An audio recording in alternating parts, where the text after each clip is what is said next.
Ito na ang pinaka-inaantay na selebrasyon! Excited na si Bibi! Marami pa siyang kailangan gawin para maging ready ang lahat. Bibi, huwag masyadong pen. Focus. Ganito ba? Ha! Ay, naku! Gatot Katya? Need help? Injection! Wala ako. Ito na lang! Wag na! Please, ibalik niyo na ako sa base! Wag! Bruno! Hello? Gising, Bruno! Okay na ako, Bibi! Let's go! Asikasong tunay si Bibi. Tumulong sa heroes, nag-setup ng event. Kahit koryo, hindi niya pinalagpas. Magsisimula na ang pinaka-inaabangang performance of their lifetime. Pwede nang huminga ng malalim si Bibi. Pero teka, tinatawag ata si Bibi sa stage.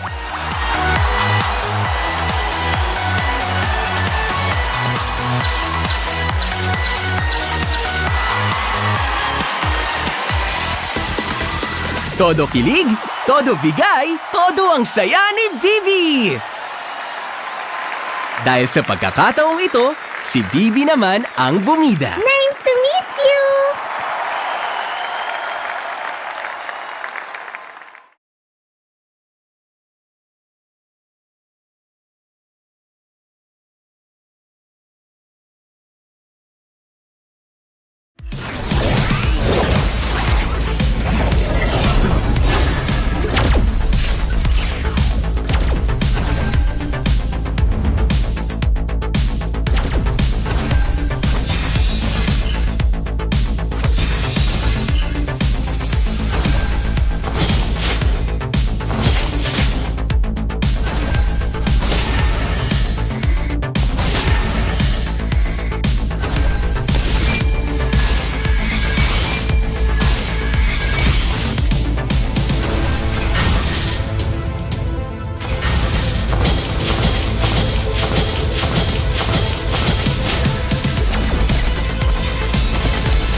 Daddy, what's a navigator? Navigators safeguard the lighthouses across the Nexus Sea. It is a responsibility that we must uphold.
lighthouses. Because I am a navigator!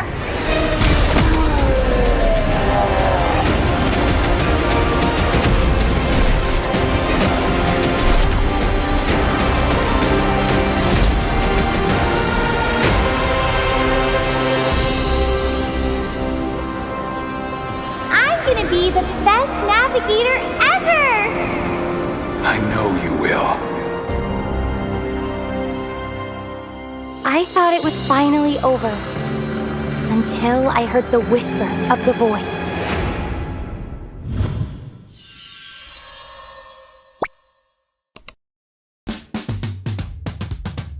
What's up guys? Kasama ko ngayon ang ating co-host sa Superfan City, Ivan, dahil kami kanina ay nagkaroon ng awarding for MDL Philippines Season 6 where we awarded AP Rough World Era bilang champions ng ating season. We also awarded the All-Star Team which is the whole lineup of AP Rough World Era din. Meron din sa kanilang regular season MVP which is Tibor and the finals MVP which is Matt. And hindi lang yan, meron din tayong awardees na Rookie of the Season, Evan, at meron din tayong Most Improved Player of the Season, Cinderella. Of course, aside from that, we did have our meet and greet wherein our mythic ticket holders had the chance to meet the winning team which is Team Liquid of Philippines. And right now, may makakasama tayong super fans para malaman how was the experience dun sa meet and greet natin. And now, we would like to call on here sa ating area, si Miss Kiara and Miss Kim, obviously fans ng TLPH. Gaano na ba kayo katagal na fans ng TLPH? Actually, ako parang 1 to 2 years na yata. Ako yung since echo pa lang sila. Tapos nag-change ng name ng TLPH na Team Liquid ako. Wow, it has been a long time na sinusuportahan natin ang Team Liquid Philippines. How was the opportunity? How was the experience na na-meet nyo yung mga idols nyo kanina? Sobrang saya po, lalo na nung nakita ko si Sanford. Same din. Masaya kasi nakita ko na sila in person, yung malapitan. Yun nga lang, ang dami nagpa-picture kay Owen. So, medyo nalayo ako sa kanya. Pero, super worth it yung pagpunta dito sa venue. So si Oheb ang bias mo? Hindi ko siya. Hindi halata. Si Madam, sinong bias mo? Si Sanford. Natabihan mo ba si Sanford kanina? Nahawakan ko yung kamay niya. Grabe Sana naman all. talaga ang karisma ng ating mga players, iba? Ibang-iba talaga ang dating ng ating mga players. And of course, Team Liquid Philippines is moving on to the next round of our playoffs. Kaya naman, imbitahan nyo ang iba pang part ng Cavalry and of course, the other super fans para manood dito sa ating playoffs. Manood po kayo ng playoffs hanggang sa finals. So, sana magkita si TLPH at si Aurora. At para sa inyo, sino magcha-champion sa Season 16? Siyempre, TLPH. At yan lamang naman ang mga kaganapan natin today sa ating Super Fan City. Kaya naman balik muna sa inyo guys.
the monsters.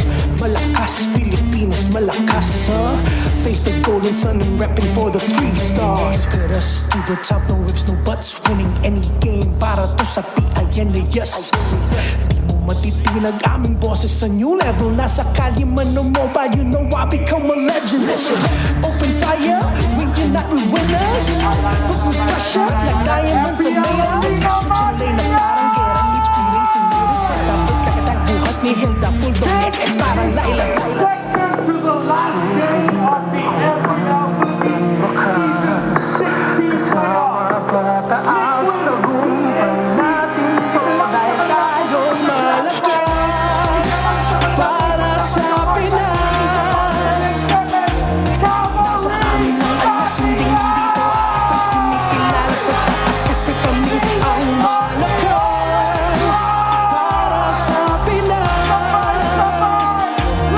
Nasa amin ang alas, hindi nandito. Tapos kinikilala sa taas, ganito kami sa Pinas.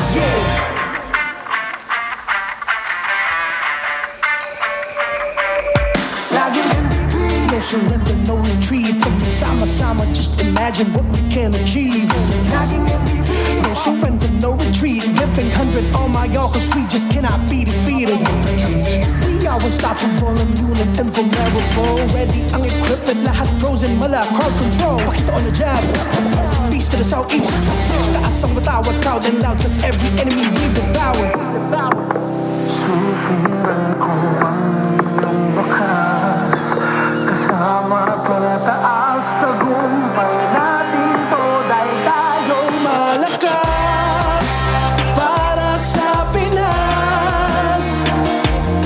Nasa amin ang alas, hindi dito atas, kinikilala sa taas kasi kami ang malakas para sa Pinas. Nasa amin ang alas, hindi dito atas, kinikilala sa taas, ganito kami sa Pinas. Malakas, Pilipinas, malakas. Kahit anong the monsters. Malakas, Pilipinas, malakas, face the golden sun and repping for the 3 stars.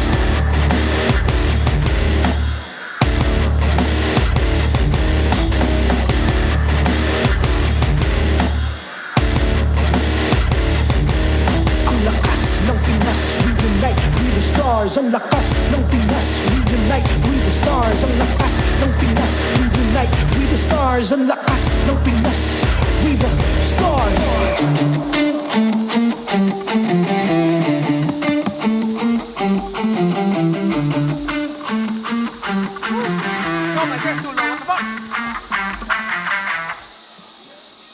The 16th season of the MPL Philippines is brought to you by the following sponsors. Infinix GT30, the power behind every madlang gamer. Smart, the simply reliable telco partner of the MPL. Victories you can count on. BPI, the official bank partner of the MPL Philippines. Mas epic na bukas, buksan sa BPI. Our partners in esports. Clear. Power up your dandruff-free scalp. Supercharge with Clear. Nor. Sarap panalo with Nor. And our official suppliers. Sip. Alis uhaw, sip na. Arctic Aircon. The difference in cooling. And Go Hotel. Tara na sa Go Hotels. Let's go explore more. Don't miss any action by following the official MPL Philippines pages and subscribing to our YouTube channel. Follow MPL Philippines on TikTok for more content. Witness and experience a new era of MPL Philippines Season 16 playoffs live at the Canada Astrodome. Go to the official MPLPH website to secure your seats. No ticket, no problem. You can still be part of the MPLPH playoffs hype. Experience the action live at the Superfans City Festival grounds and join the free watch party. Don't miss the fun, freebies, and the ultimate Superfan experience. And to ensure the equality and fairness of our games, MPL Philippines is also monitored and supervised by the Games and Amusements Board.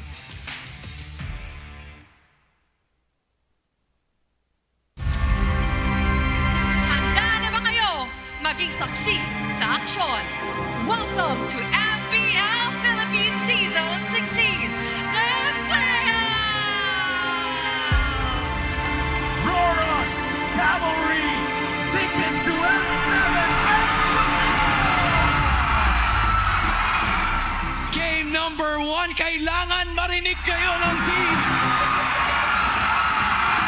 Ay, talagang decidido. Patayin sila! Ito yung mga bibihirang pagkakataon na nakikita natin ng Aurora Gaming na kumakapit sa ganitong klaseng sitwasyon. Edward, tumawag naman! Yung abisang araw mula kay Sanji! At triple kill para sa kanya! At oras na ng Aurora para kumuha ng parte ng mapanapit at kahit sa kanila kanina pa. 14K gold lead all the way to a 25-minute game. Nag-aabang ng dalawang hakbang ang Aurora, but can TLPH equalize the series? Ang kapalaran ng TLPH dahil kukunin nila ang game. Number 2. May wipe-up na mangyayari. Aurora Gaming tuloy-tuloy ang pagkatok at match point na sila. Makatok na sa mga puso, tumatagundong para sa Aurora. Ang M7 para sa kanila.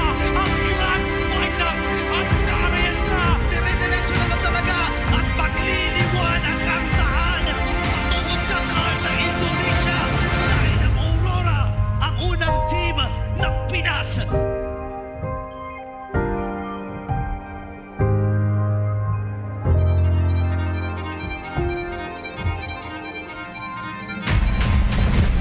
Isang team na naman ang mamamaalam ngayong gabi dito sa ating semifinals bout between TNC Pro Team and Onyx Philippines. Sino kaya mananaig sa ating game number 1? Pumotekta na naman! That crucial of missile arrow from Super Friends. Kaya ay pinasok na ni Zaida. Ganun-ganun. And Jack ay tutumpa at ang Onyx Philippines. Kukunin na ang game 1. Si Kiko ang nabigyan. Double para kay Zaida. Sa Friends na si Zaida. Incredible! Kailangan na lumuyo ni Brusco. Puli ka rin gagamitin dito ni Jack. At pinagkakampas na siya ng mga Biebro ng TNC. Puli ka rin ginamit din. At si Kurt ay tutunawin na rin. Zaida with a godlike. 1-1 ang ating second series of the night. Kailangan mag-transfer ng TLPH. Na si Zaida. Ang sumabog sa mukha ng gold standard and Panicuted with a double. Pinit ata yung clear wave na meron sila. Sumalubog na si Changdo dito. Sige na kailangan mag-trans. Sinalubog din ang last insanity. Si Kiko ay kumakapit. Pero hindi siya makakapili ng TNC Pro Team. Match point para sa TNC Pro Team. Tuloy-tuloy lamang si Guerra. Para extend ang siya nito. Welcome to game number 5. Ang kuya na maaanap ang Phoenix Army ang M6 Johnson at mag-ilalagablab sa lower bracket finals.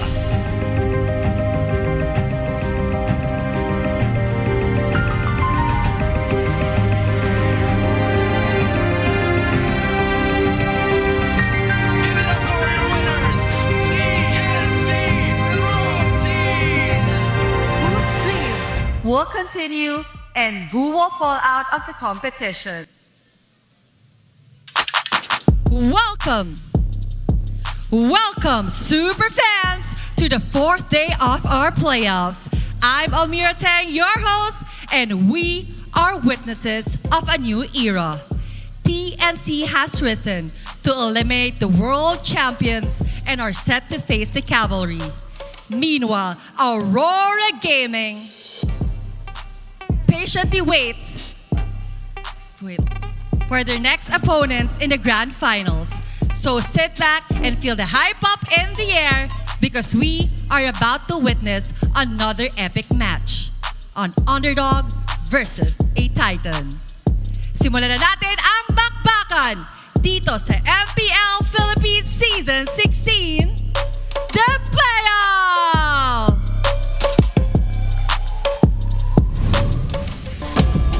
The battles are about to start here in MPL Philippines Season 16's playoffs. We are going to be your panelists for today. I'm Rockhart alongside Leo and definitely at your service with your dashing purple suit. Thank you. I saved it for a very special occasion, and that is this lower bracket finals here tonight.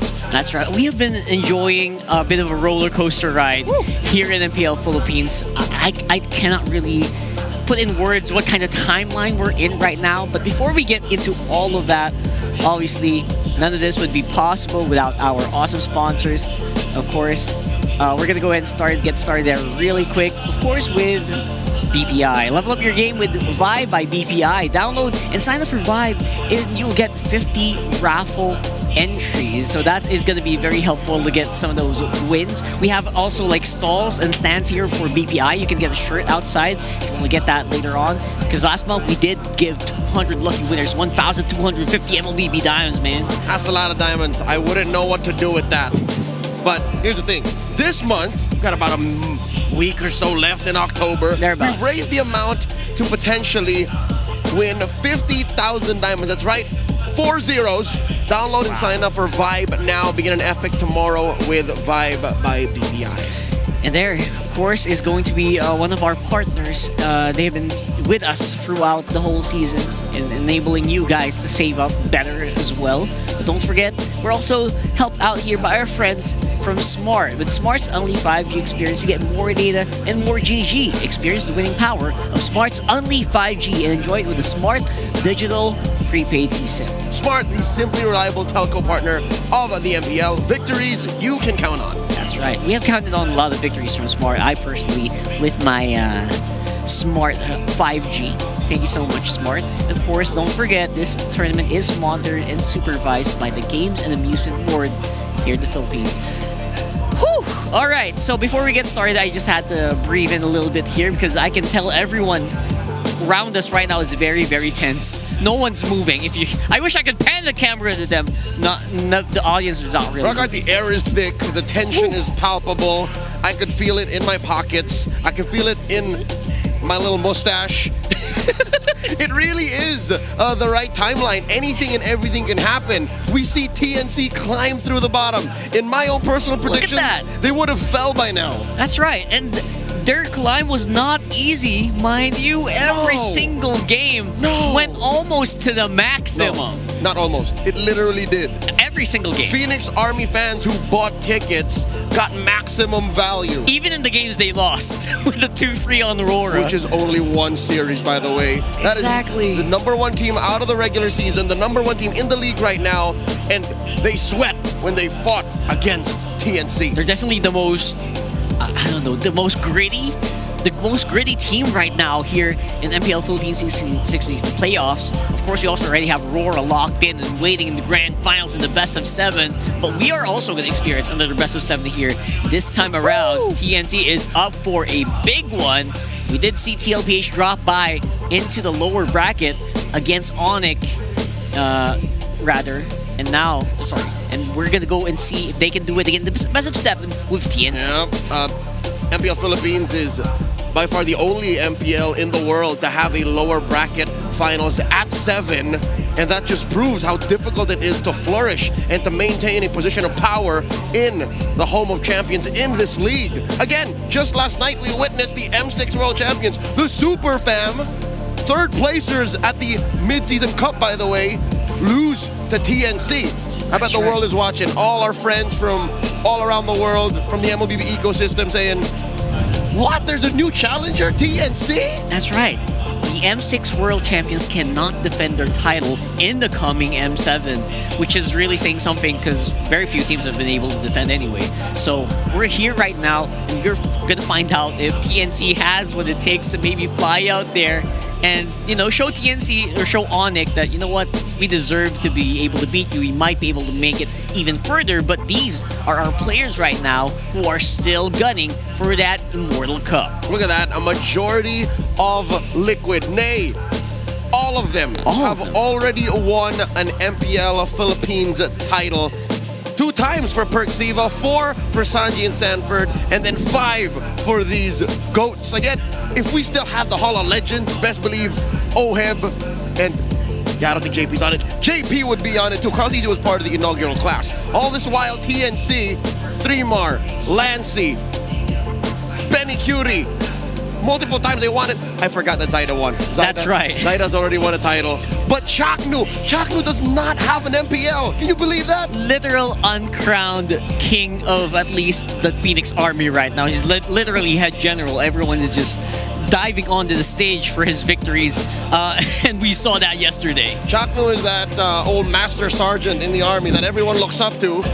but just doesn't have that star. You know, he's an enlisted personnel, but everyone looks at him and is like, yeah, no, he's the GOAT. Yeah, he used to have a cut for it too. Yeah, I wouldn't be here if not for Chaknu. A lot of people would say a lot of these roamers that you're looking at now on this screen have been inspired by this young man, Joshua Mangilo. Yeah, isn't it odd? Because you're the idol of some of these roamers and you didn't really get the cup yet. And that's something that TNC definitely is fighting for as well right here in the MPL 16 playoffs. Now, of course, we do have our headline for today, our headline matchup. It's TLPH versus TNC. It's echoes of the past. We've used this headline multiple times this season, and it's not because for a lack of creative juices. It just comes up oh so often because it's so relevant over and over again when TNC and Liquid face off. The old ties that bind keep coming up, and I think it's that lineage of excellence that you have to look back to as to why they always just come up on a grand stage like this. Which is something that really happens here, especially for Benecutie, Zaida, as well as Fremar. They got blue blood. They got that Echo jersey, as you can see right there, fused. But look at this. Obviously, the ones that are making the headlines right now, it's the ones called Chaknu and Lancy. Anything and everything is possible, given that the looming shadow of a titan, the MSC champions, the world champions, the defending league champions, Team Liquid Philippines stand in their way. Again, just last night we saw Onyx fall. Nothing is off the table. Nothing. Liquid is sweating right now, weirdly enough. Like, they're already, you get it. But no fire is burning brighter than TNC right now in the world of MLBB esports. Yeah, and Team Liquid versus the Flames of the Phoenix Army. I cannot. You can't write this better, right? It feels like it has been written from the beginning. But then again, TNC did fight so hard to get here, and they are facing a Titan that has really dominated so many other teams so far. Right. A lot of people will say, hey, an angry Liquid is something you don't want to mess with.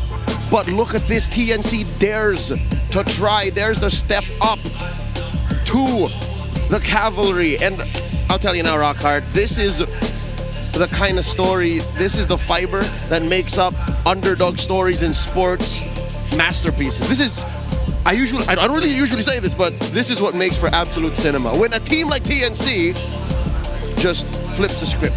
Yeah, and you flip the script against a team that it's almost unbeatable in the international stage right now. So many people who are watching, especially here in the English broadcast, would know any team that faces TLPH always runs the risk of being run over. Literally happened twice already in the playoffs with no wins under belt. These are champions, of course, coming from the lower bracket. This is a very interesting story here. We got obviously Signal Ultra, who are the first teams to not be part of the top seed to become champions. Blacklist International also did that climb from the lower bracket. Because of very specific reasons. Some factors that happened prior to the playoffs. But again, this was great, amazing. Echo, they won it after they won the M4 World Championships. And then Liquid blindsided Onyx when they went for the climb. That's right. And again, that was a time where they were really, they're building up to it. Carl Tizzi wasn't like fully acknowledged by the whole world back then. But right after MSC, he really took it. He really took it the world by storm. And that's what they're trying to get back here. They are still gunning for the big Golden Road here, which again, you can only complete the Golden Road by completing all of the major tournaments in the year, including MSC, including the M Series, and the regions. That's right. The Golden Stampede is just a few chapters away from actually being penned. But here's what's interesting. For TNC, it's this great underdog story, right? Following in the footsteps of the Mighty Ducks, remembering the Titans, Longest Yard. What other sports movie? Space Jam. Space Jam. What other sports that's movies? actually true. It's an That's underdog, true. you know what I mean? It's an underdog Both story. the Michael Jordan and LeBron version. But the thing is, can Liquid do it twice? Can Liquid also consistently upset and go against the current and climb from the lower bracket? Again, back-to-back? It's been a while since we've had a back-to-back champion. It's been a while, honestly. And honestly, if Team Liquid can kind of just make sure they can get through TNC, which is touted as one of the most venomous teams of the season, I think they are the team that any team in the MLPH do not want to face just because of how 50-50 the matches go. Yep. You know, I feel like if they can get past this, maybe they have a good chance against Aurora. Both of these teams obviously very high macro-centric teams, and I think you can't really macro too much against TNC, you know what I mean? You do not know what to do within and without a game. Like, macro-wise, big picture, in it. They change the game. They are literally 1-3-1 fighter gold lane. Like, that is them. A majority of their matches are. The stats say that.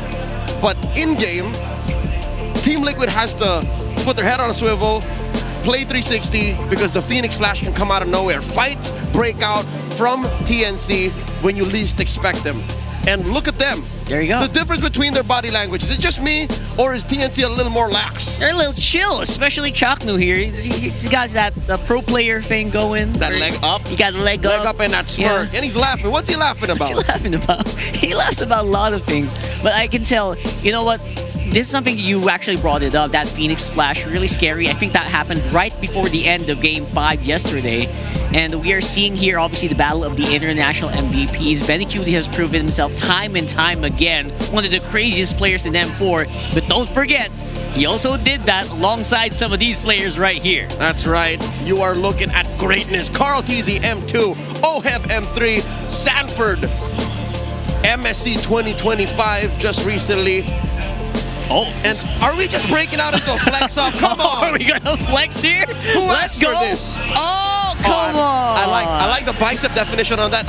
Benny's got that dad muscle. He's got that dad muscle, Benny's 100%. This is functional strength. Sanford is kind of starting to make it up there, but you know that Benny's arms and muscle structure is built from actually lifting a human baby. He's ahead by a few years here. So, nice try there, Sanford. I'm pretty sure some people would say, you know, it's a pretty even fight. But yeah, it's just a trend that happened recently with all of our players are jacked here. Sorry, guys. I don't know what to say. In truth, it's not an even fight. Literally, of all the members of TNC, save for Zaida, only Benny has a title. That's right? true. But for Liquid, everybody's winning. And speaking of winning, here's an epic take. Who's winning for you? Is it Benny Cutie that was in TNC right now? Okay. Or is Echo Benny Cutie from way back, like the one we mentioned earlier, a lot better? Honestly, they kind of briefed us about this a little bit. Even until now, I cannot really answer properly. I would say TNC Benny Cutie right now feels better. Okay. Just because, I'm going to preface this with what I mentioned earlier. He did it with such a star-studded team. And now it feels like they're he's winning with a lot of scrappy dudes that just came together this season. Yeah. You know, that feels like it's a little more difficult. And maybe it's recency bias because it's Maybe. the now. Maybe, It's what we've seen more recently from, and it's more spectacular. But you have to consider why this is difficult is because the Echo TNC, the Echo Benny is the Benny that was M4 MVP. That's right. It won the World Championship. He swept them. He backdoored Blacklist on the world stage. So that might be like one of the bigger, might be more difficult. Scientifically, I'll say Echo Benny. There you go. Like, with all due respect to the current Benny, it's just M4 Echo Benny was a god. I don't mind this. I don't mind saying stuff like that because I also said maybe Exa Chakna was maybe peak. Again, a lot of stuff for social media, for the chat to talk about. And we're seeing here right now, obviously, they're parading outside before going in. Oh, wow. Cuneta Astrodome Street is full to the brim. There's so many people. We can barely park at this point. And everyone is just starting to go into the arena. I love it. You know what? TNC reaching a peak now, a new height for the fan base and the franchise, brings me a big smile on my face because their fan base is so diverse and they bring such a fresh energy because look, we just came from the global era. We just came from Triangle of Power. Where does TNC fall amongst those times? They've always been in the lower echelons of, you know, the ecosystem of the community. But now that they are on this platform, they are what some people would call the podium. They have such a spotlight on him, and I love the energy the TNC Phoenix Army has. If you were watching yesterday, you would agree. They were so crazy. I think they're going to start arriving very soon. So we're going to go into that in very few moments here. Before that, let's throw it over to our casters. Hello! Hello! There's three of us here. Oh, it's free because now it's going to be basically best of 7. Yeah, what's going on with Bring It On? I've never seen her this. Oh, she's got hyped up. hands. What is that? What's up? I think I'm carrying over all the energy I still had after yesterday. I know we all went 5 games, but I feel like it still wasn't enough. And today, I might feel the same. Even though it's a best of 7. Yes. It is. So There you go. with Bring It here, we're going 7 games. That's it. That's it. That's a guarantee. Oh no, This is a guarantee now. last night we went 5. Oh no! We had 5 games for the last series 2 days in a row. 2 days in a row. The exact time Brigitte came in. You know who was there all this time? This guy. Oh yeah! You've been here You were. 4 days in a row. 4 days in a row. He hasn't rested. He's gone the distance. Hey, and also it's Renmar's first time on the desk. Good to be back. I am not giving main character energy. I just didn't realize everyone chose darker colors. I decided to show up like ketchup and mustard, but it's all good. We were saving that like for you. PPI. Oh! Right on the money. He's right there. I love it. I love it. Man, I hope you guys have a great time later. Obviously, it's going to be so intense. 7 games. And we're going to start to get the show started rolling. So I hope you guys save up your energy. We'll talk to you guys later. We forgot to ask him. I forgot to ask him what? Echo or TNC Benny? Oh, that might have been. We might need more than 30 seconds for That's that. true. And maybe they would have been ready too. We saved them. We saved them. We saved them. You're welcome. We're really good friends. Yeah, man. Apparently, Redmar's BPI man today. I did not recognize.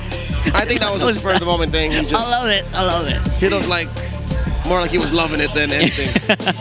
So before we get started, obviously, we're going to try to break down this matchup as much as we can. Honestly, it's a very difficult to break down matchup. Right now, you cannot tell what TNC is up to. You cannot tell what's up with them. Technically, you can. There are stats that predict exactly what they're capable of, especially after Onyx PH last night put them to the limit. There are some heroes that they would rather not touch. There are some strats that they're not comfortable with. And when they try to do certain things, it's clear that they're not as strong. But I think Liquid has that figured out. Coach RC and Coach Tit would not let anything pass by them. That's why today it's less about what new stuff TNC can show, but how Liquid can move around what TNC brings. That's right. I feel like if there were like highlight heroes for TNC, it feels like it's still within the range of the bans. Oh, for right? sure. It's not like they're gonna run out of stuff to ban and then just TNC's gonna do whatever they want. It's still a matter of strategizing very well, and that's something I'm actually very excited about because Coach RC has been known to be really that guy who watches these games so closely ever since he was way up in Myanmar, right? Oh, yeah. He has been doing this nonstop, and a lot of teams really have been, benefiting from what he's doing. So we'll see that later, obviously, and we'll see if maybe our friend Wolf can kind of just break down here in his favorite segment, our favorite segment. It's the How. Thank you so much, casters. Para sa dalawang teams natin in the lower bracket finals, magkakaroon tayo ng focus sa dalawang heroes. At yan ang itatakan natin dito sa Infinix Keys to Victory. Para manalo sa laban na to, ang unang step, syempre yung draft. It's interesting na ang team like TNC ay nakapaghanda off of the regular season break papunta dun sa may playoffs. Kaya naman kailangan na silang bantayan for TLPH. Kailangan nilang gawin ay i-deny ang Lunox. Narinig naman natin ang panel kanina. I think ito na yung masasabi natin na lahat na nag-agree na it's the Lunox for Lancy na nagbibigay ng panalo sa TNC, and if they deny that, which Sanji also plays, magiging mas maganda to para sa TLPH. Now they also have to win the mid-roam matchup or versus draft via draft o kaya naman ay jungle rotations. So ano bang ibig sabihin nito? Kung sakaling mas maganda ang draft ng TLPH, puruhan lang nila yung mid-roam matchup natin para mas makontrol nila yung river that eventually will make them control the map more. And also kailangan mas mabilis sila dun sa pag-setup ng neutral objectives. It's also noticeable for TNC na mabagal silang pumesto doon sa mga neutral objectives. Kaya kahit naman yung Onyx Philippines ay nauna, pero once na makapag-setup na sila, sobrang solido na. TLPH has to deny that. Now for TNC, they have to deny the Yuzong naman na nakakatakot pag binigay talaga dito sa TLPH. They draft around it and they use it so properly, lalo na sa first turtle fight. And they have to set up for Zyda's invades kasi nakita natin na kapag nag-invade si Zyda, hindi nakahinga yung jungle ng kalaban. And that's also what Aurora did against TLPH that can also be utilized ngayon. At syempre, pag take care of your box. Yan ang kailangan gawin ng TNC. Kailangan nilang pag-igihan na paggandahin yung kanilang box setup, yung kanilang formation para manalo sa laban na to. They can experience the victory just like you. So experience victory with the Infinix GT30 with GT Trigger and MLBB certified 120 FPS. Enjoy ultra smooth gameplay and outplay the rest. Magkakaroon na ng labanan ng dalawang teams na mahilig talagang mag-outplay. Nobody expected TNC to be here. Nobody expected TLPH to be here. But nevertheless, nandito sila naglalakad papunta sa stage. Our marshals for this lower bracket finals, Joshua G, Chico, Patrick, and Yaku Jeff. This is the boiling point, the make it or break it match of the season. The Dark Horses versus the Titans.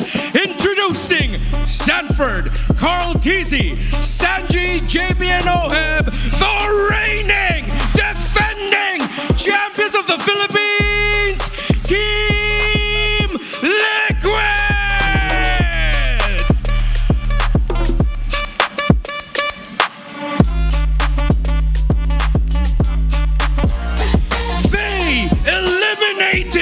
The champions of the world!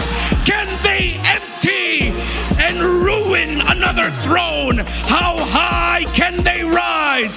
Three-Mar, Saida, Lancy, Benny, Cutie, and Jackno! TNC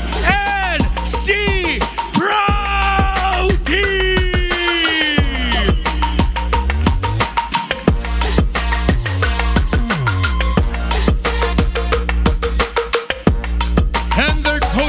For Team Liquid Philippines, Coach RC. For TNC Pro Team, Coach E2 Max. MPL Arena, alam nyo na ang kailangan nyo gawin! Mag-ingay!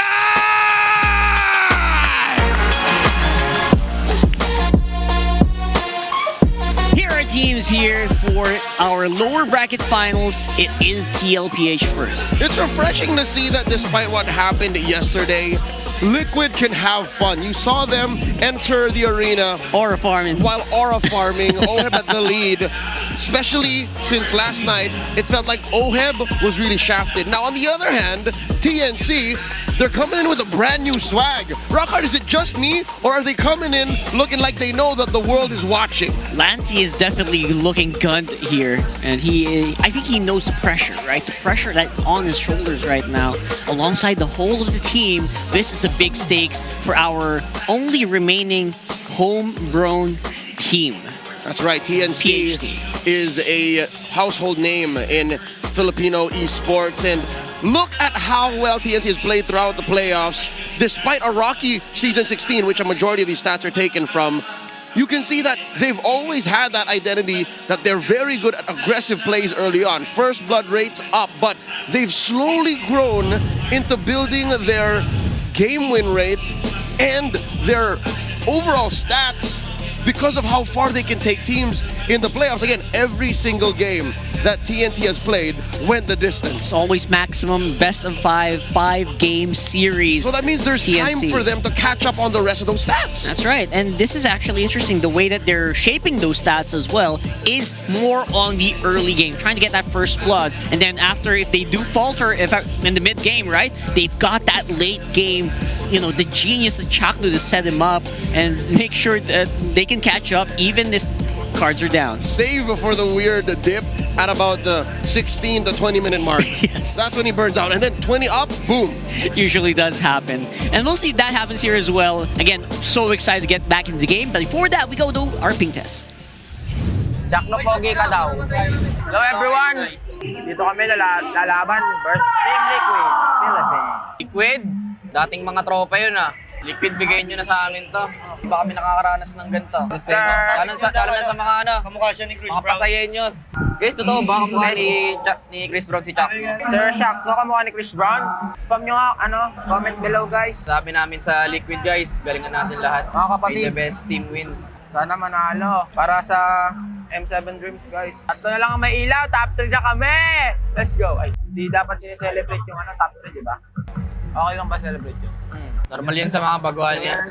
Mga dating ipis na katulad ko. Nice, celebrate small wins, guys. Shoutout ka pala sa pamilya ko at sa aking mga trabahan. Kay Lancy naman, shoutout sa mga taga Pampanga. Alae, Pampanga is the best. Yeah. Sa Aurora?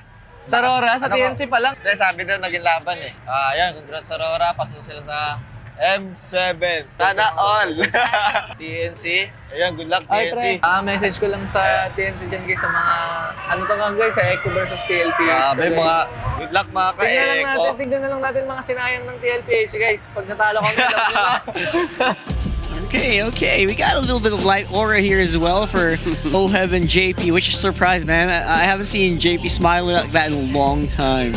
I think that's how they're approaching this.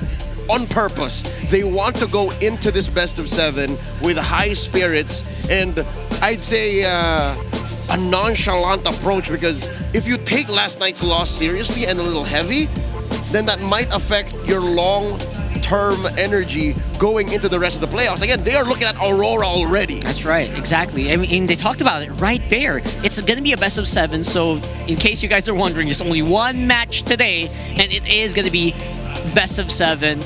We're going to race to 4 here, and obviously TNC knows how to play these long games. They know how to keep the pace. They know what to do when the pressure's up. Which is something that we've actually had very little sample size too going into the playoffs to talk about, but now that we're 4 days in, can't tell. For sure, yes, TNT are so good at long haul games. There's no way to quantify it or put it in the stats in the regular season, but they've always had this game 4 stopgap. I don't know if you've noticed this, but in the 3 best of 5s that they went the distance with, game 4 has always been kind of the game that's like, yeah, we're just whatever. And then game 5, they go like, it's over, it's done, my turn. All chat, my turn. That's right. And we've also seen, like, obviously game 5 yesterday was also just a little bit more anyone can have, anything can happen. Throw it over with those with those tectonic charges. I'm so excited. What is that going to do against the macro, which TLPH has been known for, right?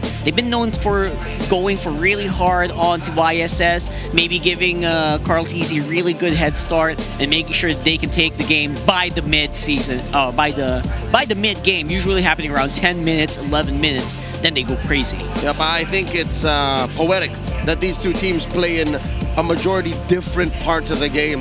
TNC would like to have a good early start, but they don't mind going the distance. Liquid, though, Liquid live for that early to mid. That is what the Stampede is all about. Again, sometimes it takes 5-6 minutes to get started, but they have to own that first Lord. If TNC find a way to block Liquid out of Turtle 3, first or second Lord, that should be it. Like, there's very little Liquid can do to win from that position, unless they tried something new. They figured something out after their loss against Aurora last night. Yeah, we're looking for the genius as well of Tic Tac. Obviously, he's helming the draft here.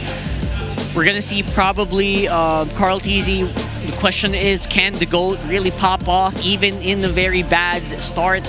I haven't seen TLPH go in a bad start in a while. So, well, they have had a rocky playoff. At least day 3, yeah. Yep, lost to Aurora, gave over a game to Falcons, but they did sweep Onyx, but that's a whole nother story. We don't have the time to discuss exactly what's going on with the Superfam right now. It's a long story. It's all about these two here. So, you talked about Carl, you talked about the GOAT. We've got a few seconds, literally a countdown's worth before the draft begins. Something to note. I think Liquid would do well to attack Zyda's hero pool. Zyda has played 0 utility. Carl has played 1 in the 11 games they played in the playoffs. That was a boxer, right? That was in the last game as well. That was the one that they lost. So we're gonna see if they can kind of just start getting on the utility train. Will it be to their benefit? Right? We'll have to wait and see. We're going Flying Clouds here. Obviously, you want fast-paced heroes, or you can get away with non-fast-paced heroes on this map. Yep, because you can die, come back as soon as you respawn, and you'd have barely missed anything. Liquid takes out so many solid picks. Again, 1 for each star player. Lancy's Lunox, Zyda's Fanny, and then the CC, that's just a little something that they always ban anyways. When they didn't ban it, they lost, and then they went back to regular programming. I'd like to credit Coach Lyric. He started uploading once again in the offseason.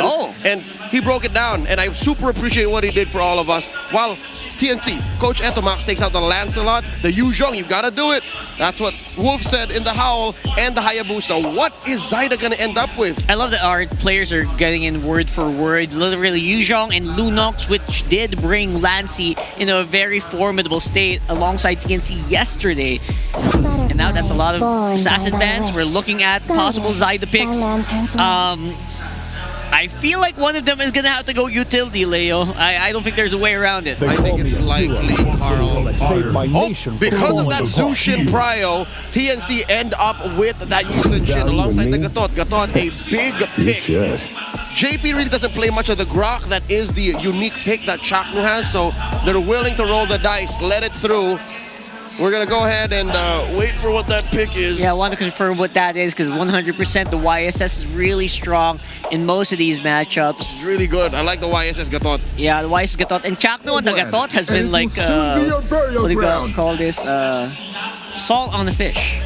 I don't know how that... It just makes sense. It's just good. So here we are. Here we go. As expected, it's really Carl. Carl is the one to walk away and get away with really good utility jungle picks and make him feel like an assassin. This is his #2 favorite hero of all time. That's right. He's number the one Fred is still man. Lance. Number one is still Lance. Obviously. We also want to see Sanford on one of the best picks you can imagine for Sanford. You know, Sans may be the, the Arlot. Now this makes you wonder, is this an Alice for 3mar? It makes sense. It just makes so much sense if it does. And there it is. Beautifully predicted right there. I love the team fight that's gonna come out of TNC here. Their 5-man full-on clash is gonna be so crunchy, especially when the AOG lands on at least 2 people. Yep. And follow up with the Throne of Ruin. That just makes Zyda's job so much easier. Yep, it's a little baby combo. And there's another baby combo I'm looking forward to that maybe they can pull off, unless Liquid sees it coming from a mile away. The Selena. Because, look, Lancy doesn't have a pick just yet. What's left in the metagame? Always the on the way. The Valentina. Like, those are his only picks. So they banned the Matilda. That is one of Daddy JP's unique picks. Wouldn't be surprised if TNC go ahead and ban the Grok as well on Red 5. I just don't want to see like a weird Valentina, which I think I saw yesterday, and it lost out so badly, where you can't really use any ultimates given to your opponent. But this time around, obviously, maybe Crimson Beacon is a really good one to use. Other than that, though, nada zip. I do not want to see that, but maybe we'll see something more. I'm hoping to see something newer, because honestly, the mid lane hero pool has been kind of dwindling. Yeah. Have we seen Lancy's Selena in a while? It feels like it's been a while. Not in the playoffs. Right? Yeah. We miss it. I want to see it, honestly. That or Louis, given how small the hero pool is in the playoffs. And your Lunox is going to get banned 100%. It currently is. Right. The gold lane is really the land of opportunity. That's where dreams are made. That's where you could really find some leeway. And with the Yusik Shin on TNC, it seems like they are going to go for a fighter. They can afford to go for a fighter. The Hylos ban here closes off the Trinity and only really opens up the Gatot, the Hylos, the Khalid. That's it. The Gatot, the Hylos, the Khalid. Everything else out of that becomes a niche pick, a specific pick. So what can Daddy JP do? I'm picking Chip. Maybe Chip can work here. I would love to see JP on Chip. Right now, obviously, gold laners are... I think you might be relegated to go back to the old ways, the marksman days, man. It might be a marksman here. The CC banned out. Bane is banned out. Liquid for sure has the marksman. Yeah, Liquid 100%. has no other option. They need the reach. They need the reach. They need the damage. Yeah. Mid has no damage. The jungle has no damage. That is what the utility jungle formula looks like. And TNC picked the Navaria, not the Selena. And this is still somewhat of a combo. Imagine, Rockhart. Yeah.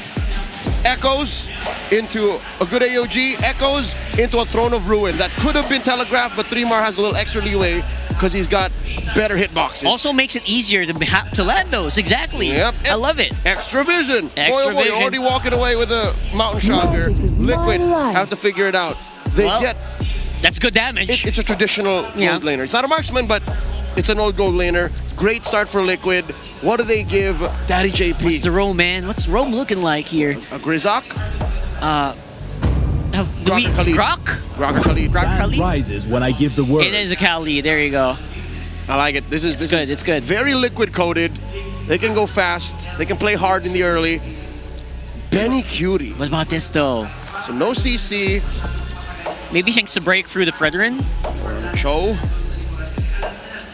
Does he want to go fighter still here? He can go Granger. It doesn't matter. Granger feels like okay. But is that enough of a front line? He might go fighter. I think this is a fighter. All right, let's see. We could see the Cho. I might still, I might like that, especially if Zyda gets going. Yeah. That's what I'm looking for. I think it's utility. There has to be some extra utility in Benny's pick, not just pure damage. That's a Granger. All right. Never mind. He went classic, which we kind of expect anyway. I think this is because of that Harith pick. They needed someone to keep Oheb down. Yep. So that they still can play into that late game situation that, again, based on the stats, TNC is just much better at. Yeah, definitely looking like they want to go for that big double snipe combo we've seen a few times in the playoffs, in the regular season rather. And this is definitely something that can be dealt with the front line in TLPH. We want to see how they can thread the needle, get that damage in, especially with the Fredrin in the front line. So we're going to see here, obviously, TNC versus TLPH. This is a best of 7, ladies and gents. We hope you have your lunch or dinner ready. We're going into it right here, right now at Cadenta Astrodome. Give it over to our TriCast panel. TriCast casters, let's go. Ladies and gentlemen, welcome to the lower bracket finals here. You're going to be blessed with our voices all night. Hopefully 7 games. Hopefully. It's me, Naisu, Brigida, and Renmar to bring you this one. Guys, how we feeling? Brigida? I know. Yes. You're thinking 7 games here. Renmar probably is too. Yep. I don't know. What do we think for game 1? I will say this now. What I'm thinking isn't in line with what I want. What I want is 7. What I'm thinking is 5 at most, but I hope we get the full distance. For this game number 1, though, I was hoping that TNC would have committed for the fighter gold. Yes, it would have been high risk. They would have been lacking range, but they already had the Novaria and the Wise has to funnel into. But the Granger is the safer choice, and there might be some good counterplay here. If they're careful, there is always that inevitable power spike that you'll have to meet when you're up against Khalid and the Harith. I agree, especially with what going back Renmar mentioned about him not being sure if what he wants or what he thinks are the same thing heading into this series. Hey, that's just how life is sometimes, but this series specifically, being the echoes from the past and just the amount of history between these two teams and the individual players, like across from them. I mean, it's a star-studded lineup on both sides, but even when it comes down to like what they've been through, what they've accomplished, and what this could possibly mean. I know we're a ways from it, but if TNC is able to take down another juggernaut here, mind you, their journey, their trip throughout the playoffs even, they've gone the distance every single time. Now, I would say, even if we get 5 games, 6 maybe, and then 7, regardless of the outcome of that, TNC did a hell of a job. Oh, that's the Purify already used by Sanji too, but could they possibly punish Chaknu here? Doesn't have the Revitalize anymore, but I don't think they have the resources to finish off the kill. Okay, so Chaknu did not actually use his Revitalize, so that means they still have that strong utility. The Team Liquid Philippines, other than getting that kill, really wanted to get that Revitalize off of the Gatakacha. Chaknu! Once more, that's gonna be first blood! Wow. But Taida, can he get a trade on JP though? Quick Sandguard still ready. I guess he wasn't expecting that first. He didn't even use the Revitalize. Yeah, I don't think he needed to stand that front. And now the risk is now Team Liquid Philippines just invading Zyda's jungle. He'll be able to get his purple buff without a problem. Chaknu needs to be a little bit more careful when trying to provide space. I know he's holding that minion wave so that Lancey and Zyda can comfortably clear it, but he could have just let it go through instead of giving that first death, especially giving it to Khalid right now. Is it the best idea? Or maybe just use that Revitalize, man. You guys weren't even going to commit into the turtle anyway. Yeah, I think we've seen that play come in from Chaknu a couple of times even yesterday. Yep. He likes to really stay in the mid lane as long as he can. I think even, or especially before the first objective, Crimson Beacon though from Sanji.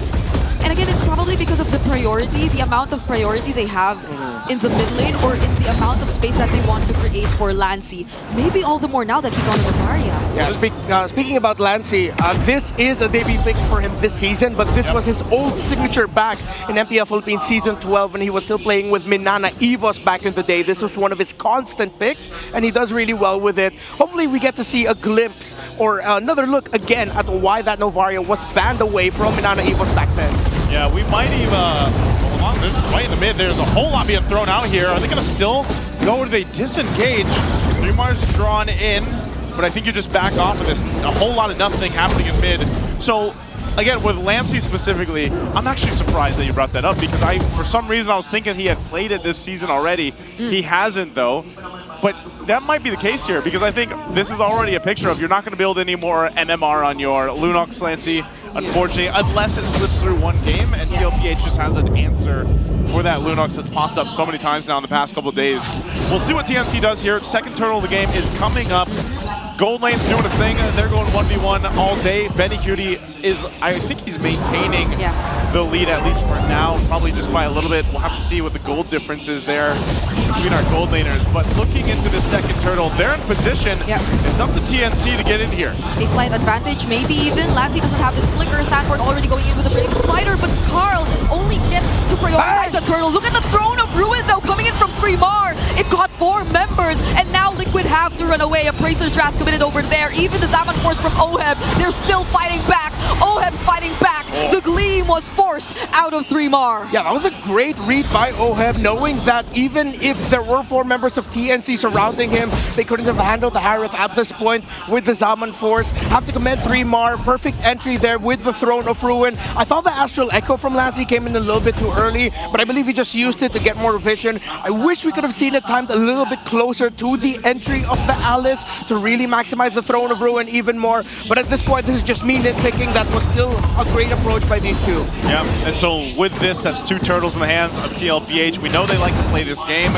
They'll maintain this a little bit of lead. Whoa! Whoa, an aggressive flicker from Sanford. Sanji's there too. San duo with a bit of help from Carl. Take down Zaida all alone in the jungle. I was going to say, they like to play this game, and when they have the lead, they'll continue to press on it. Now they just did that in the jungle of Zaida. Yeah, rotational misread, which is why now you see TNC trying to compensate by forcing back the Harith. And let's see if they'll be able to take down this tower. OHEB commits Zaman Force. Astral Echo reveals 2. Sanji comes joining 2. However, the damage from the Star Shutter was a bit too much. JP and Sanji, do they still want to fight this? They will have to walk away. Not even Carl might try and join this fight down bottom, but Benny Cutie still trying to go for it. Crimson Beacon already forced out. All right, they even things out. Lancey saved that sequence. The Star Shadow was perfect. If they did not get that kill on the Harith, but only got the turret, would have been meh. But since they got the kill and the turret, great comeback for TNC. However, still a 1,000 gold lead for Team Liquid Philippines. TNC needs to heavily contest this turtle and minimize losses. While Liquid, they have a very stable formation. Yes, OHEB died, but the items are still locked in for him. He still has resources, and now he has Zaman Force again. Yeah, this is a little bit better too. I think this Radiant armor picked up by Chaknu will help him in a way. Do they want to go for this turtle? They do want to contest it. Conceal's going to be used. Carl Teasy needs to be pushed off. Oh my goodness! Carl Teasy with the retribution, taking away the objective. 3Mar though with Throne of Ruin. That's going to be the trade. Sanford trying to sustain. OHEB going into the Zaman Force, and the raging Sandstorm from JP just in time. Chaknu will fall too, and that's a double for OHEB. TNC really needed to commit that fight, even though it was risky. So what happened there was Team Liquid Philippines split themselves into 1-2-2. 2 members in the mid, 2 members in the turtle pit, 1 up top. JP's pressure up top means there's a little bit more damage done at the turret because it was him pushing the wave. When you have a Lapu Lapu and the Fredrin together, you can afford to just send both of them to hold the turtle, hold the objective, and then they can win that out. TNC needed to commit that play, but they were just outplayed by the late entry of JP. Yeah, and I was even worrying if he could make it, but knowing that this is a Khalid, surprisingly the Raging Sandstorm was just made it in time, and it didn't even feel like TNC had enough time to burst the objective if even they wanted to. Yeah, again, TNC's just lacking some of the firepower here. This kind of lineup too needs to go ahead and build up. Whoa, hold on. Is Sands going to be okay with this? Unbreakable? Oh, probably not. Throne of Ruin and the Star Shutter's there. Oheb won't even try committing the Zaman Force anymore. At least TNC get 1 kill from Liquid there. I'm so surprised that TLPH, hold on, JP's in trouble. Or could they actually get 2? But Sanford's still gonna jump in. He has Carl by his side, and he only targets Benny. Carl TZ still going in, energy eruption onto 3, forcing out the flicker from Lancy. But Zyda, he's going after, but Oheb's going after Zyda. And Zyda fortunately had the traceless, but oh man. I think Sanford felt something to the flex off before we got into the game, man. He went right for Benny. Yeah, that was a bicep curl of Landshaker if I've ever seen one. Perfect entry, perfect distance. He committed the flicker there. It was right on the money. And of course, the late entry by Oheb stopped Zyda from being able to help. So now you see TNC Pro Team and one of their best qualities for this season, forcing out fights when you least expect it to. Only one other team we attribute that factor to, and it's Omega. Yes. But Team Liquid Philippines, they are countering. Oh no, Sanford could not move. Carl TZ might be the next target here as the front. Sanji and Oheb will have to reposition themselves, but that's 1 member down for Liquid before this potential Lord fight. And that's a major member down. We'll see if TNC can capitalize on it. Sanji also less than half health, but look at JP's positioning. He's got a flicker available. TNC has to respect that. They won't pressure the Lord just yet. They need to continue to build up. This is a good item pickup too for Benny Cutie. He's now got the Malefic Roar. 3 items locked in for him. You're starting to see Lancy's damage also scale up. That's what we expect here. But again, you can see Sanford seems to be a big problem. He's a main part of the damage output that's coming out from TLPH. They still get control to start the Lord though. TNC is going to stare it down. We have to keep an eye. Chaknu's going to pop the conceal. They're going to go. Oh, he uses the Unbreakable. Sanji's half HP. Carl still secures the Lord. And now the fight continues. Side unfortunately will be falling for TNC. Chaknu has nowhere to run to as well. And now the target is going to be 3 more. 4 members, actually 5 on him. And fortunately has the Gleam, but they lose 2 in the process. JP and Sanford was blocking off the entry of Zyda. Yeah, he wouldn't have been able to make it to that Lord to get the retribution off, but the fact that he showed himself close to the fight, JP and Sanford were ready right away, blasted him immediately, and suddenly massive lead for Team Liquid Philippines. You're just seeing Team Liquid out-SQ TNC every time, and it looks like they've really looked at all of the tendencies of TNC Pro Team when it comes to the objective takes, because they are blocking off all the entry points every time. They're doing it so well by also just splitting up TNC. You know that 3mar wants to jump forward with the Alice. He wants to be able to get that Throne of Ruin off. So he's already separating himself from the rest of the team. Now if they're blocked, especially by JP or even Carl to an extent, they can't follow through on that setup that's coming out from 3mar, and that's a big problem for TNC on trying to actually utilize the damage they have. Meanwhile, this is one of the downsides about Novaria. Obviously, there's this window of you're not really doing much except going on for those shots, those shatters, or the setups here. And so when you don't have that, in comparison to like a Jushin, right, for Sanji, he's just dropping down the lantern 24/7. Like that's what he does, right? He's constantly going for it. So TNC, that's why I was saying they need more time to be able to build up, but then they have to be able to actually go into a team fight with an upper hand. TLPH is doing such a good job though at stopping that from even happening. Yeah, looking at the items, already up to a Guardian helmet for Carl TZ. He didn't full build the Cursed helmet, he just went for the Molten Essence, while Zyda's around 1,000 gold behind. The 2 gold laners has actually a significant lead for Oheb, already up to the Holy Crystal. So getting that advantage isn't going to be as easy for TNC. And Team Liquid Philippines has been capitalizing on a TNC tendency, which is they want to overcommit right away on the first target they see for objective team fights, already utilizing their resources. Yes, they were able to get a great Astral Echo off of from Lancy, who decided to swing to the back. Astral Echo even got the clip Sanji there with the Star Shatter, but then since they didn't have enough resources because they just used it in the pick beforehand, then TNC Pro Team, the advantage that they really wanted to go for at the beginning was actually what costed them. So I think they need to recalibrate a little bit. Poke the hero down a bit, don't immediately try to burst it down right away. Yeah, and choices like that, especially the mid or early to mid stages, might be a bit dangerous because of flying clouds. But Chaknu here, would he even use the AOG? Because 3mar decides to go in, catches 4, but Sanford's gonna block everyone else! Wow! Chaknu already falls, but they don't care! Sanford's able to do his job. Sanford does it again. It's been all game, man. It's someone from Team Liquid Philippines just cutting off the damage dealers of TNC. Yeah, what the 40, bro? What the 40? TNC Pro Team. Again, the difference of the damage profile between the Lapu Lapu and the Alice. The Alice, yes, you can get a big set off, but you damaging everyone little by little isn't going to be that much of a bother for Team Liquid. While the damage of the Lapu Lapu is dealt in bursts.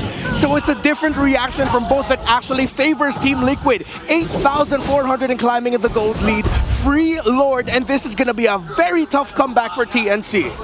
Tough one to deal with. They're going to try to manage what they can from the base. But even with this kind of lineup, I'm kind of worried here for TNC as they face a 9,000, nearly 9,000 gold deficit. You can see the difference in itemization even. Oh, man. So there's quite a bit of a gap here, Renmar. Yeah, it's already 3 items for the Juicin, already up to the Sky Piercer and even the Blood Wings. Only up to the Magic Lantern there is the Novaria. And already there's a Divine Glaive in the hands of Oheb. Sanford, knowing the lead they had, decided to go for the build that you go for when you have the lead as a Lapu Lapu. Get 2 axes. Ooh. Okay, Lord coming his way up top. They're going to jump in. Sanji jumps in with a beacon. Yep. TNC will try to hold on what they can, but the mid-turret's going to go down here, and 3mar could be in trouble here. Doesn't have to gleam anymore, but will be using the Throne of Ruin. But looking at the damage, they already have enough. TNC get to work on defending their base for now, but there's another wave coming in mid. Would they actually still defend this? Okay, they're down 1. 3mar's a major part of this. Team Liquid might want to potentially have the game. Oh, JP goes in, he blocks off 4. Chaknu trying to defend as much as he can. Carl Teasy denying Zaida of him being able to throw out those basic attacks. OM with his Ammon Force 2, and that's gonna be enough. It's game number 1 going over to Liquid. Team Liquid Philippines will take game 1 in this best of 7, and it was a dominant game for them.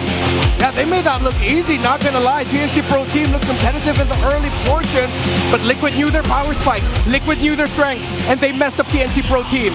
Let's throw it over to the panel to break down game 1. Okay, so that was really super interesting. Not exactly the game 1 I expected from TNC right off the bat. Not from TNC, but Liquid was on point. They did exactly what we expected. They denied the Lunox. They won that, I don't want to say it's just a mid-row matchup, but that mid-trio, look at this. It's very Liquid-coded. Fredrin, Zushin, Khalid, they were winning everything. And they did that one thing that would ruin Zaida's mojo. They invaded him early. And when the fights broke out, the #1 culprit, the guy, is Sanford, to be responsible for breaking everything that TNC needed to do in the early to mid. Even in the later parts of the game, he was really reliable. He got everyone, all the attention of TNC and more, allowing basically even Carl Teasy to do Carl Teasy things on that Fredrin, man. He was an extension of that mid trio. It's as if the Zushin, Khalid, Fred wasn't bad enough. You got a Lapu Lapu coming in to cut through the back line and ruin TNC's early to mid. And even late game, like when we crossed over to, again, post-Lord, it was so scary still to face off against 40's Lapu Lapu. I'm being very deliberate about the name I say because still, when you say Lapu Lapu, people think of another name. That's right. It's Edward. It's Edward. Today, it's all about 40. Yeah. This is his magnum opus. Yeah, in the words of Renmar Santa Cruz, what the 40, man? What the 40 is this performance right here. It feels like, it feels so clean. It feels like he can go basically 1v2, 1v3 most of the time here. Maybe that's because there's an Alice on the field. Doesn't really have that much of a burst threat, which is what we were looking for here for a majority of it. Where was Zaida? What was Zaida up to? While TNC would Bendy Cutie farming. It's less about where was Zaida, because him getting into position wouldn't even be a question. It's more of how is Zaida? Because Liquid was in his face as soon as they could. Carl Teasy, being the Fredrin connoisseur that he is, knows this is one of the main strengths of a utility jungler going into a funnel jungler like Yi Shin. And if there may be one thing I could suggest or tweak for TNC going into game number 2, again, we're in this for the long haul, maybe that Granger. I think Renmar also addressed this as soon as we jumped into the game, is that's not what he's looking for. Maybe it was a Twitch reaction to that Harith, and they needed maybe a little more range. Just for the matchup, right? The 1v1 matchup. Yeah, but already, Red 4 pick that Novario was already enough. What happened when they got that Granger was they set themselves up for, I don't want to say failure, but they were racing against time, literally. They picked a Granger and turned their lineup and their team into what's a very scrappy, very fight-oriented team, into a triple core lineup. That is not TNC's identity. They're getting farm on that S16. They're getting farm on that Novario. They're getting farm on that Granger. Given it's the Granger who would hit the power spike sooner, but all three trying to race for that against a team like TLPH, a lineup like this, it's a non-starter. It feels like you're trying to get this, what do you call this? Slice a loaf of bread and the free people, and they just can't do much with that small slice. Yeah. It's like, all right, this would have been a lot better maybe if this lineup enabled Zyda with a frontliner, goal laner. A funnel or something. A funnel or something. It just wasn't going to happen. Maybe, again, the only real pick that could have budged, or I think if Coach Hito, Coach Etomas can look back is, yeah, Benny, maybe that could have been a fighter. Doesn't need that much gold. Yeah, that could deal a respectable amount of damage. I'm pretty sure there was one or two other picks beside the CC that could have provided for that, but maybe the X-Ward. The X-Ward would be good. Given that you're looking at a Fredrin and a Lapu-Lapu. They would hate that. Yeah. You are going up against the Harith. So you might lose out on the lane matchup if it was the your Pyraga armor would have gotten popped quick, but yeah, no. Anything else except for the Granger, maybe. Yeah, would have looked better, but I'm not saying Benny played bad. It's just the overall picture did not support what we know TNT to do well for. 15 minutes, all it took, but to be honest, it felt like a stampede. It felt like a 10-minute game to me. It felt really fast. It's like a majority of this game, there was not much of a fight from TNC. It was like most of it was TNC trying to just not drown. Yep. And the amount of pressure being given to them by TL. Yep, they had good tools. It's just as the painting was about to be finished, they smeared a little bit of a spaghetti sauce on it. It's like spaghetti sauce. Yeah, it's good. I love spaghetti. You know, I like the meatballs. But sometimes you need something else. So that's my opinion. Looking at the stats here, again, It's all liquid. MVP, the carry, the wingman. Oheb, of course, always ever the rich guy at 822. His Harith barely faced any opposition. That's right. There were also moments where that Harith could actually fight against free people, like we mentioned around the mid game, in the mid area, where he was enabled. He was enabled, and he timed it perfectly as well. I think I would be amiss if I also mentioned the supporting facts as to why I think we needed more of a fighter or something with utility in the gold lane. Looking at Liquid, they had 4 good sources of CC. Everyone except Oheb had good crowd control that could enable the rest of their lineup to succeed. TNC, on the other hand, only really had the Gatot, the Old on the Eastern Shin, the Throne of Ruin, and then that's it. Novaria and Granger are more really just damage. Yeah, and we're going to look for that more maybe later on in the draft. Hopefully there's going to be some changes by Mr. Hito and Etomax. But before that, let's throw it over to The More You Know. Thanks so much, casters, at syempre sa mga panel natin. For the English viewers out there, you might not have heard this, but sometime during the pre-game show, Midnight actually said that Benny Cutie is the best fighter gold laner in MLBB right now. And I cannot blame him kasi parang nakita naman natin sa mga bakbakan na ang fighter gold lane ng TNC ang naging quote-unquote meta. Pumabor ang meta game sa side ng TNC o kaya naman ay inimbento nila, pinalakas nila yung meta at dahil yan dun sa mga choices nila after the patch. If we are going to look at the heroes na nakita natin nung regular season, ibang-iba na sa mga priority natin ngayon sa playoffs despite just having 26 games. Yisun Shin and Lancelot ang mga priority na picks pero ngayon sa playoffs, Gatot Kacha ang pinag-aagawan ng mga teams natin at sama mo na dyan ang Lunox at Kimi. So Lunox is important because it is a hero na may shred na pangkontra naman dun sa mga tanky heroes katulad ng Uranus, katulad ng mga Alice na nakita natin naging sikat na rin pagdating sa playoffs. Now when it comes to hero bans, interestingly, yung 1-1 na laging binaban ng mga teams natin ay hindi na pinapansin ngayon sa ating meta from 88% na hindi na nga natin nakikita man lang sa highest contention rate. In fact, Zushin pa rin naman ang pinag-aagawa ng mga teams when it comes to the ban. And interestingly, ang Yuzhong na ngayon ay 50% so far. I think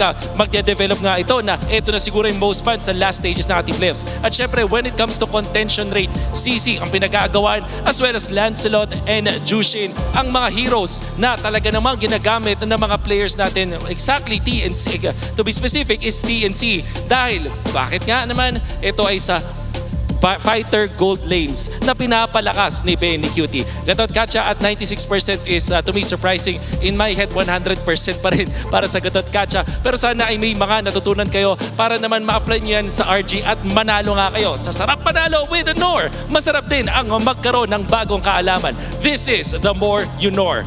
Expect TNC to still pivot their way into fighter gold lanes. Kanina nagulat tayo na Granger pa rin na kanilang pinili pero hindi naman ako magtataka.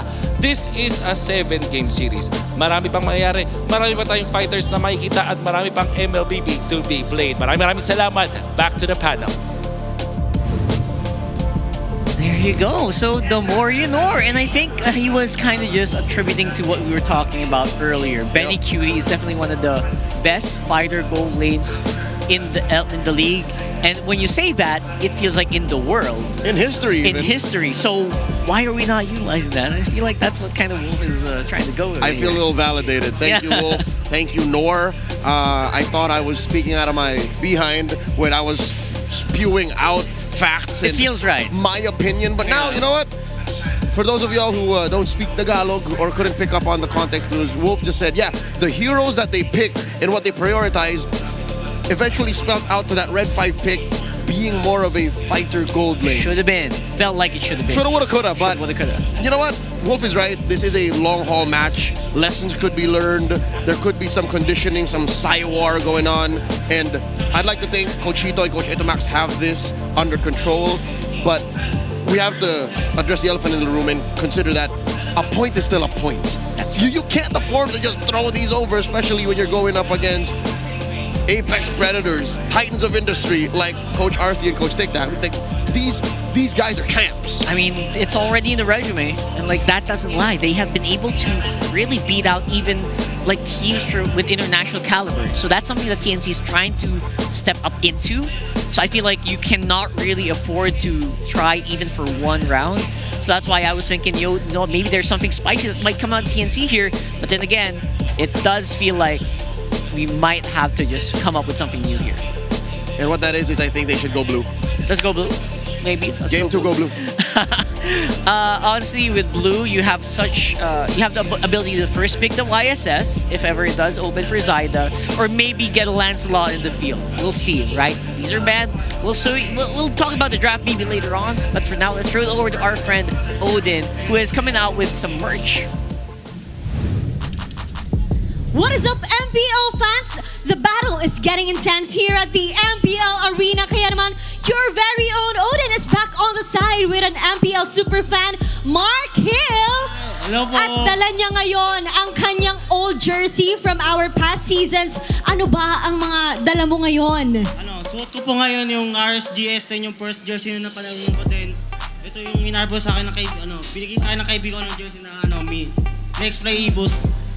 Ang tagal na niya na mga jersey mo na yan. At talagang si Mark Hill ay isa sa mga familiar fans sa akin dahil lagi ko siya nakikita sa lahat ng MLBB events. Wala ka absent, di ba?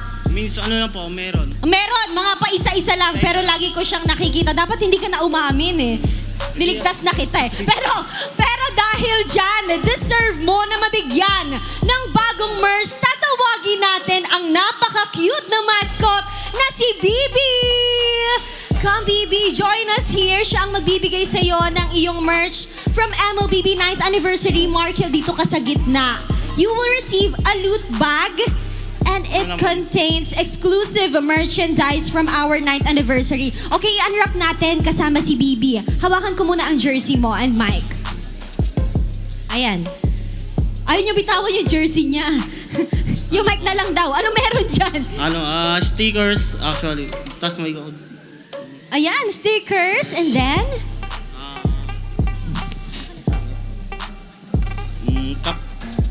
You have a bucket hat? Ay, ang cute mo dyan ah. I-clip mo yun ah. Cute ka dun. And then, ito po. Meron kang blanket/banner at ipakita natin yan. Hold it with BB. BB, hold it on the other side. Sobrang swerte mo naman, Markil. Idadagdag mo to sa iyong koleksyon. And sino ba ang sinusuportahan mo na team ngayon sa ating playoffs? Aurora and TNC Pro Team.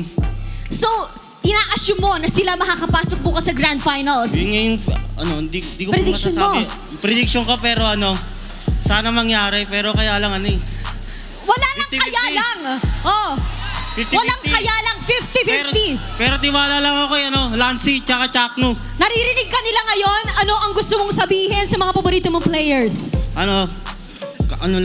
Maging kapati lang kayo sa mga gameplay and tiwala lang, kaya natin to. Let's go! Let's go! Ipa-cheer mo naman ang TNC Pro Team. Kailangan nyo nang humabol ngayon. TNC! Go, go, Phoenix Army T! NC! Go, go, Phoenix Army! Maraming salamat, Mark, and thank you so much, BB. Maraming salamat sa MLBB for this merch. And with that, ibalik na muna natin sa ating panel to get back to the match. There you go. I didn't know we had BB in the house. He is supposed to be the niece of Tita Jolens, which is another character in MLBB. So we'll talk about that. We haven't been acquainted yet, so I'll try to get Tita Jolens here tomorrow. And yeah, celebrating MLBB's 9th anniversary. Thanks so much for hanging out here. And don't forget, you can also just keep coming in here in Connect Astro. I believe there are still tickets. If you want to watch, get your playoffs ticket right now. Go to the MPLPH website and join Connect Astro for MPL Philippines Season 16 playoffs. There's still a few. I think for tomorrow, I think they want to open up more areas here. That's right. Just because they know so many people want to join. We know. So come on over. All right. So again, that's done. We're gonna go over to our next one, which I believe we have a few titles that won through the Esports Awards. That's right. You can vote for Team Vitality for Esports Team of the Year, Kirk for Esports Breakthrough Player of the Year, and Team Liquid and Team Falcons for Organization of the Year. That's right. Team Liquid for Content Group. Moonton has also been nominated for Esports Publisher of the Year and Mobile Legends Bang Bang for Esports Mobile Game of the Year and Esports Game of the Year. I am confident we can win all of these awards. I feel like it feels like it is too, because way back in MSC, I feel like so many people turned up specifically for MLBB. For such a young esport, again, we've been around as a title for about a decade, slightly less. We are #1 top charting across so many different channels and regions. That's right. So we're no longer up and coming like MLBB is now. Not even a question, because people are starting to build their lives around this game. So hopefully you can kind of just you can just get into it and help us out in the Esports Awards. Make your voices known and vote now. Here we go. Going into game #2 confirmed. They take good old Leo's piece of advice. It's blue. Game 2, go blue. There you go.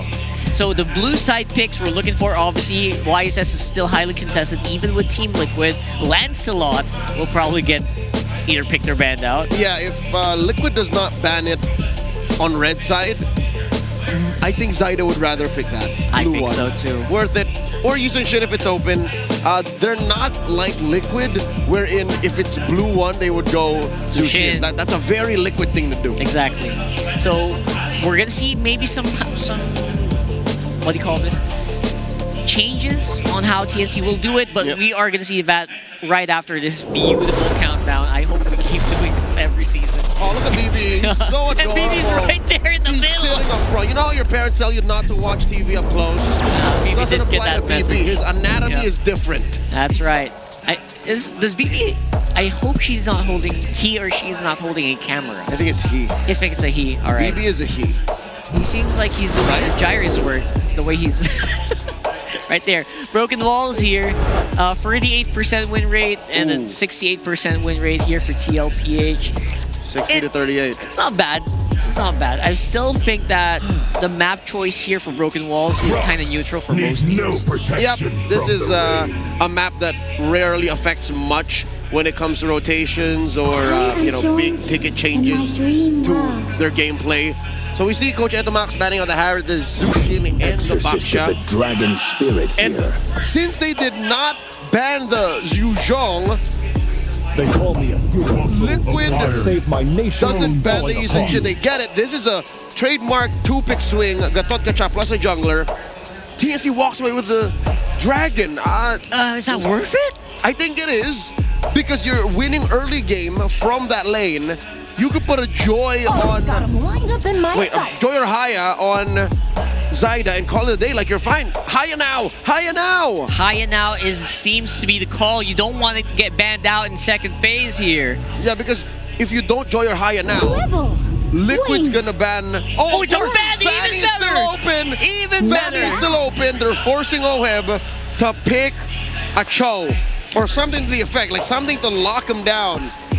Yeah, my lord, or something in the EXP lane. I'm sure there's still options, but oh my God, TNC want to go fast. They want to go fast here, which is exactly what they were lacking earlier. And they were trying to bank on a super late game with free cores, basically. Time was against them in game one. Now they said, "Time, look at me, we're best friends."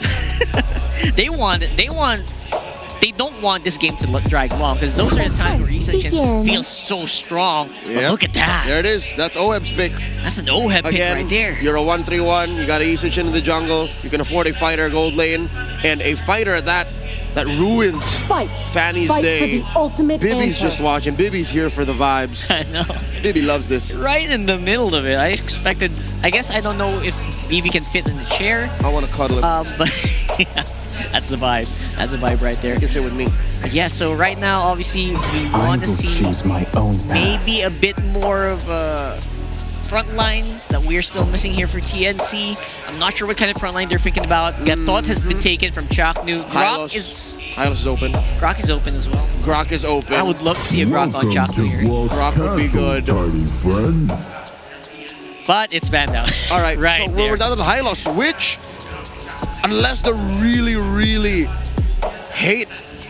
No, you can't do it. You can't do this to Chaknu. Chaknu has 17 heroes throughout season 16. Yeah. It would be weird to force a Hylos on red 4 just to throw the Gatot Kacha into the EXP lane. Chaknu says, you know what?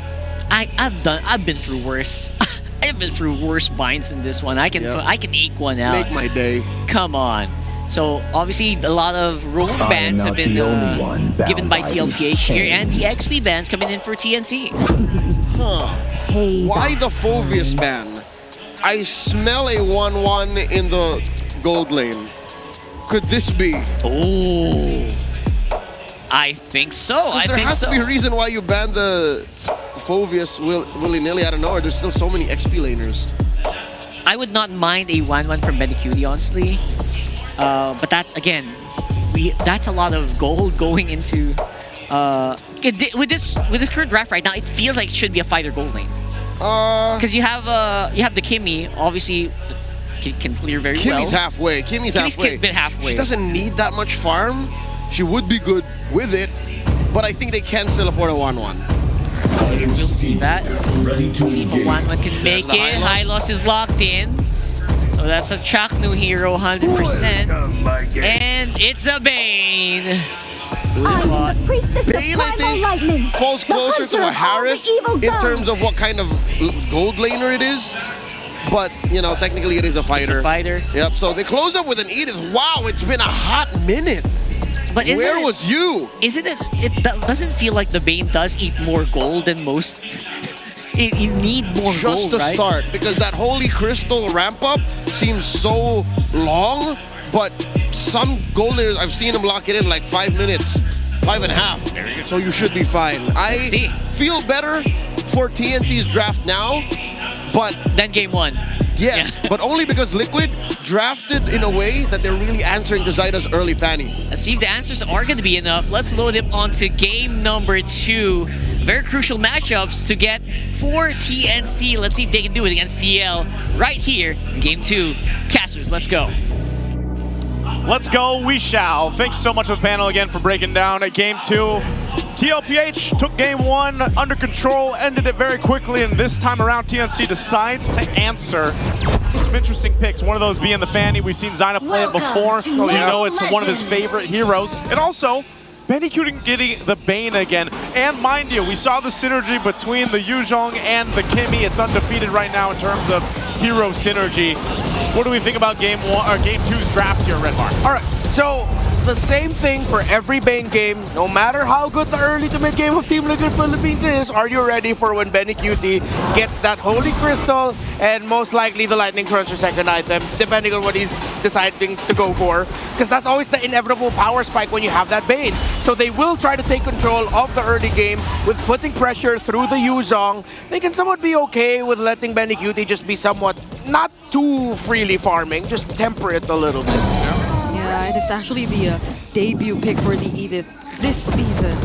We did discuss that it's not entirely new to us, but I guess I was really surprised about it showing up right now. But Zyda, that's the more surprising part. You can hear the crowd. Zyda, I don't know. It doesn't matter who's playing it. Whenever they see a Fanny, you get a first blood. Everybody loves it. Yeah, just about we said them putting pressure on the EXP lane. Yeah, good thing TNC countered back. That's not how you want to start when you're up against a Fanny.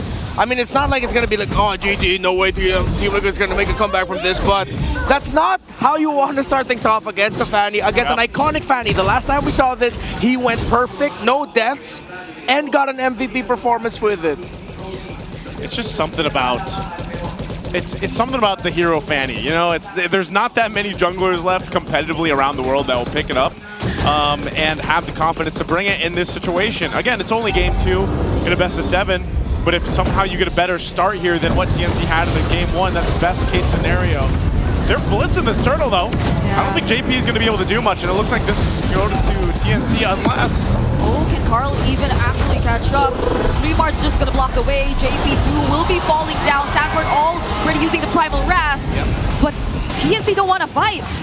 They just actually want to take the turtle. Yeah, great discipline to not go for even more kills. Again, this is Zyda on a Fanny in Broken Walls. For the longest time, we always thought never play Fanny in Broken Walls. It's going to be way too tough, but he just looks comfortable with it. It doesn't feel like that there are Broken Walls on the map with it in his hand. He tried to time the entry perfectly. He still got the turtle.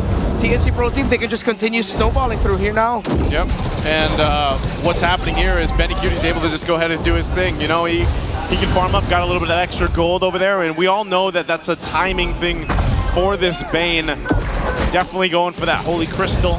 Once he has that, he'll be a big burst of damage right now. Zyda mostly. Wow. Fracture Pulse thrown out, but JP is trying to go ahead and put some pressure here on Zyda. We know that they can't fall behind because the minute that they fall behind, TLPH did this in the previous game too. They'll put pressure. Whoa, Sanji's gonna flicker out defensively. Good usage of the Glorious Pathway. Yeah, it's a bit too obvious that Team Liquid might want to start playing or rotating a bit more aggressively, but TNC are just too quick to react as well. They have enough ways to stop you in your tracks if ever they wanted to. Imagine that. Just with the Glorious Pathway, the flicker was forced out of Sanji. Yeah, the Retribution of Carl TC2, that was the most expensive reaction to a Glorious Pathway ever. Yeah. With barely anything happening in the map at that point. So that was a great call by Chapley to drop the ultimate down, already up to the Heptases for Zyda. Doesn't have a significant lead over Carl TZ. Oh, no, wait. Oh, wow. Zyda, bro. Look, even we don't get to react on time with the amount of speed that Zyda's using this Fanny with. If Lancy is Luna, Zyda is Fanny. It's Fanny. And, you know, the crowd knows it too over here on this side of TNC. That's going to give them an opportunity to just take this second turtle. Not sure if Oheb and JP want to do anything. They're getting the information, but yeah, it's just another objective in the hands of TNC. Great start for them. You're 2-0 on the Fanny. Zyda scaling up really well. He's going to go for Oheb. Oh, now he wants Oheb. Cutthroat already committed. Deadly catch as well. Does Oheb get to touch this? He doesn't! And now Zyda still goes in. AOG committed by JP, and they get to save OHEP. Yeah, don't run Wolf King. Second skill, saved himself with it. Good thing they weren't able to give another kill there to Zyda. If that was another kill for Zyda, that would have been even bad news, because that means that's both side lanes already losing for Team Liquid Philippines. Which is interesting, because when you look at this, yeah, he's got kills, but Carl Teasy's doing an okay job at keeping things even against Zyda here in terms of economy. He's already got his first item as well, Hunter Strike, and then, of course, Zyda's doing a lot of damage because he's got that Blade of Hephaestus working the next. And there you go, Benny Cutie now has the Holy Crystal. That's a big item pickup for him. Decided to rush it. Doesn't care about the fact that a little bit of movement speed, you know, some basic boots goes well for the main. No, just go straight for the Holy Crystal. It's fine. You don't need to pack boots. You're already fast. You're already fast. When you're drinking. Yeah, you drink your ale, you go faster. I wish real life was like that. I mean, it could, depending on, you know, depending on what you're drinking. Sip water would get that. Sip water, that's that would make you get fast. Yeah, that's how you stay hydrated, Redmar. You know, stay hydrated with sip. But yeah, that's what they're gonna do. The next turtle too, he might even rotate to the other side of the map for that last turtle, just because, you know, locking in that item gives him a big burst damage, and you can play into this. I think part of this too is, yeah, you can see Carl Teasy, he's doing fine. I think he's turned into a point where he's like, let me just farm up and do my thing. Honestly, that's one of the most surprising parts, because this is one of considerably the best starts you could have against Liquid. Denying them of the first 2 turtles, which I think we've pointed out multiple times whenever we try to discuss the keys to victory.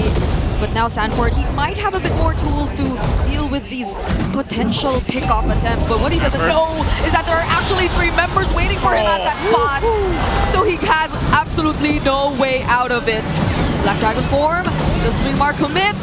He's just gonna zone them out. Yeah, he already used the Petrify. Right now, I'm not really seeing the vision as to why they go ahead and pick up the Edith. Zyda gets clipped a little bit by Carl Teasy there in the bottom lane. Retribution still active for both. TNC needs to slow this down because Carl Teasy gets to steal it. Look at Jack No. Oh, but if they could get another kill, then they might not be the uplist. Sanji nearly got to take the kill on Lancy. But somehow he's still alive. Benny Cutie though, they have to avoid this dangling catch. Carl Teasy has nowhere to run. I told you Benny's gonna join the fight for the 3rd turtle, and he aggressively flickered forward for Carl Teasy. This has been the story for TNC Pro Team. Their side lanes have been more active and have been felt more in the map, and with Fanny leading the charge, look at Zyda again. Ooh. Sanford in the bottom lane getting pressured. Oh no, Sanford. 1v3 once again. Primal Wrath already used. He has the flicker too, so he'll probably be safe. AOG, but he doesn't get to land in the right spot. Oh, everything just being thrown out here on both sides. Sanford actually able to use the Primal Wrath and survive this time. I think he's tired of getting just beat up in the side of the lane, but he's going to have to deal with it for a little longer. It's now up for TNC. I'd say this has been going great for them. They've got a nice little bit of a lead. They need to start getting some space on the map to work with. This next Lord comes up in about a minute. Yeah, at this point, it's TNC's ball to drop. Because Team Liquid Philippines, they're waiting for the Carl Teasy timer. They're waiting for their Yi Sun Shin to be really farmed up. It's going to take a long time, but that's why you pick up the Edith. That's why you pick up the Ruby. You pick up 2 very static, very slow, but lane-holding side laners to give a little bit more room for Carl Teasy in the jungle. One of the main reasons, though, why this plan is going to get delayed is because of that kill Benny Cutie got onto Carl in the last major sequence that we saw. So good use of the flicker, the fact that he went all the way from the top lane to the bottom lane. Benny Cutie knows the timings of this Bane very well. Yeah, that's why Zyda finally got to overtake Carl in terms of EXP. And possibly even a lot more gold now. Oh, burn! The retreat! Oh, that wasn't even the retreat! That was the burn, burn from the... Lethal Ignition. The Lethal Ignition, yes. Oh. That's lethal. That's what they do. It's so tough. I've seen 2 Varsas struggle. You're right. In 2 days, and I am not feeling good about it. Okay, well, TLPH isn't feeling good about how things are going either. Right now, they're going to have to make a decision. Do we actually contest this? As JP is just taking everything, he's got to be careful. He's less than half health. He's going to go ahead and regen up, but TNC, they don't have a clear take for this while Zyda grabs his buffs. That's the priority here. It would be amazing if TLPH is somehow able to take this, given how everything has gone. for the past 4 minutes or so, it's going to be up to them to just decide, do we actually want to contest it? And I think it's up to TLPH also to turn this game in their favor. Who's going to be able to do that? Probably this is where we have to see JP and Sanford pull something up their sleeves here. But will they actually have the damage? Yeah, and Benny's here too. They have to worry about Benny. Fremar already using the left dragon form. Oh no, Carl! Using his Traceland out! Zaida finds him! They get to secure the kill! And one more! AOG right in front of Benny Cutie just to punish him right there. But that's what they'll get. A 1-for-2 trade. And losing Carl was not what they wanted. Everyone did their job perfectly from the side of TNC Pro Team. 3mar, especially the two-man Furious Dive Petrify. Zaida uses the ultimate on the Little Wanderer. Yeah, clearly that was supposed to be Sanji, but 3mar though he gets to walk away from this. Lancy 2 won't go down. Go for the Lord. They get this though. They might be able to secure this out. They're going to try to do it. Oh, they are! But was that the right choice? Oh, I'm jumping in! Might just pick up 2, but the traction pulse, it actually saved Lancy, and Chaknu deals with Sanji all by himself. There goes the I'm offended, but Lancy has to purify. Yeah, look at Lancy, man. That's not Lunox. That's not Kimmy. That's Lunox with a gun. Oh, man. And it went. Again, they managed to get the Lord, but they lost a lot out of that too. TLPH able to pick up a couple of kills. TNC, how do they play into this? They already got the tier 1s down. Ideally, they get a tier 2. Yeah. But this is going to be tough because of the fact that Zaida and Chaknu went down. Yeah, the timings of it are off as well. No minion waves in the mid just yet. So they're not clearing up the minions. Team Liquid Philippines are committing bodies up top to stop the Lord. If TNC fast clear mid enough, but no, they can't read the map because Team Liquid Philippines aren't showing themselves. They'll clear it. Minion wave crashing through mid. They might be able to get the top turret though. That might be their saving grace with this Lord push. See what they get here. TLPH clears out that mid wave. Their goal is to maintain what they can. They just might have to say goodbye to this tier 2. Chaknu pops Conceal. He's going to be stopped in the tracks though. TLPH will lose that turret, but they'll deal with the Lord here. Deadliest catch into a pathway, but no go. Yeah. That's all they get. A tier 1 turret up top. They get the tier 2 at the bottom as well though, so they were able to space things out 4-1. That layering of the Glorious Pathway and the Deadly Catch could have been better. Could have been a little bit sharper, but hey, TNC Pro Team, they're not going to complain. They have the lead again. They're still holding on to it, and Team Liquid Philippines still scrambling. Now though, because of the last sequence, we saw what a big combination Flicker coming in from the Ruby can actually do for Team Liquid Philippines. So if TNC Pro Team get caught out like that again, it's going to be a very expensive team fight for them. They need to watch their spacing. They need to watch out for Oheb's Ruby. Yeah, and that was just a Flicker, not the I am offended. Don't run Wolf King.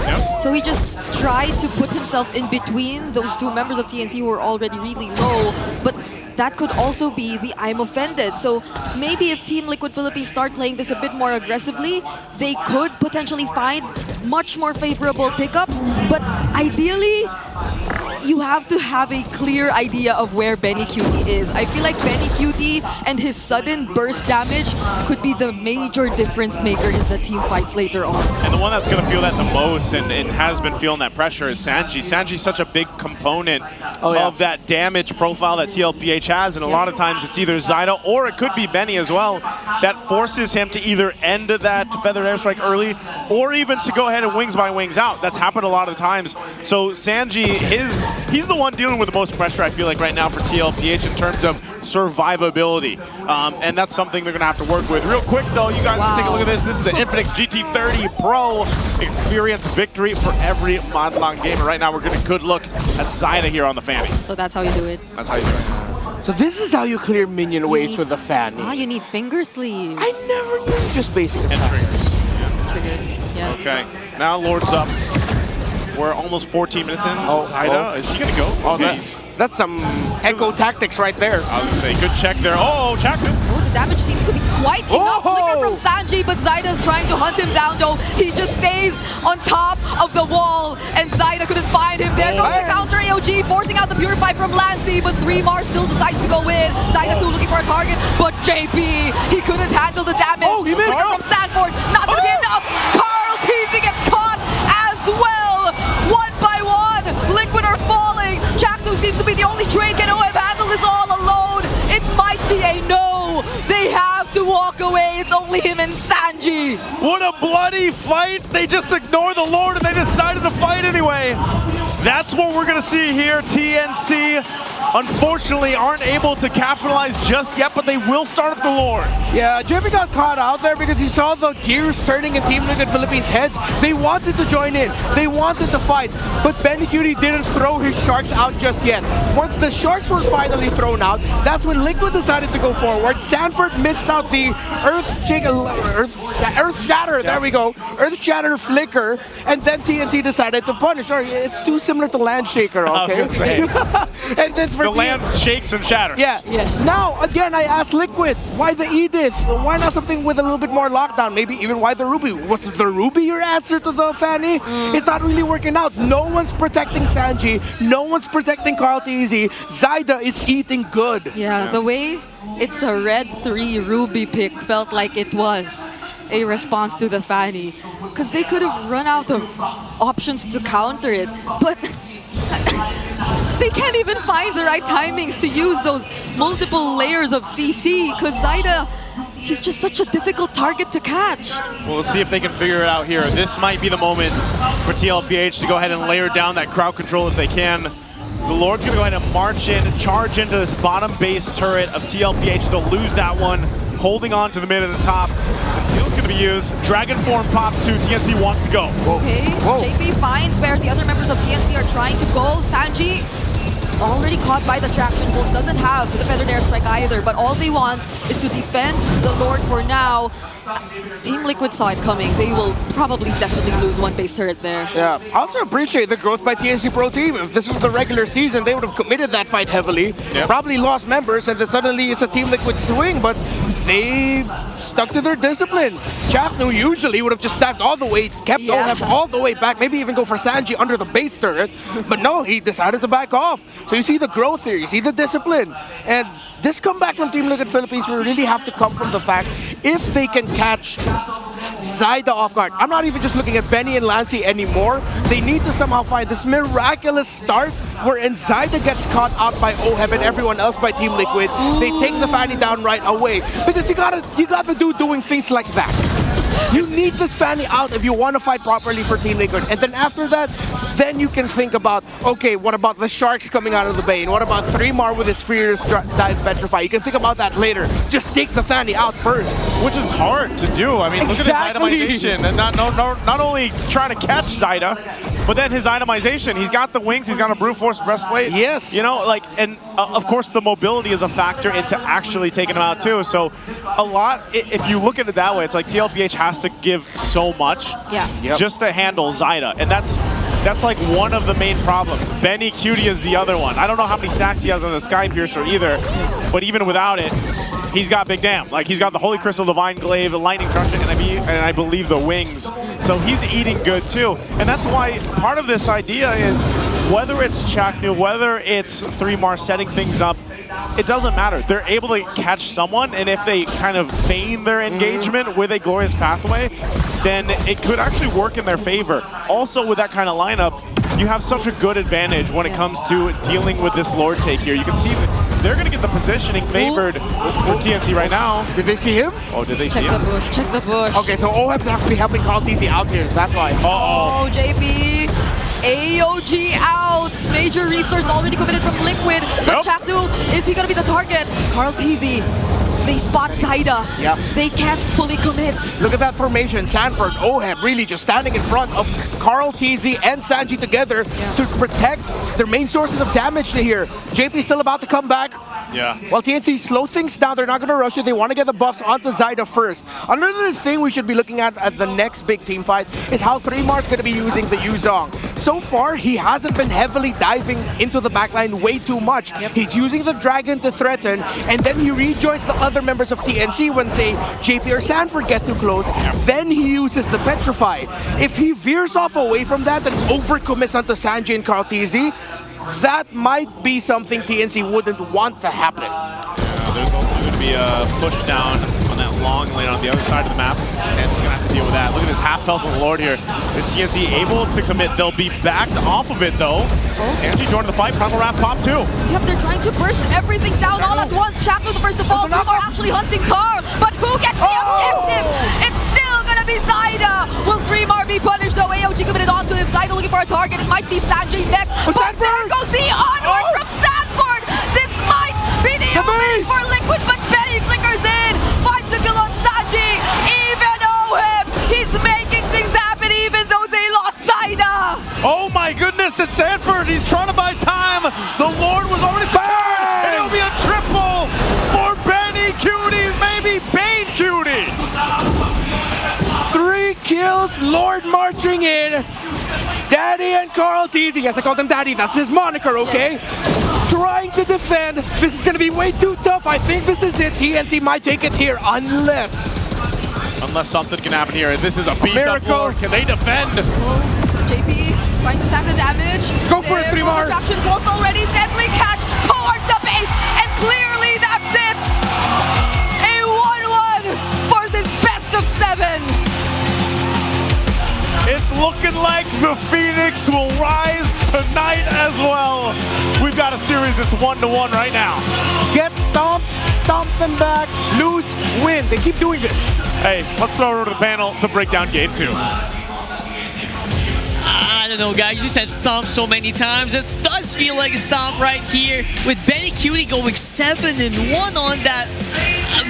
That Bane was crazy. I'm struggling to think who the MVP is because in the twilight of game 2, that was mostly Benny. Like the threat of what the Bane can do was more scary than what he actually did. But Zyda though. Zyda though, throughout the whole game, dictated what Liquid could get away with. I think it's safe to say, game 3 rather, Liquid has to ban the Fanny again. You did it in game 1. It worked out very well for you, and there was essentially like a half-hearted response earlier to counter Zyda's Fanny. It was just not enough. Do we need a Spider-Man skin for Fanny? Maybe someday. That was he was doing. The Zyda. Sensational Zyda. Don't do that. The amazing Zyda. The amazing Zyda. The superior Zyda. The infallible. There's so many.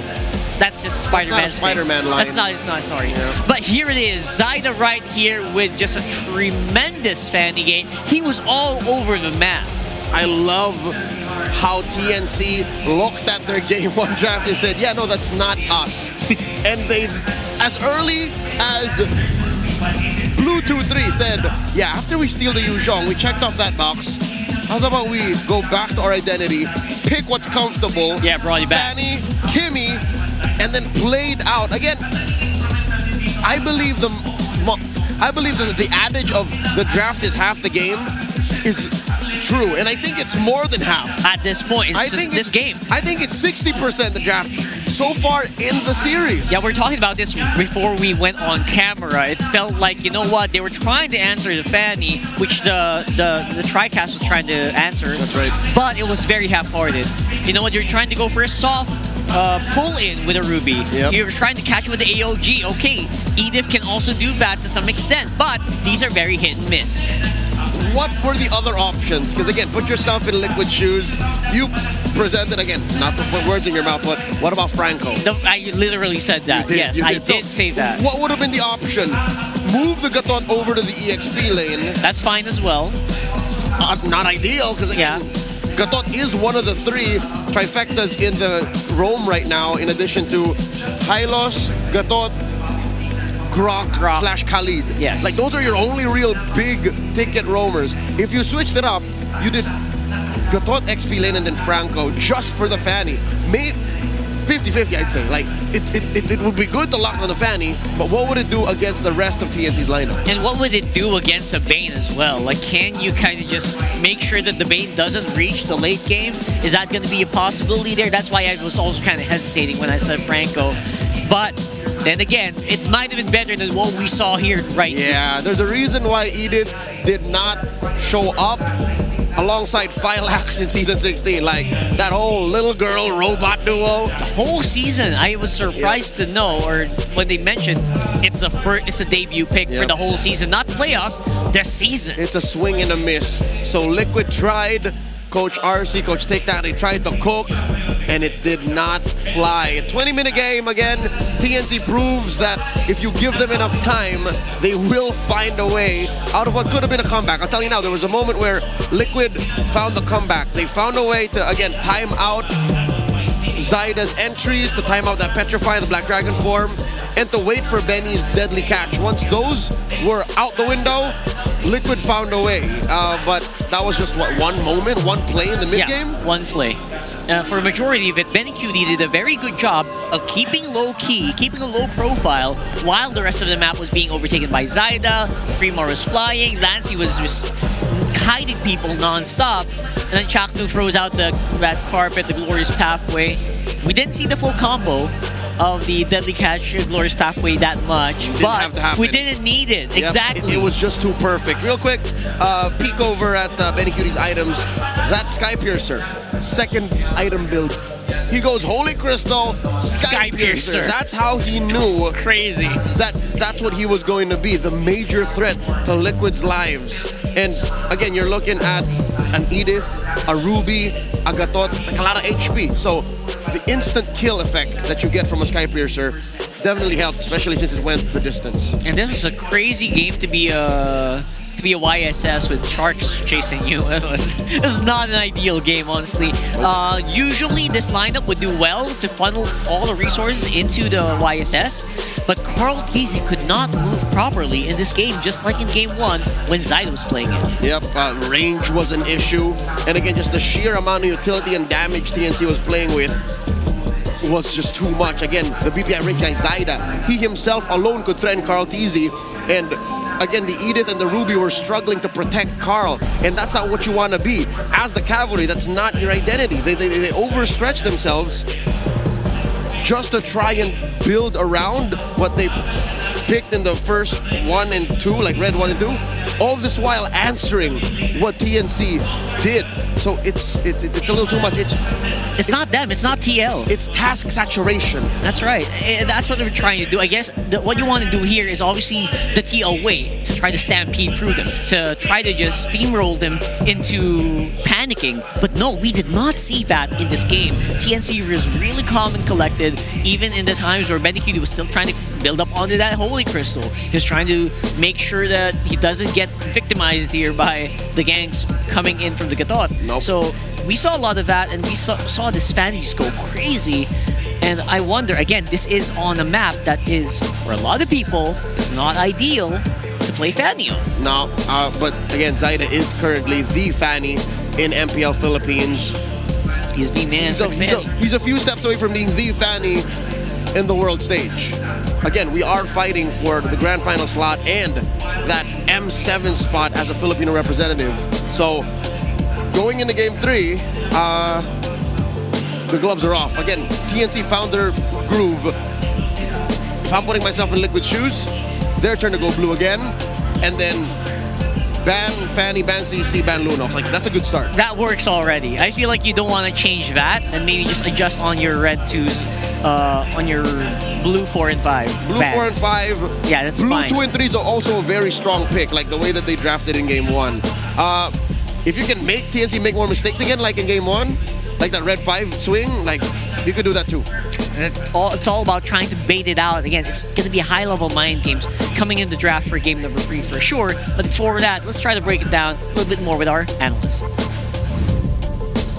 Thanks so much sa ating panel. Tatlo ang natutunan ko sa laban na to at tatlo din yung importanteng pagtandaan ng mga viewers natin. First is yung box ng TNC na napakaganda na makita natin na reserve nila. Second is kung ano yung task na inallocate sa'yo ng inyong shot caller, gawin mo yan at pag nag-overcommit ka dyan, magiging maganda. At syempre, number 3, retry ni Zaida ay kailangan ng pag-aralan. At nabibigyan ko natin kayo ng chance sa pag-aralan dito ang box, pati yung mga task ng side ng TNC. For example, etong si Chaktu ay nasa harapan lang ng trigger para kay Fremar na i-activate yung kanyang ultimate. Another task for him is kapag meron ng shot call dito si Chaktu. At pansinin nyo yung pwestuhan ni Zaida, Lancy at nitong si Benny Cutie. Hindi sila sabay-sabay na magpapakita sa kalaban. Pag may isang lumapit dun sa box ng kalaban, out sila tapos tapos palitan sila parang tag team. Papanoorin natin ngayon na force ni Lance yung flicker doon sa far side, nagulo yung box ng TLPH. Pagpasok ni Benny QT, threat na siya. At panoorin nyo ang retreat to. Eventually, Chakno will fall. Bibigyan ko kayo ng konting segundo para maghanda. Tignan nyo kung ano ang gagawin ni Zaida para makuha ang Lord. That is the combination of the ultimate cutthroat dito ng ating fanny mula kay Zaida tapos sabay dun sa retry. In converse, etong si Carl TZ na late siya ng kaunting-kaunti lang pero wala siyang nakuwang bonus kasi nandun rin siya sa harap ng laban at nape-pressure siya ng side ng TNC. Pag pinlayout natin itong bakbakan na to, magiging nasa pabor na siya ng TNC kahit maganda rin naman ang pinakita ng TLPH. At dahil na yan syempre sa closeout ni Benny QT, kung gaano kalakas yung DPS niya dito, just taking down the important members of TLPH and then chasing down Sanford to check that kill. Yan po ang napakagandang bakbakan na nakita natin mula sa TNC and TLPH. With TNC, this time, na-correct na nila yung pag-take care ng kanilang box.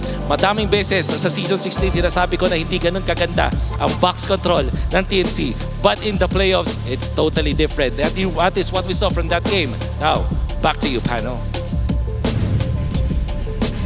Thank you for that, Wolf. And you know what? Box control, that is actually true. This is doing it against, again, the current MSC champions who are so good at playing around that area. We saw that in the whole season, right? We saw that in MSC. And this time, TNC feels like they can really catch up. Yep, that box is defined by the deadly catch, defined by the glorious pathway.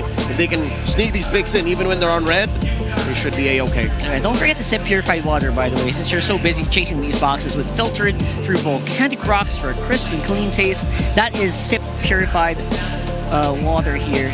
Alis uhaw, sip na. Also, if you have no funds to shell out for air conditioning units that you will only use once, worry not. Arctic Aircon Rental has a wide range of packages that will surely fit your budget. Be it an indoor function like this one or an outdoor affair, Arctic Aircon Rental is here to make your events cool and fuss-free while keeping your guests comfy. I'm actually surprised they were able to make this whole place like really cold. I'm literally shivering right now. Yeah, no cap. In all of our years doing MPL Philippines, like this might be the coldest we've been. Yeah, that's true. So thank you so much, Arctic.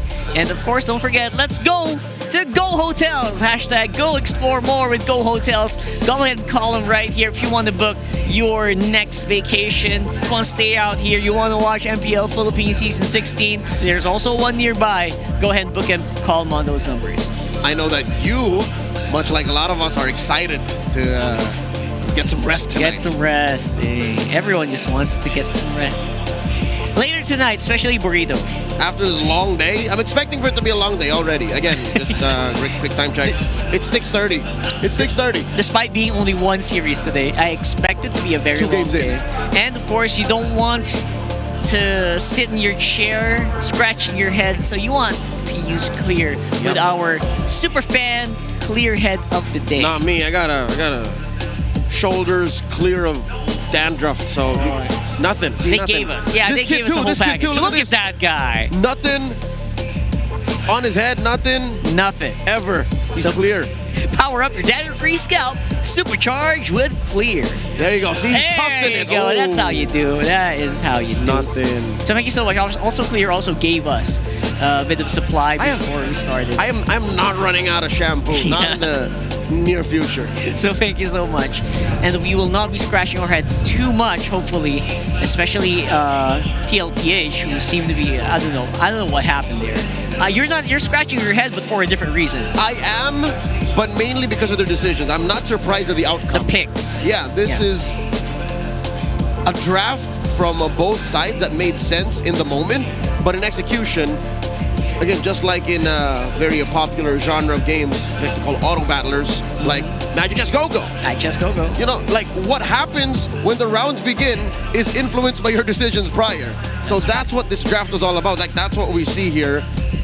They answered too much of the fanny.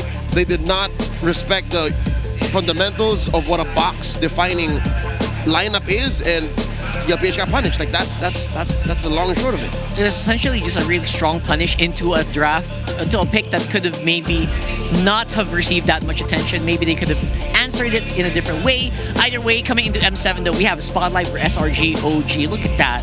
Look at those stats, man. They are still ever so dominant. Look at it. In MPL MY, undefeated in Broken Walls, Expanding Rivers, just one loss in Dangerous Grass and Flying Clouds. So if you are watching MPL MY and they some way somehow end up in M7 again, which is likely, you can see that they don't lose on Lance, on Claude, on Kimmy, on Lap. Hold up, did I just... What? Innocent has played Claude 5 times and not lose. That's you know what? crazy. In the current metagame, maybe just the way Filipino teams are, we don't see that many Claude. It gets picked maybe once. We see like a 1 or 2 Claude every week. Yes. But the fact that Innocent played it 5 times already in Season 16. SRG's looking like they're the team to beat. That's a headline for me. Obviously, Innocent's picks still include that carry, that Moskov, really scary. I haven't been caught up whether he uses fighter golds that much. He was one of the first you to pick Bane. Yeah, there you go. So maybe that's still in the He will docket. have my eternal respect for that. Not as amazing Ranger, not as consistently through the years, but for him doing Bane justice. Good job, Innocent. So those are one of the teams that are... I feel like it's 100% they are going to be on M7, right? Since they got shown here. So likely. Likely. So they are likely to make it. Especially with that standing, like who can catch up with SRG, right? They're still the #1 superpower out of Malaysia. Yeah, and maybe some people would say maybe the whole world as well. Again, they're still up on the contestation. They finished M3 in third. Oh, sorry, M6 in third. Yeah. So M3 was years ago. What am I saying? MSC. Yes. Yeah, MSC as well. MSC, they finished at 4th, right? No, second, brother.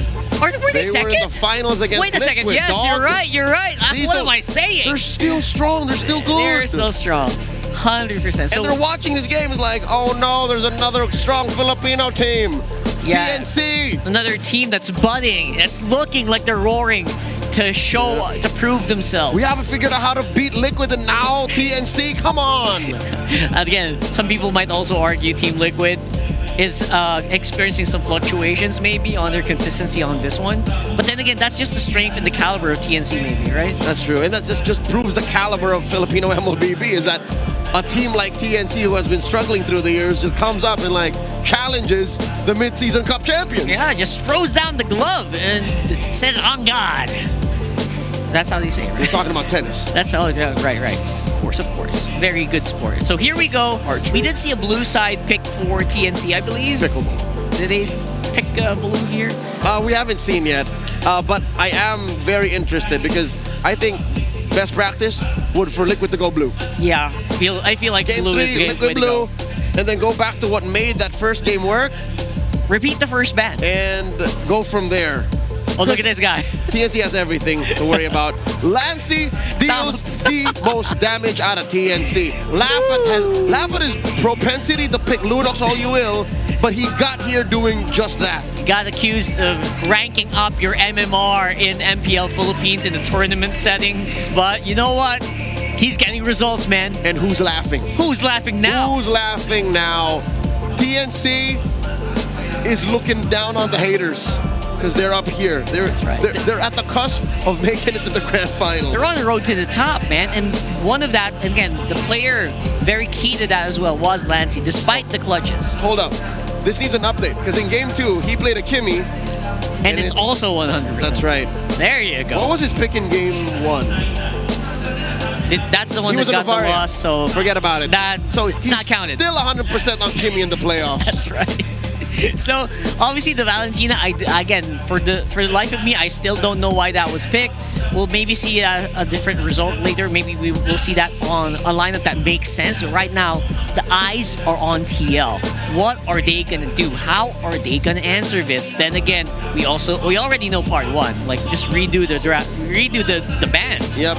Go back to the first phase of game 1 and then go from there, because even TNC had to readjust from that point. In game 1, TNC went to respond to the Zushin, Gatot Yusunshin. Correct. Yes. Alice, I think that's fine.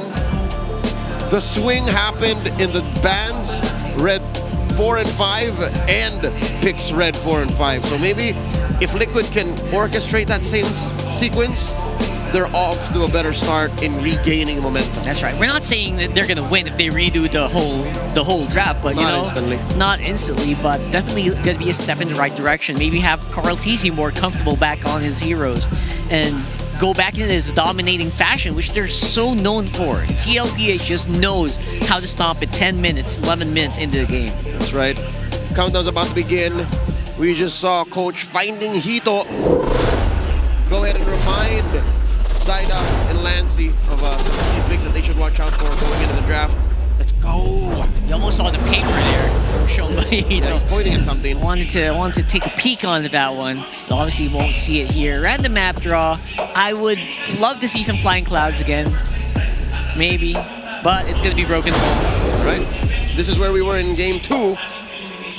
El Neutral, supposedly. And look at that. They hit the win rate. Hey, even the win rate seemed neutral. That's right. That's Both right. are close to 50-50. Look at that. It worked out. It worked out in the end. So we're going to draft. I think the bands are already locked in. from falling apart. Yep. There you go.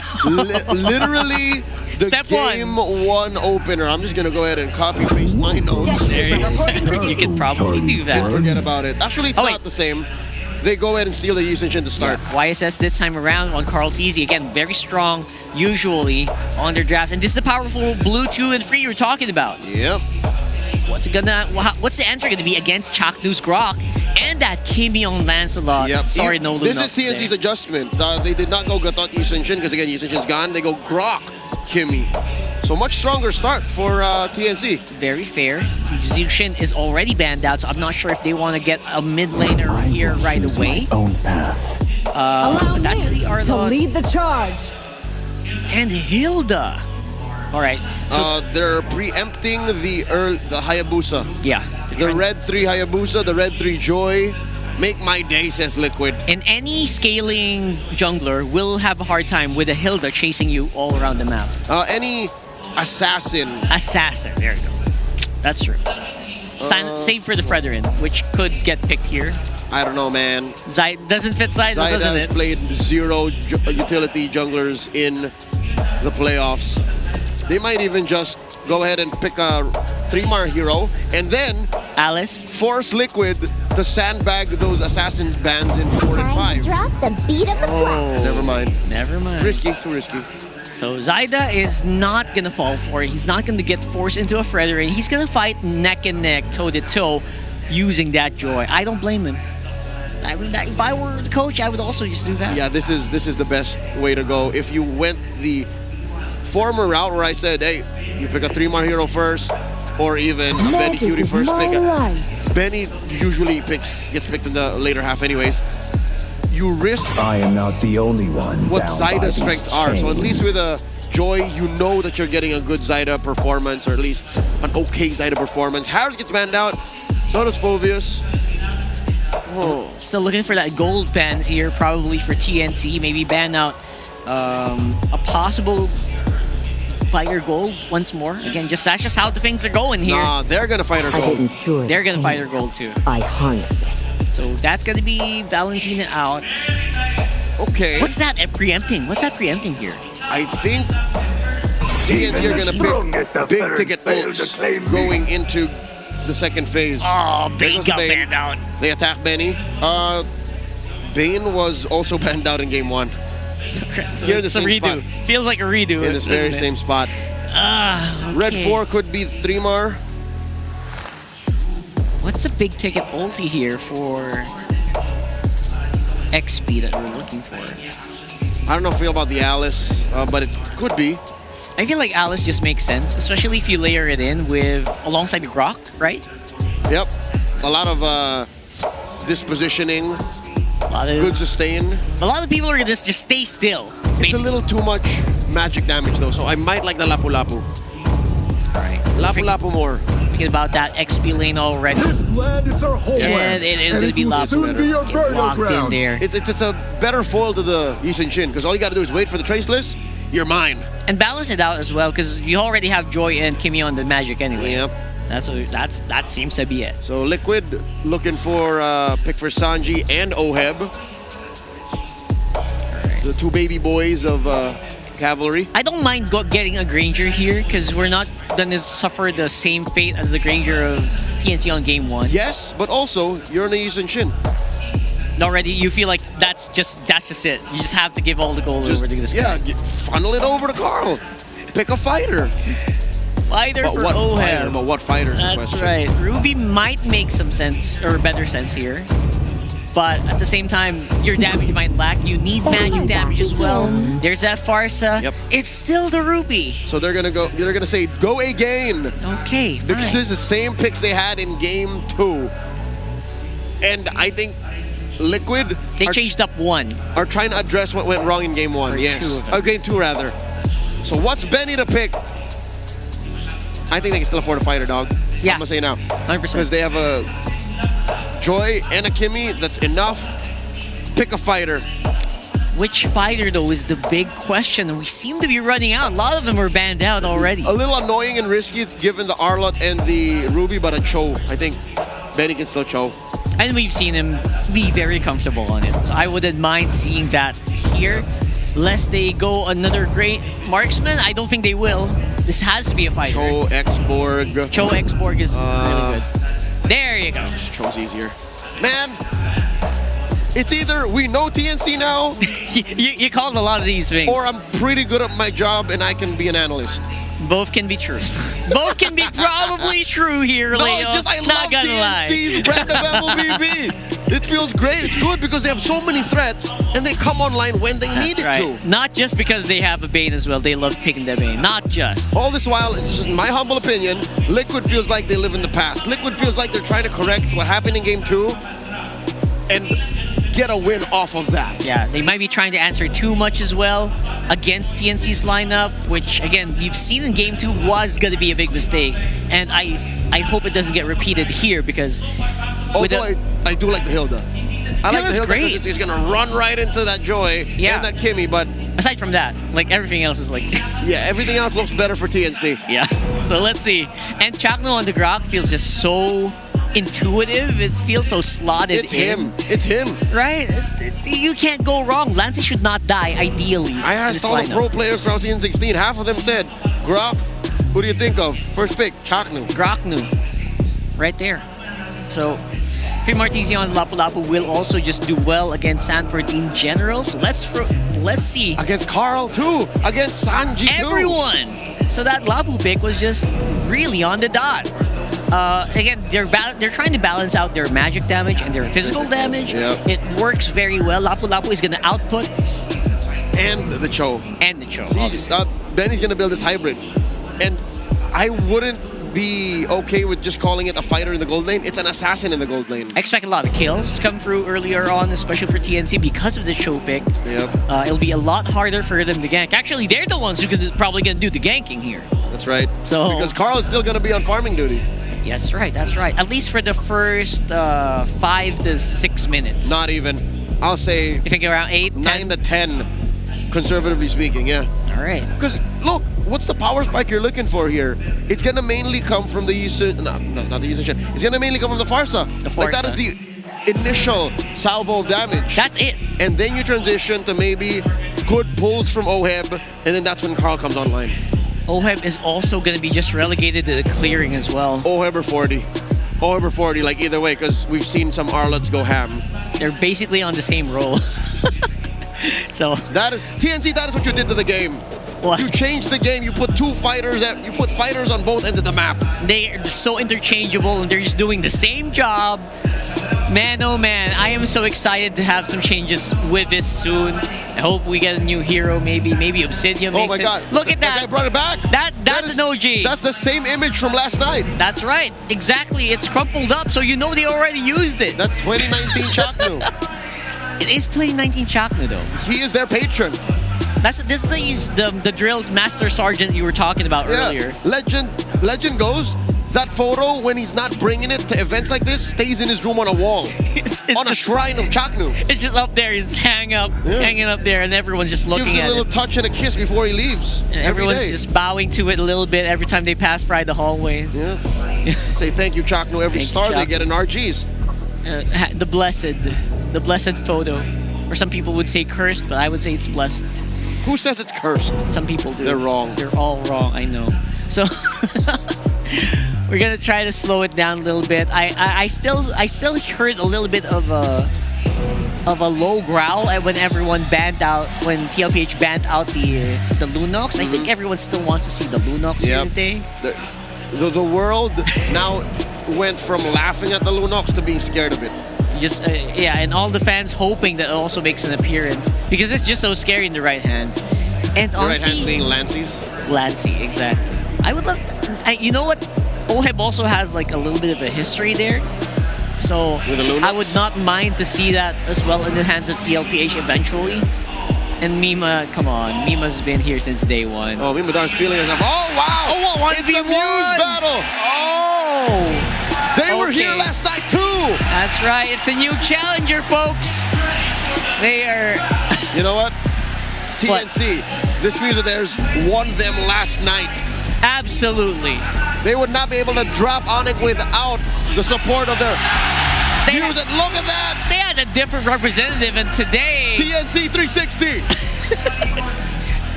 They're wearing the right colors as well, man.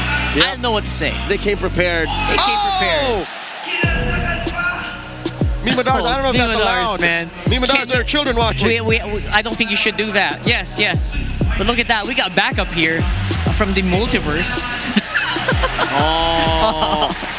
That's a lot of backup for TNC. That's a huge crowd. You see the crowd? Mima Dars is rocking with. This is bigger. That's huge. This is more recent. This is recency bias. Yep. All the way from Riyadh. Given the honor. JP was given the honor. The nod. The nod. Yeah. Oh damn. That's right. So by association, Mima Dars is allowed to wear that crown. That is true. So all of this, I hope you guys are just... See, Carl, this is what I'm saying about the energy that we get from the Phoenix Army. It's a lot. I miss this kind of chaos. And they have grown. From what I know, from what I've talked to with our Phoenix Army friends, some would say the Phoenix guys. The Phoenix boys. The Phoenix boys, according to Chaknu. Yeah. A lot of them also came from like the Omega fan base. A lot of them are also present here today. Yeah.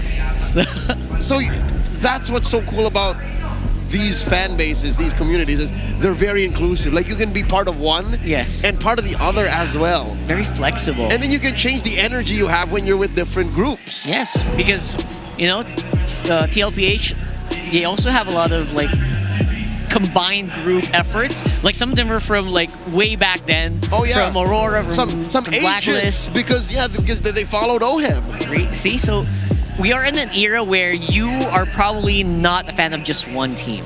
Yep. At this point. You can be fans of all the teams, all the players. Like, being an MPLPH superfan is not mutually exclusive. Is that the reason why they call it superfan now? Because they've evolved? Yes, that's exactly what I am. That's exactly what we are.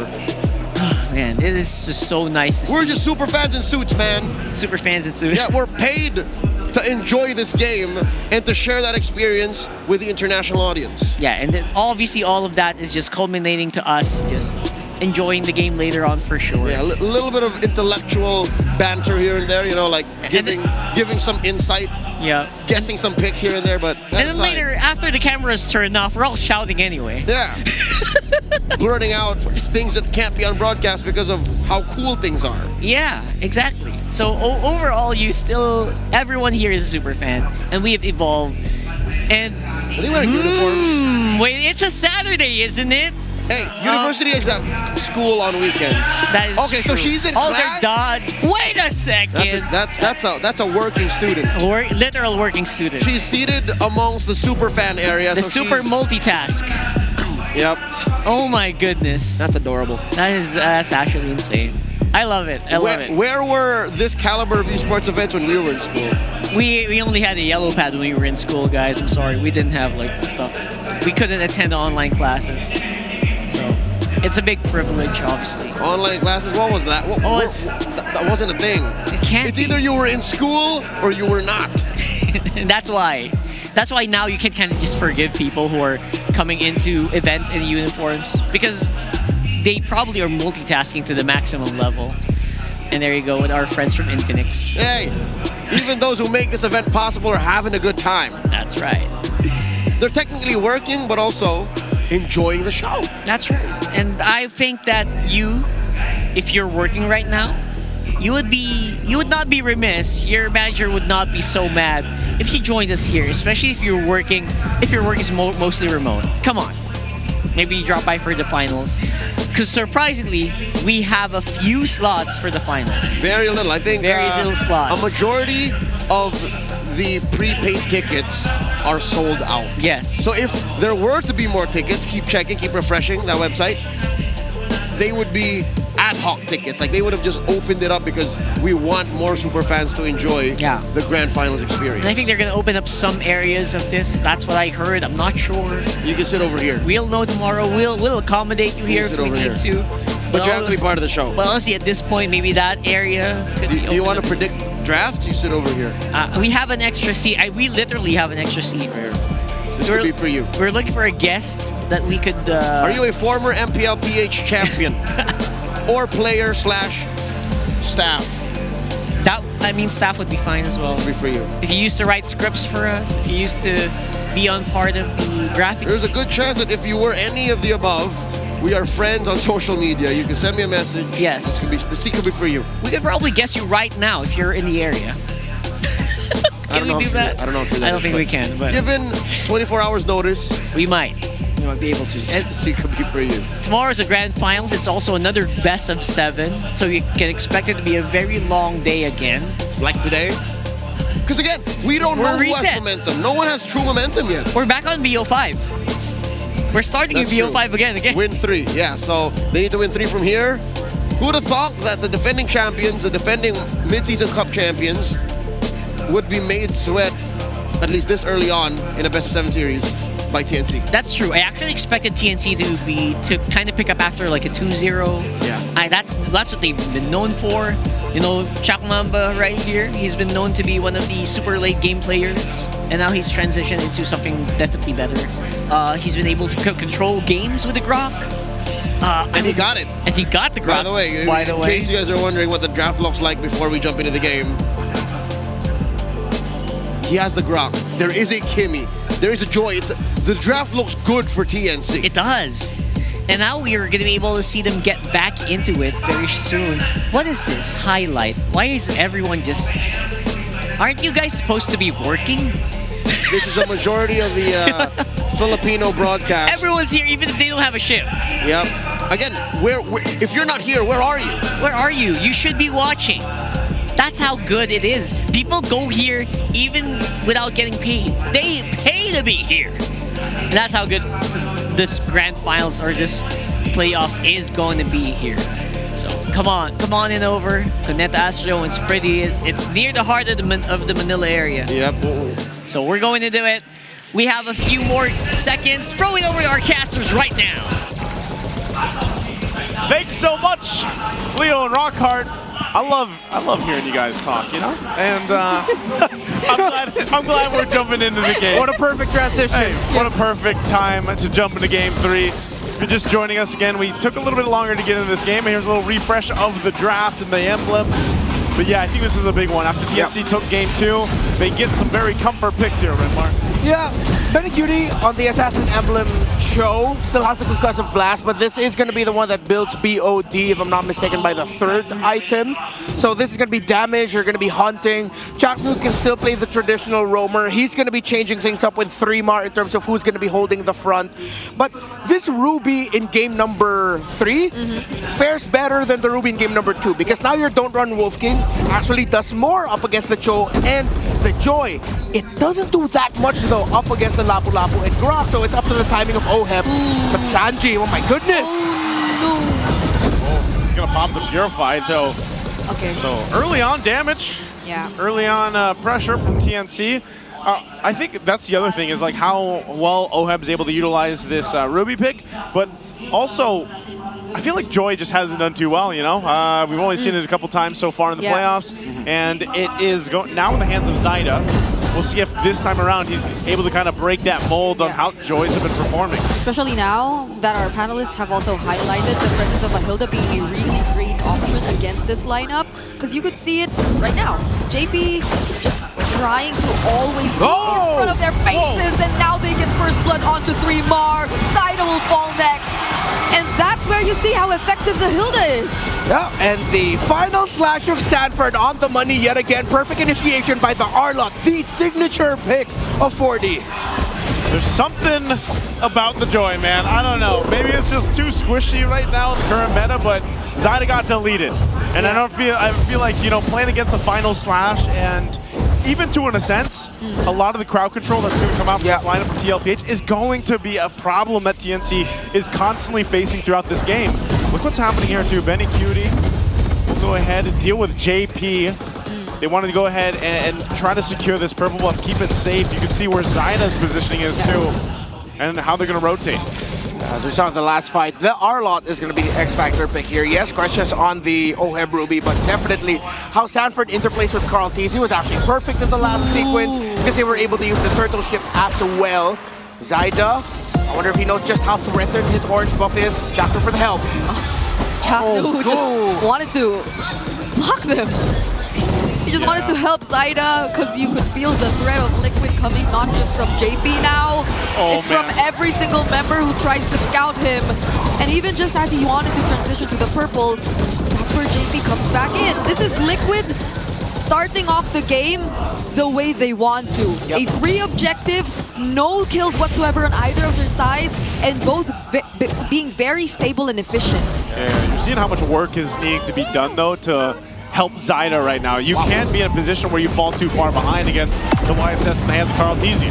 Sanji? Sanji gets caught here.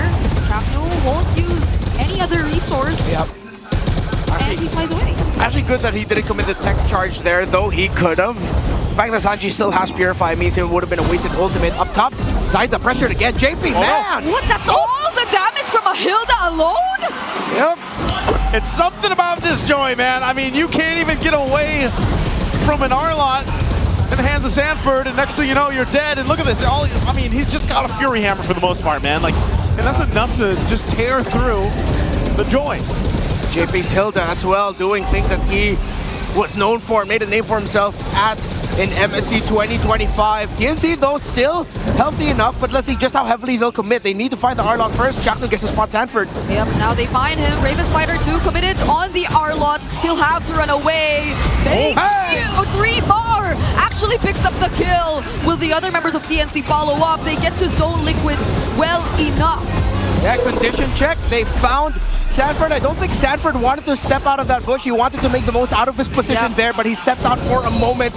And Benny Cutie actually threatened OHEB, which meant that OHEB had to use his flicker to get out of there. Lancey! Lancey will be bang! The concussive blast was enough, and the flicker from JP. But 3mar with such great precision too catches up. Fancy moves from JP, but not enough to get away. Still, though, he gets a kill. That's great for him. Again, this roamer, anytime you end up getting a kill as the roam, especially in the hands of a Hilda, one of the most annoying roams to deal with, that gives you a little bit of an advantage here to work around. It slows down Lancey. I mean, he even used up his Purify earlier on too, so now he's even more susceptible. Yeah, you see Zyda just built up the tough boots, and he really needs that with all the crowd control that Team Liquid keeps throwing at him. Probably would have thought, hey, maybe Warrior Boots would have been good for him because all of the physical damage is what's actually messing up this Joy. But the crowd control is what he needs to get rid of the most, because there's a chance he'll be able to, once he has his items, yes, he'll get out of the crowd control much quicker, then he'll just regain the life that he lost. Oh, don't run Wolf King. Not allowing Benny Cutie to pull off the full combo, and they might actually get to defend this. Look at OHEB. I gotta say, trying to... Okay, maybe you can't speak Zyda. He just wanted to defend. Chaknu Chaknu here as well, but they won't even pay attention to him as much, or maybe they will because they force out the tech charge. I want to say two things real quick. Okay. It's so hard to gank a Ruby on the turret. Oh, there's a kick. They do get the Purify out. All right, hold on. And the last thought there was, man, again, Joy. Zyda has been shut down. Okay, and Sanford might get shut down too. All the crowd control in the game, putting in the work. Sansan putting in the work. Sanford, again, now this time he didn't show himself out of that bush. He waited as Carl TZ and Sanji were the ones pushing the turret. He waited for the eventual defense of TNC, which is why they were able to get a kill. Oh, Chaknu? Is he gonna be targeted? What a sidestep! And he actually gets to catch multiple members. 3mar with follow-up 2. He's gonna go after Carl. Feathered airstrike from that reposition on Sanji. But TNC will get this objective. Oh, wow, Chaknu using the flicker to change the trajectory of the tech charge to knock 3 members of Liquid up, showing why our guest in the Filipino broadcast panel just a few days ago, Fuego, one of the most well-known content creators in the MLBB space, why he saw Chaknu. Wait. Whoa, I did not expect that. That was a grab if I've ever seen one. Yeah, that was Oheb and Carl TZ linking up, and Benny Cutie just out of the timing. He thought that he'd be able to contest that without a problem, but then Baby Cakes was ready. Yeah, because that was a Jeet Kundo that he used, but he just timed the I'm offended so well that they were able to catch him, and now 3mar, he's trying to take on Baby Cakes. He brings them down to at least half HP, but not entirely something, or he can't even take a kill, right? 3mar wanted to fight that. At least he keeps the turret up, but I think it's still eventually going to be pushed in here. JP cutting off that side too. Itemization-wise, you can see TNC is rather behind. They need to catch up here. Liquid, significant lead. No, clearly up the gold laners. Yeah, 700, 800, floating, 500 between the 2 mid laners. It's Zyda who's suffering the most. Of course, with the 3 deaths, we saw the difficulty he had. Good stun by Carl TZ, forcing back 3mar. And now TT Pro Team really have to play for their Joy. They need this Joy online and good to go.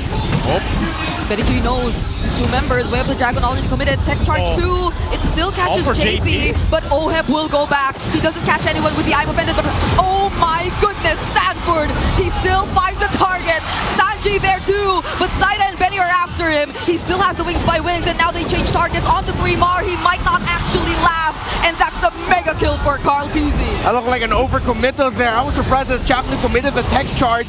I thought after JP was able to get away that they just let him go already. But since Chaplin used the tech charge, Liquid just comfortably fought after that. Chaplin trying to keep that holy shield up. He gets pulled. They bring them back in. He still gets to walk away, but Benny Cutie has a way of the Dragon, uses it on Sanford, but Oheb picks up the kill. Oheb has not stopped emoting for the past 2 minutes, and they will get Chaknu as well. Man, TLPH. At this point, they're playing with TNC. 3mar using the bravest fighter. Oheb all alone because Sanji has the wings by wings out. But he's still not stopping the recalls. Oheb knows just how much in the lead they are. JP and Sanji together have just put so much pressure in the center of the map that it translated everywhere. Carl TZ was free to farm. Zyda was definitely not free to farm.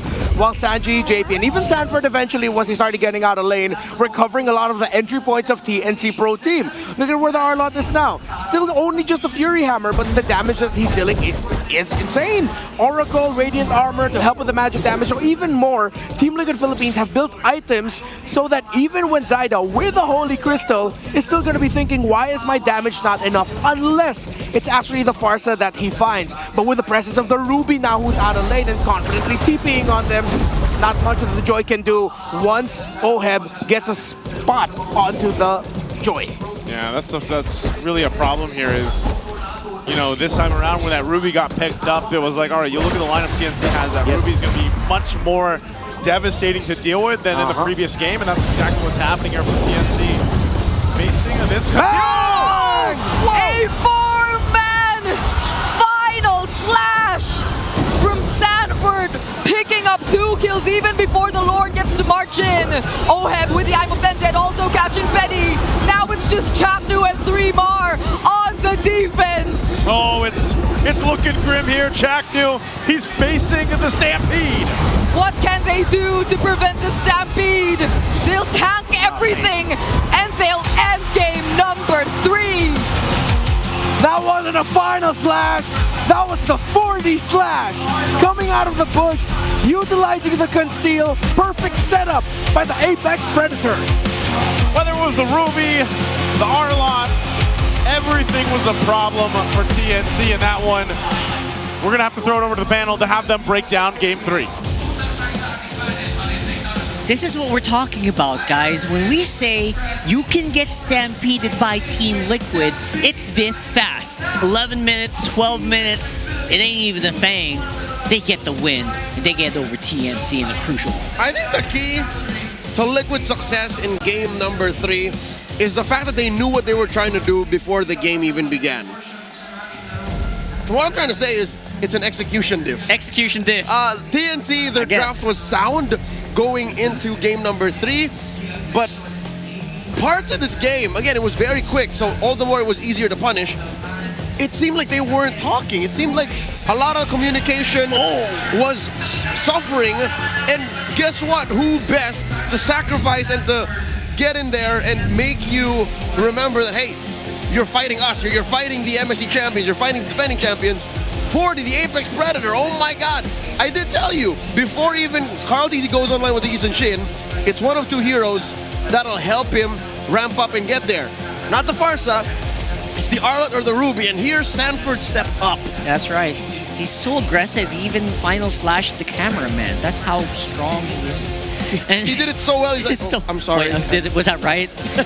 Was that too much? All right, so Sanford, obviously, I think he was also MVP in game 1, wasn't he? I think he was. He was also on the Lapu Lapu back then, so right here, obviously, so many things just went right for TL. And TNC, they were having a hard time connecting with each other across the map. Yep, I like to think it wasn't just purely because of 40, not to, downplay how good he was in this game, but there were so many things happening on the map, and I think that's exactly what it is. I just stumbled into the right words. JP running into dude, Sanji, feather airstriking, Oheb single-handedly threading fights. That final sequence, I'm not sure if we'll see it now, but the 4-man final flash, I could have sworn it was a big I'm offended too. Like, it couldn't be one or the other. And there was also so many, obviously there were brilliant moments. You can expect that from TNC. But there are also moments like, why did Zyda randomly die somewhere? Why does Beniguti get picked off here out of nowhere? Stuff like this should not happen, especially in the highest level of play. Yeah, so is it task saturation that they got distracted and they did not make the right call and the right mechanical decision to flicker on out or dash through, or did they dash into it not thinking that this was possible? Again, sometimes TNC is so locked in that these things from our perspective, look like easy mistakes. Yes. Or wrong mistakes. But to them, again, this is high pressure situations. Oh my god, that happened so fast. I would have to give it to them, right? I would have to give them benefit of the doubt. Yes, you're still human. You still have to react to it the way you're presented. But TLPH is presenting it in a way that's almost impossible to react to. Yeah, on so many different fronts that make stumbling and losing seem to be inevitable. It was a stampede that we saw coming as soon as the 3-minute, 4-minute mark came around? Around that time. At that point, you knew that, okay, TNC are getting good timings on Lords, maybe Turtles here and there, but they got a majority of Turtles, but they came in very expensive to very little payoff, so I think that's the problem here. 3mar overextended himself like he was doing good to try and buy back a little bit of the early to mid when Liquid was running through him, but that aside, Lancey and Zyda couldn't get the damage in, and I think that's who TNC was relying on. When Chakno gets a good setup, good tech charges, kicks from Benny, it had to come from Zyda and Lancey to finish the job. That's right. And in those scenarios, is Zyda and Lancey actually equipped? Right? Because Zyda, he was having a hard time already in the early game. He was, for most of the games, most of the fights, he was not really ready to fully commit, lest he be taken out again and again and again, starting a snowball for heroes like Carl TZ's Nissan Shin. That's the exact amount of times. Again and again and again and again. He died 4 times. Right there. Nothing on the board. Nothing on the board. He had no assists as well. That surprised me. No, because again, TNC didn't get many kills. They couldn't group up enough. Yep. It was 3mar and then Lancey. That's it. 2 for him, 1 for the other, respectively. On paper, it looked like it made sense. It looked like there was enough utility. Again, 3mar to scramble Liquid. You got 3 frontliners, Good. right? Yeah. Technically, for 4? TNC, It's like 4, right? Yeah. 2 because you're looking at the Lapu-Lapu in the Grok. The Cho is not a frontliner. The Cho is trying to hunt down the Shin or the Farsa. That's it. But Liquid had more solutions than TNC had problems to present. Yeah. Sanford, JP, Oheb, all of those stop Benny. Cold in his tracks, and that's why this show never really took off. Speaking of Benny, I think that's also one of their TLPH's weapons, right? The range. The massive range. When Farsa starts that feathered airstrike, people just start scrambling. They have no choice but to scramble away instead of scrambling towards the Farsa, because then again, they were undergunned. That is a big problem. For Carl TZ, though, he is going to be beefy Irish guy. This is the Yisan Shin that we were talking about for a majority of the pre-show. We were looking for Carl TZ's snowball early, and when it did happen, look at the game time, right? 11 minutes, 12 minutes. Nothing. 8:56, very high. This is close to as high as it gets post-Project Next. But something to note, the carry, it's Trimar. It's an XP laner. So that shows how heavy of the early to mid transition was for him, and how hard he was really working to try and get TNC to fighting form. I'm not saying that the rest of TNC were useless. I'm not saying that they all totally stumbled. It's just that Trimar was the only one who could do his job right. It feels like, it feels like he's like the core now. Yeah. Look at me, I'm the core now. Execution-wise, like they couldn't get up that step ladder. And basically they were scrambling to get resources. And their cores, their carries in that game for TNC, couldn't go online because I think Fremar was the only guy who could actually get farm. Yeah. This wasn't much of a problem because again, both teams looked like they were looking back at older drafts. Yeah. They were both throwing back respectively to Game 2 and Game 1, Liquid and TNC. But the problem for TNC was Joy is already kind of a problematic jungler in the current meta game. So they were already coming in half cocked. It feels like you pick Joy when you don't really have that much of a choice anymore. Yes. So this time, Liquid forcing or trapping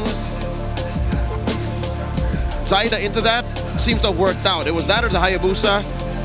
They made their choice. Next, sorry, this is a redo of the bans from earlier, right? Yes. Yeah. So the Hayabusa was open, and Zaida picked the Joy. TNC picked the Joy. That's another big question mark. So from there, you go to what will they do now to help set up and get the payoff from this setup? I guess that already is a big question. It really is. Magic damage, 2 different kinds. Again, DOT for both, but both playing at different ranges.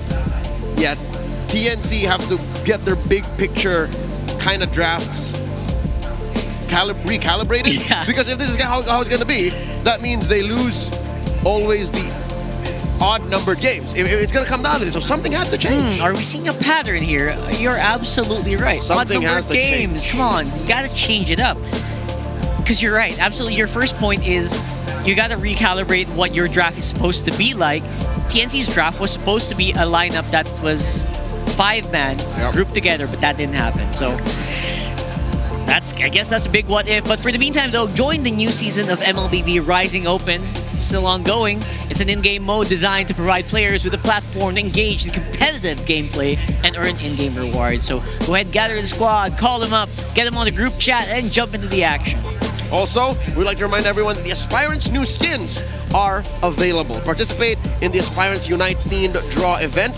Your first 10 draws using diamonds is going to be 50% off. So every 10 draws guarantee an epic skin or higher quality. That's right. I've also been doing that. 105 diamonds for a 50% every day. Just click it, you're good. And come to join the draw and witness the power of aspiration together. Have you gotten your Vexana or Guinevere? I got both, finally. Wow. Thank goodness. Big bucks. I didn't need to get maxed out on my second one. Oh, you got lucky. Thank you. You got lucky. That's never happened to me. Right. That's never happened to me. I got in like 5 draws. Which is still pretty bad, but you know. It's better than about 6,000 diamonds on that second one. Yeah, second one. Not bad. So thank you so much it's an awesome skin. Either you pick Vexana on mid, it's still pretty good on the rank games. Guinevere just about to break out. Because again, we're starting to see fighters in the gold lane.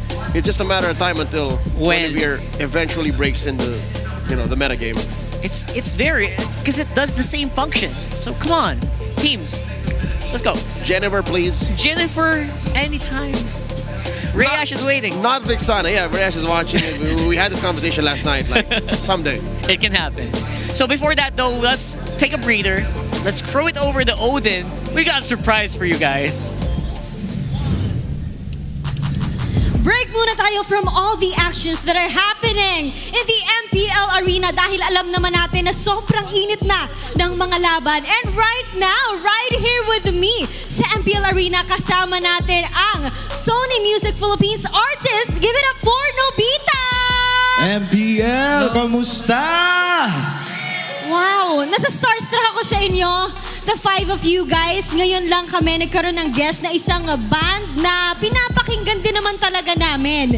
And nabalitaan namin na talagang MPL fans daw talaga kayo. Ah, yes. Grabe yung energy dito ng mga tao, nakakadala. Actually, kanina pa kami dito sa harapan nakikisigaw din kami. Oo nga, nakikita namin kayo dito sa front seat. At syempre, I'll give the honors to you na ipakilala ang inyong mga sarili. Ako pala si Jay, ako ang vocalist ng Nobita. Ako po si Richmond. Sam, guitars. Jonathan, drum. Mark on bass. Grabe, kinakabahan na ako sa performance nila. Dahil alam ko na hindi lang kayo yung magpa-perform ngayon. How is the MPL experience dito sa harapan? Kasi alam namin na iba talaga yung experience na nanonood lang kayo sa TV, kumpara dito. Is it your first time, guys? Yes, ito yung first time namin dito at parang babalik kami bukas. No? Kasi grabe yung yung energy pag may mga nagdidigmaan sa may nagisigawan Nagsisigawan at this time around mukhang kayo na ang sisigawan ng ating mga audience featuring our own guitarist Ocho Gahaba aka Wolf! It's now time for you to jam.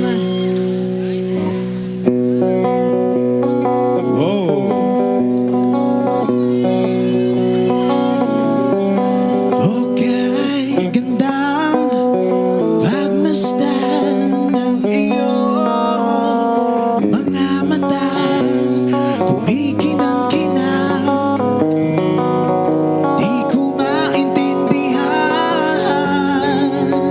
ang iyong mga tingin, labis ang mga dinig, langit ay bumaba. Bumababa pala ang tala. MPL! Tumingin ka sa aking mga mata at hindi mo na kailangan pa magtanong ng paulit-ulit. Ikaw lang ang iniibig at kung di kumbinsido'y magtiwala ka. Hawakan ang puso't maniwala na ikaw lang ang siyang iniibig. Ikaw lang ang iibigin. At sa iyong paglalambing ako ay nahulog din. Di ko alam kung ano ang gagawin. Di ko alam kung saan titingin. Halik sa labi tingin na natin di akalain. Mahulog ka sa'kin. Sabay-sabay, tumingin ka sa aking mga mata at hindi mo na kailangan pa magtanong ng paulit-ulit. Ikaw lang ang iniibig at kung di kumbinsido'y magtiwala ka. Hawakan ang puso't maniwala na ikaw lang ang siyang inibig. Ikaw lang ang iibigin, Sinta.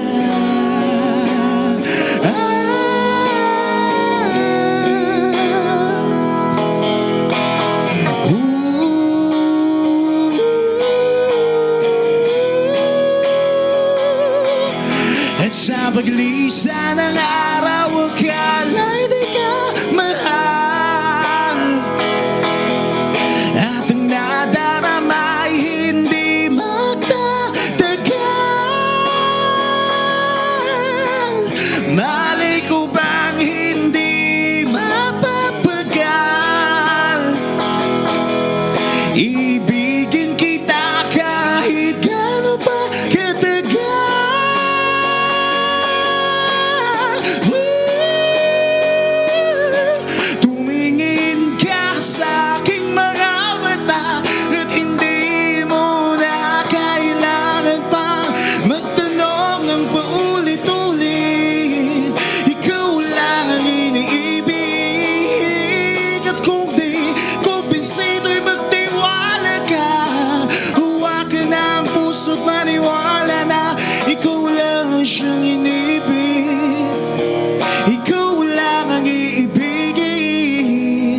Grabe si Wall. Palakpakan niyo si Wall. What a solid performance by Nobita featuring Wolf! Hey, make some noise for Wolf! Woo! Grabe, MPL Philippines showcasing the talents of Filipino music as well as the talent ng ating caster. I'm so happy na nakita namin kayo nag-perform dito sa stage namin at live vocals ha, walang backtrack. Palakpakan natin ang Nobita. Sobrang solid. Hinaranan nyo kaming lahat. Kinilig lahat ng mga audience as well as our players. Narelax sila sa jamming nyong yun. Jay, meron bang specific team na sinusuportahan ngayon ang Nobita? Both teams magaling pero dito kasi kami nakaupo eh. Oh. Sa Liquid. So, go guys, galingan nyo. Make us proud. Meron ka bang favorite player dito sa Team Liquid Philippines? Sino yung ano? Yung si Sanford? Si Grabe Sanford! yun. Sanford! Anong mensahe mo kay Sanford? Mapapanood niya to after. Pwede ba tayo magduo mamaya? Ayan! Bubuhatin ka daw ni Jay. Di ba, Jay? And ano naman ang gusto niyong i-plug na music by Nobita? MPL, naglabas kami ng bago naming single. It's a collaboration. Kasama namin doon si Miss Yeng Constantino. Available ngayon sa lahat ng streaming platforms. By the way, ang title ng song is Gayuma. Please stream. I'm so excited for that, Jay. Maraming salamat, Nobita! Thank you, Wadin. Palakpakan natin ang Sony Music Philippines. We can't wait to hear more music from you. And with that, ibalik na muna natin sa ating panel para sa mga aksyon sa loob ng Land of Dawn. Wow. Wow. I'm amazed because I've been watching and listening to their music as well. So it's great to have like artists also just join us. And I'm betting there's gonna be more tomorrow for sure. So hope you guys are still there, and we're about to start the draft very shortly. We are smack dab in the middle of this best of 7 series. Game 4 coming in, and if the pattern holds, TNC should fix their act and tighten up their execution. Because again, I think that's mainly what was wrong with game number 3. It was an execution diff. Very clearly throughout the game, you could tell that TNC, they weren't firing off on all cylinders. All the right buttons weren't being pressed. The picks were all right. I'll tell you this much. Like, fundamentally speaking, I think the picks were okay. I agree. It's just tighten up your communications, attack where it matters, and look, they follow the pattern. Game 4, they go blue. TNC on blue side. This is a very good side for them. It's still on the 50%, but it's definitely a lot better than where we were in the regular season, right? If you like the regular season, we had a bit of a more abysmal side selection. So now, I completely agree with your sentiment. I feel like the draft earlier looked so good. It was crisp. It had so much potential to really snowball, not even late game, mid-game with that Joy and that Grok. We just didn't see it. It was very disjointed. Let's see if that's going to change here in draft for game number 4. They got to tighten it up. The draft, I think we're slowly understanding how important exactly that is. But in game 3 specifically, they made like 2 or 3 major blunders in the first 5 minutes, and big one, yeah. They couldn't recover. So going into the map choice, we are confirmed to be going into dangerous grass. Okay, for their play identity, I'm talking about TNC, since they are on the back foot right now. Dangerous grass is good because they have the Phoenix Flash in their arsenal. They can suddenly pick fights from out of nowhere, which should do well to get momentum back on their side, because Liquid, all they gotta do is continue. All they have to do is like get half-decent picks, play as a team, and wait, looking at their bans. Oh, no Lunox ban, bro. Yeah, this is very different. Instead of the Lunox ban, it's a Yuzhong ban going into the red side. They'll swing with the Gatot YSS if this isn't the YSS here. Yes. YSS looks like it's the pick, but I feel like if they don't pick it up, TLPH could actually pick up that Lunox on mid. Sanji would be very happy to play that. Oh, yeah. So, yeah. I guess that's why we're taking so long here. There you go. They had to. God. They had to. I feel like it. It's real. They had to. It's real. I don't think we've seen this all throughout season 16. Lunox priority. Lunox blew one. What the heck? BB is here for it. I can't. He's so cute. He does. It's a really good one. It's a really good. He makes me fuzzy inside. He's just standing in the middle of the stage. I love it.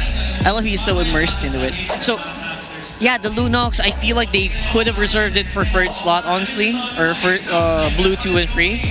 But then again, I feel like it was a trap set up by TLPH. If they didn't pick it up, Sanji would have happily taken it. But now it's gonna be Farsa. Rockard, how often does this happen that you willingly throw a Fredrin into a hero that shreds through said jungler? You only do that if you are if there's like a backup plan, if there's someone who's gonna wail on that Lunox in the first place. So I think we might find assassin somewhere. Yeah. Or like a really aggressive roamer pick. But this is tough though. Like you see the softie in the Farsa, you want a Hayabusa. True. But you see the Fred, you're like, oh no, what do I do? I'm gonna get invaded. It's gonna happen. Yisun though, completely agree with this one. Hayabusa was a good option, but Yisun is definitely the one that they have known, or they even have like a lot of reps on, so that's a lot of hot hands. And the Grok on Chaknu. Okay, so it's TNC's turn to say, you know what? Last game, this time it's for real. Yeah. Let's fix it up. Liquid locks in the Lapu Lapu, because again, if this does find its way through the second phase of banning, TNC would do their best to pick it up, because again, you want to ruin that Farsa's night. So they go into red 4 ban, taking out that Bane. First 3 picks are TNC are so very solid. I love it. I love what I'm seeing here. This is better, but I'd like to see Benny end up with a good fighter, and for 3-Mart to end up with Arlet's still open. CC's banned out. Alice is still open. Alice is pretty good. Uranus is open. If you pick out Alice here, is it more likely to go to XP, or maybe in Red 4, you're likely to go to XP, or can you go Gold? Who are we talking about? About TNC. The Alice? Alice. Yeah, no, Alice. Alice XP. XP? There is no precedent for Alice Gold. Not yet. Not yet. I'm thinking, but it used to be on Gold. That's a little crazy. It's a little too much, man. Come on. I'm saying. You're cooking with that one. I'm just saying, you could. Or cooked. Or Alice XP and then export on Gold. Wow! What is up Claude? with this Claude ban? They know something we don't, 100%. Esmeralda. I mean, Oheb has picked up Claude in the regular season, so. But not to a high percentage where you would get banned out. Because again, when you pick up a utility jungler, you have all the incentive in the world to get another core. And the Farsa's not going to do it, not the Farsa alone. So I guess they're looking at like, what is the most powerful hard carry marksman that goes online. As when it goes online, you feel it. And that's the Claude. Not the Moscow. The Moscow will play the map. But you need that guy who's going to join you in the fight, right? Yeah. The big guy. That can protect itself. That doesn't rely too much on other factors. Like the 1-1. The 1-1 needs that ult. 1-1's good. If it doesn't go into the air, it's open as well. It's dead. That's why the Claude got banned. 1-1's open. We got a possibility of, I don't know if they're willing to go Kimmy Gold. No one's actually done that quite yet. But definitely someone who has hard carry potential. Obsidia, if they're really feeling risky. Benny Cutie has reps with Obsidia. Got a dub with it in the playoffs just recently, so that could be. But looking at Liquid's lineup, just the first thing I'm telling you now, they don't have time. Yeah, absolutely. Look at this, the Granger too. Speeding it up. This has Liquid Stampede written all over it. Which is the classic. This is a very classic duo that they run. The mid on Farsa and the Granger on, The relentless flow of time's continuum. I am the constant that breaks the what goes tide. into Benny's hands? Okay, Benny. What's it gonna be? They can still afford a fighter. Do we want? They don't need anything. They don't need another triple core lineup, right? Let's not go triple core again, right? They Let's should go. pick something low to the ground. Fighter. Cho. It's a fighter. All right, let's go for the Cho again. Okay, so still the same 2 targets, man. Still the Farsa, and then a softie. Well, technically not the same 2 targets, but 2 good targets. That's right. Higher priority on Lunox, obviously, and to get started on the farm so they can fight early on. Because Yisun will fight, but it's around, again, later on in the game. 9-10 minutes. Which we talked about earlier. At best. And this Cho has a good time in the lane. All Ben and Cutie needs to do is dodge these straight lines from Granger. That's as easy as it can be. Like, you just literally just should go backwards a little bit and you're golden. Wow. Look at how sideways this draft is, like how weird the layering and the decision-making is. Gatot made its way all the way to Red 5. He's one of the hottest roam picks right now, and that's how far he went. Yeah, it's usually part of the first 2 picks, right, for Red. So we're here in a point where Gatot might not be the priority, and the roamer is the least priority, especially for TLPH in this draft alone. Yep. So let's see if that's going to change up anything. Can they go more aggressive? This feels like a lineup that should go aggressive, but can they? It's a matter of, again, execution. And Liquid, I love how they put a Purify on Granger and Farsa. Just on paper, I'm liking what the Cavalry's bringing. I'm smelling match point. That's right. And this feels like they want to go for the long game. So let's see if that's going to happen here. We're going to game number 4, Casters. Let's go into the Land of Dawn right together with our beautiful TriCast. All right, here we go. Another game. Game number 4 upon us. I'm still a little serenaded, by the way, by Wolf and Nobita there. Also, BB on stage. Love to see it. Favorite mascot right now, but hey, let's jump into the game here. Land of Dawn. It's B92, Brigida, and Renmar for game 4. Now, looking at this, man, I have to agree with the panel. It was a little weird to see the ordering of the pickups here. But I will say this, Lancey getting his Lunox that was banned out previously, he's got it, man. Is this enough to, well, looks like we're gonna take a little bit of a break here. But yeah, that's my question, Renmar. Is this priority blue pick Lunox enough? I'm pretty sure they picked it because other than the fact that they're getting a comfort pick onto Lancey, of course, the iconic pick for the guy during the playoffs, it's also because I think they expected that the Fredrin was going to be coming in through as the response right away by Team Liquid Philippines, knowing that Team Liquid would rather choose the lineup that can get Turtle 1, Turtle 2 easily, and that's what I expect to happen. My question is, do you actually have enough in you, TNC, to pull off a lineup that is way more difficult to use compared to the lineup of Team Liquid Philippines? Because it's so much more simpler to pull off the Granger and the Farsa together, paired with the Fredrin and the Gatot Kacha. It's so easy during the early objectives. Well, you're gonna have to ask Ben Cutie to, hey, leave lane. Yo, manage lane enough. Can you try to gank? Yeah, also make sure you're getting items because we need your damage. It's so difficult. It's too much to ask for from each position for TNC. If they can make it work, all the more impressive and all the more evidence that Team Liquid can no longer give the Lunox to Lancey. Yeah, though I do think that to some extent that's the kind of gameplay we're seeing from Benny. A bit more of him individually making those solo decisions and choices across the map. And even during the last few times we saw him use the Cho, and I think one of those was against Twisted Minds.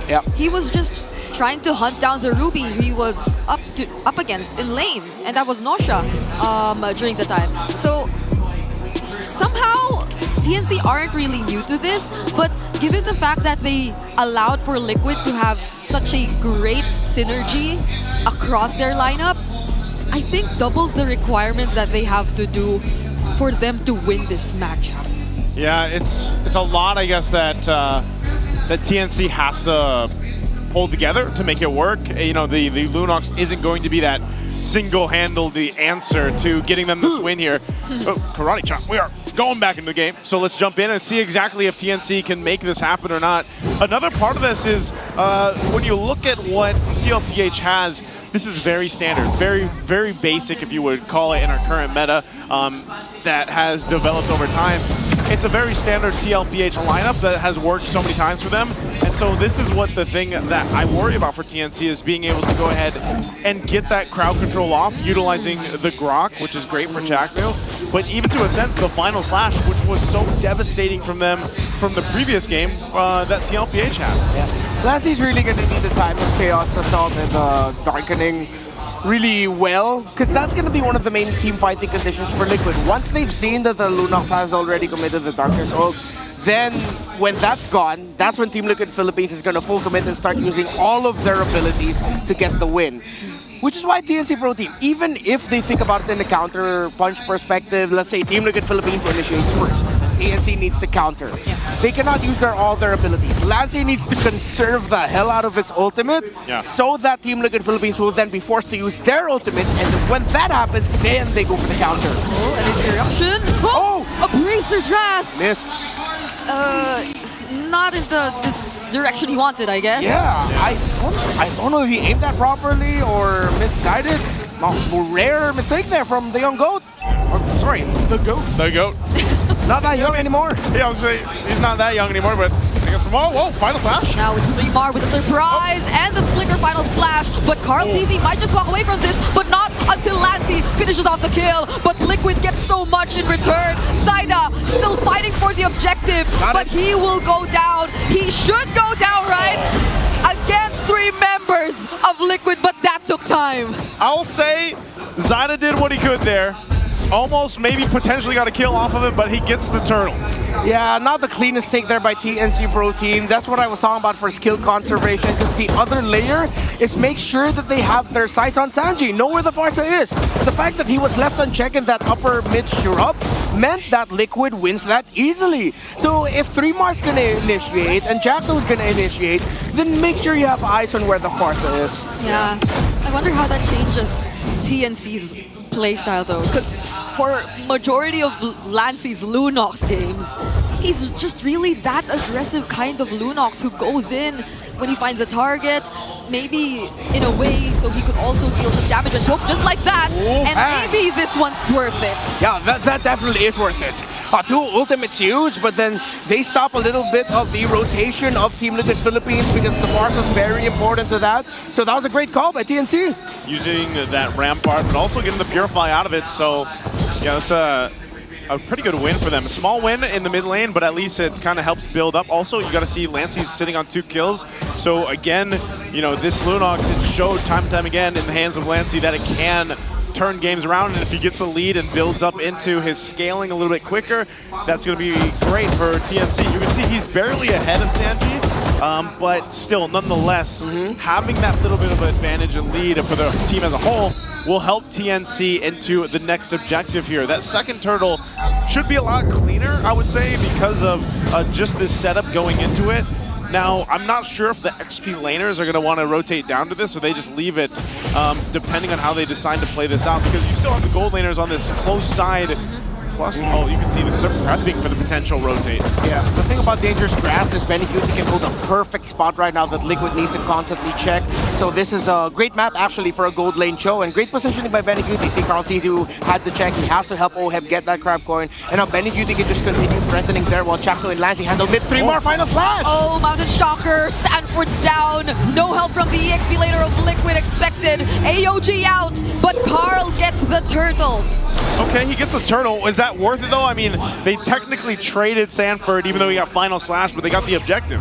Well, if they can build it into a Turtle 3 win, but at this point you don't want to give any more turtles to Team Liquid Philippines.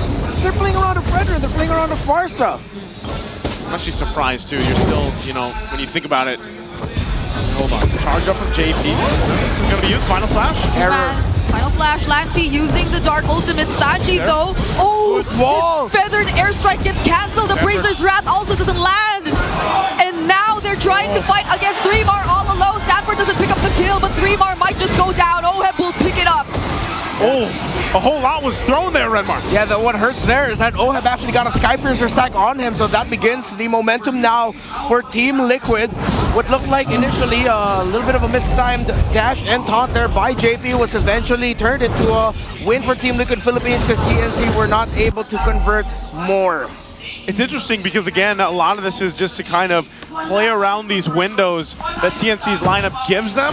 But you see when these fights break out, like charge, like that, if TNC takes those windows and they don't actually land what they need to, they lose a lot of that setup potential. They lose a lot of what makes this lineup work. And TLPH knows that they can play around that. Again, that's why we're seeing Carl TZ play pretty aggressive. JP as well, up on that front side even. Yeah, Liquid seems to be a lot more proactive. It's like they don't necessarily need to wait for certain timing so they could go in. Carl TZ just up front shows himself and checks the brushes for everyone. TNC, their lineup, as mentioned by Renmar, suits this map so much, but they're not getting the timings that they want. They're not finding those surprise angles that'll give them the advantage in the team fights. Again, we mentioned this earlier in game number 2, if I'm not mistaken. earlier in the series where TNC just really love to overcommit too much on the first person that they see. Yeah, they see JP now, but then that's just a zone out. There's going to be no committal there. But the previous engagements, that has been the story. Oh! Flicker final Why? slash. 3mar catches a few, but they don't get to convert it into much, and now he goes down. Tech charge from Taknu doesn't land on anyone as well. Brilliant's already committed, but the AOG allows for Oheb to actually secure the kill. Mistake after mistake after mistake will build up and be punished by the Stampede from Team Liquid Philippines, and that's exactly what they've been doing to TNC in this game 4. And it's looking a little grim already at this point, under the 8-minute mark. Sanford jumping in. Okay, Zyda's not alone here, but they have enough damage. Benny, Cutie, and Chaknu, they could only watch. Yeah, clean and simple finish, clean and simple punish, and they're still going. Chaknu might go down here, but good thing he's able to flicker out. 3mar needs to slow things down. Oh, final slashing the minion away so that they won't be able to take the turret. Okay, but they still don't commit on JP. Carl finding 3mar, but they just have to stay safe. Zyda's nowhere to be found, and Lancey might not want to fight for now. Someone needs to start raining 3mar in. Or if someone is telling 3mar to start using that final slash, stop. You're really gonna have to fix your timing up because Team Liquid Philippines just keeps punishing. Jackno, another missed tech charge as well. So now it has Baluto 4,000 gold lead. The Skypiercer on the Granger has 2 stacks, has a significant lead over the Cho, something you don't want to see. Even Cutie with a rapid boost now, so he's more active in the map because TNC have now restructured the rotation so that they funnel a bit more onto Zyda and Lancey, which again begs the question, why do they keep initiating?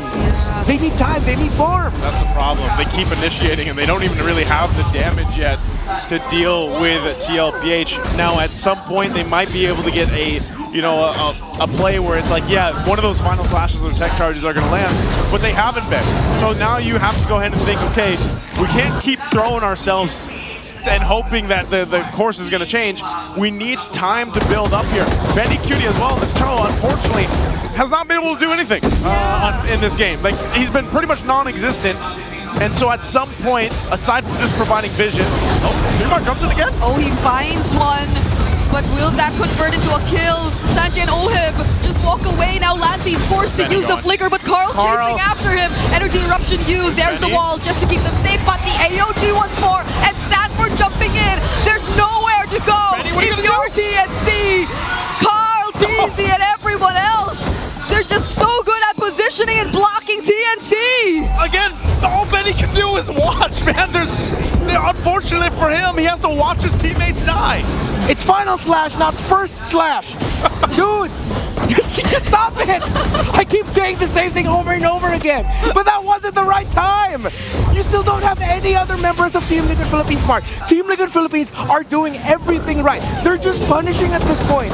They're letting TNC, all right, do something. All right, cool. Watch us punish you and just take everything else afterwards. Yeah, by the way, TNC, we want them to take some time, but I don't know if Liquid are even allowing them to get that. Because even from afar, just look at the amount of range and damage that Sanjik and Oheb can throw at you. Yeah, Lancey now has to compensate, and he had to rush the Divine Glaive as a second item here. Yeah. You still don't see a third item, still on the way there for Zyda. Yes, he has pretty close gold in terms of Carl TZ. Actually, at one point had the EXP lead, but everyone else on the map has suffered because TNC refused to slow things down. It's like they kept beating their head against the wall and hoping for a different outcome. When even the wall was telling them, yo, stop, you're hurting yourself. You know what the definition of insanity is? That's right? it. I mean, that's what's happening here. And maybe part of the decision that, hold on. Yeah. Again, under this. What we've been seeing from TNC has been a far cry of what they've been doing in the whole playoffs. I like it. Oheb hurts. Oheb hurts so much. This is the problem, though. I think they've been in a position where it's like they're counting on 3mar to start things up so that that tech charge can come in later.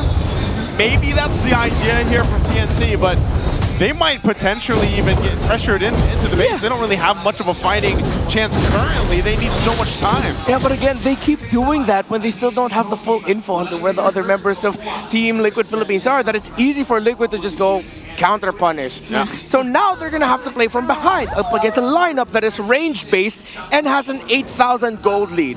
This lineup, perfect for defense, but it's also great for offense. Oh, JP going in. Sanford 2 might go next, but he gets to receive the way of the dragon. 3 though, has to figure out. But now the Appraiser's Wrath lands onto him. He's still actually going to go in. 4-man tech charge. Benny Cutie looking for a target, but he doesn't find any. Carl TZ no longer has the immortality. Zaida will be picking up the kill. Lancey going in as well, but everybody's still trying to fight back. Lancey actually finding a double. Oh, and 2 goes down. Another shutdown for Lancey picking up a triple, but JP denies him of another. JP and Sanji left alive, though concealed to disengage. They're happy with that. Oh, Sanji! Oh, so close. All right, Zaida's gonna live. Yeah, well, see what I was saying? They did it after Team Liquid Philippines initiated, and they went for a counter, which was good. Now you have a tech charge because you have full info. That's what TNC needed to do for majority of this game. Now they finally got it, and I think that was a bit of a heat check now towards Team Liquid. Carl TZ won't have immortality back for a while, but I think Liquid now are going to slow down the pace so that they have immortality back on their hands. Sanji is up to a Divine Glaive, and even more so now, even though TNC were able to crawl a bit back of the gold lead, get just a little bit more presence in the map, just a little bit. The fact that there's a Divine Glaive on this Farsa now means TNC needs perfect execution to swing it back towards their favor. Yeah, but this is looking so good for Lancey though. Majority of the kills went over to him. Yep. So now he's pretty much equal with Sanji in terms of gold, also the number of core items that he already has secured, but Jump in, JP. Oh, Lancey's in trouble. They used the Feathered Hamstring already, but they're gonna have to fight for the Lord here. Yeah, Sanji's really low. I mean, Lancey's really low. Now Sanford gets his eyes on him. Carl TZ securing the turtle. Benny Cutie might still go in. He goes in with Chaknu, tries to find Oem, but Chaknu gets bursted down. Appraiser's Wrath lands onto them as well.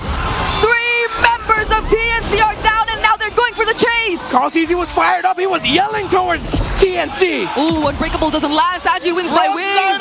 Can they actually go for the sandwich play? Oh, the Traceless keeps him safe from the stuns, but JP, he's still going after him. Can Zaida live? Mountain Shocker, but the Sky Piercer stacks are too much. You can't escape Oheb on the Granger. There's too much range from Team Liquid Philippines. And now with this, they're gonna get ready to march towards the base and potentially ending the game here with this kind of lead, this composition. Can TNC defend and stay in the game? The Lord charges in the mid. Endable, it's endable. Oh, hold on. Lord's still there. They're gonna have to clear this out. Weezen's still gonna be working on here. Jack knew the brunt of it all. Okay, now there goes the final slash. 3 more catches, 2. Tech charge has the follow-up. They might actually find an opening, but Sanji is walking away as much as he can. They can't, or they are not paying attention to Oheb. Benny lands the kick, but the Revitalize is there. 2 tanky members side by side, and Sanford going in. JP follows too, but they want the cleanup more than anything. Before anything, a monster kill for Oheb. It's only Zaida left, but there's nothing he can do against the cavalry. One step away for JP, Carl TZ, Sanji, Oheb, and Sanford to make it back to the world stage and to make it back to the grand finals to defend their throne. Such a close time here, but I'll tell you what, TLPH leading in charge. Let's throw it over the panel to break it down.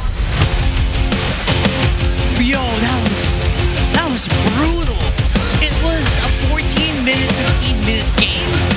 But then again, TNC just got removed from the map so many times. The brutality comes from the fact that TNC found a window, and yet still, Liquid said no. Liquid said you will be punished for the mistake of not recognizing the patterns and for repeating what you've been doing for, what, I guess the whole series, because in Game 1, it was a drafting issue. In Game 4, now it was a matter of threat assessment and timing. And guess who punished that hardest? JP.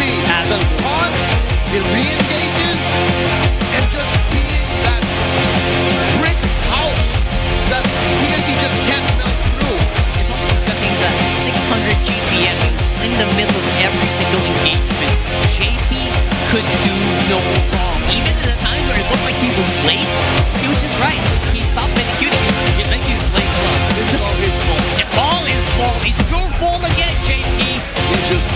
for the dub. Too good at shutting down what TNC was trying to do.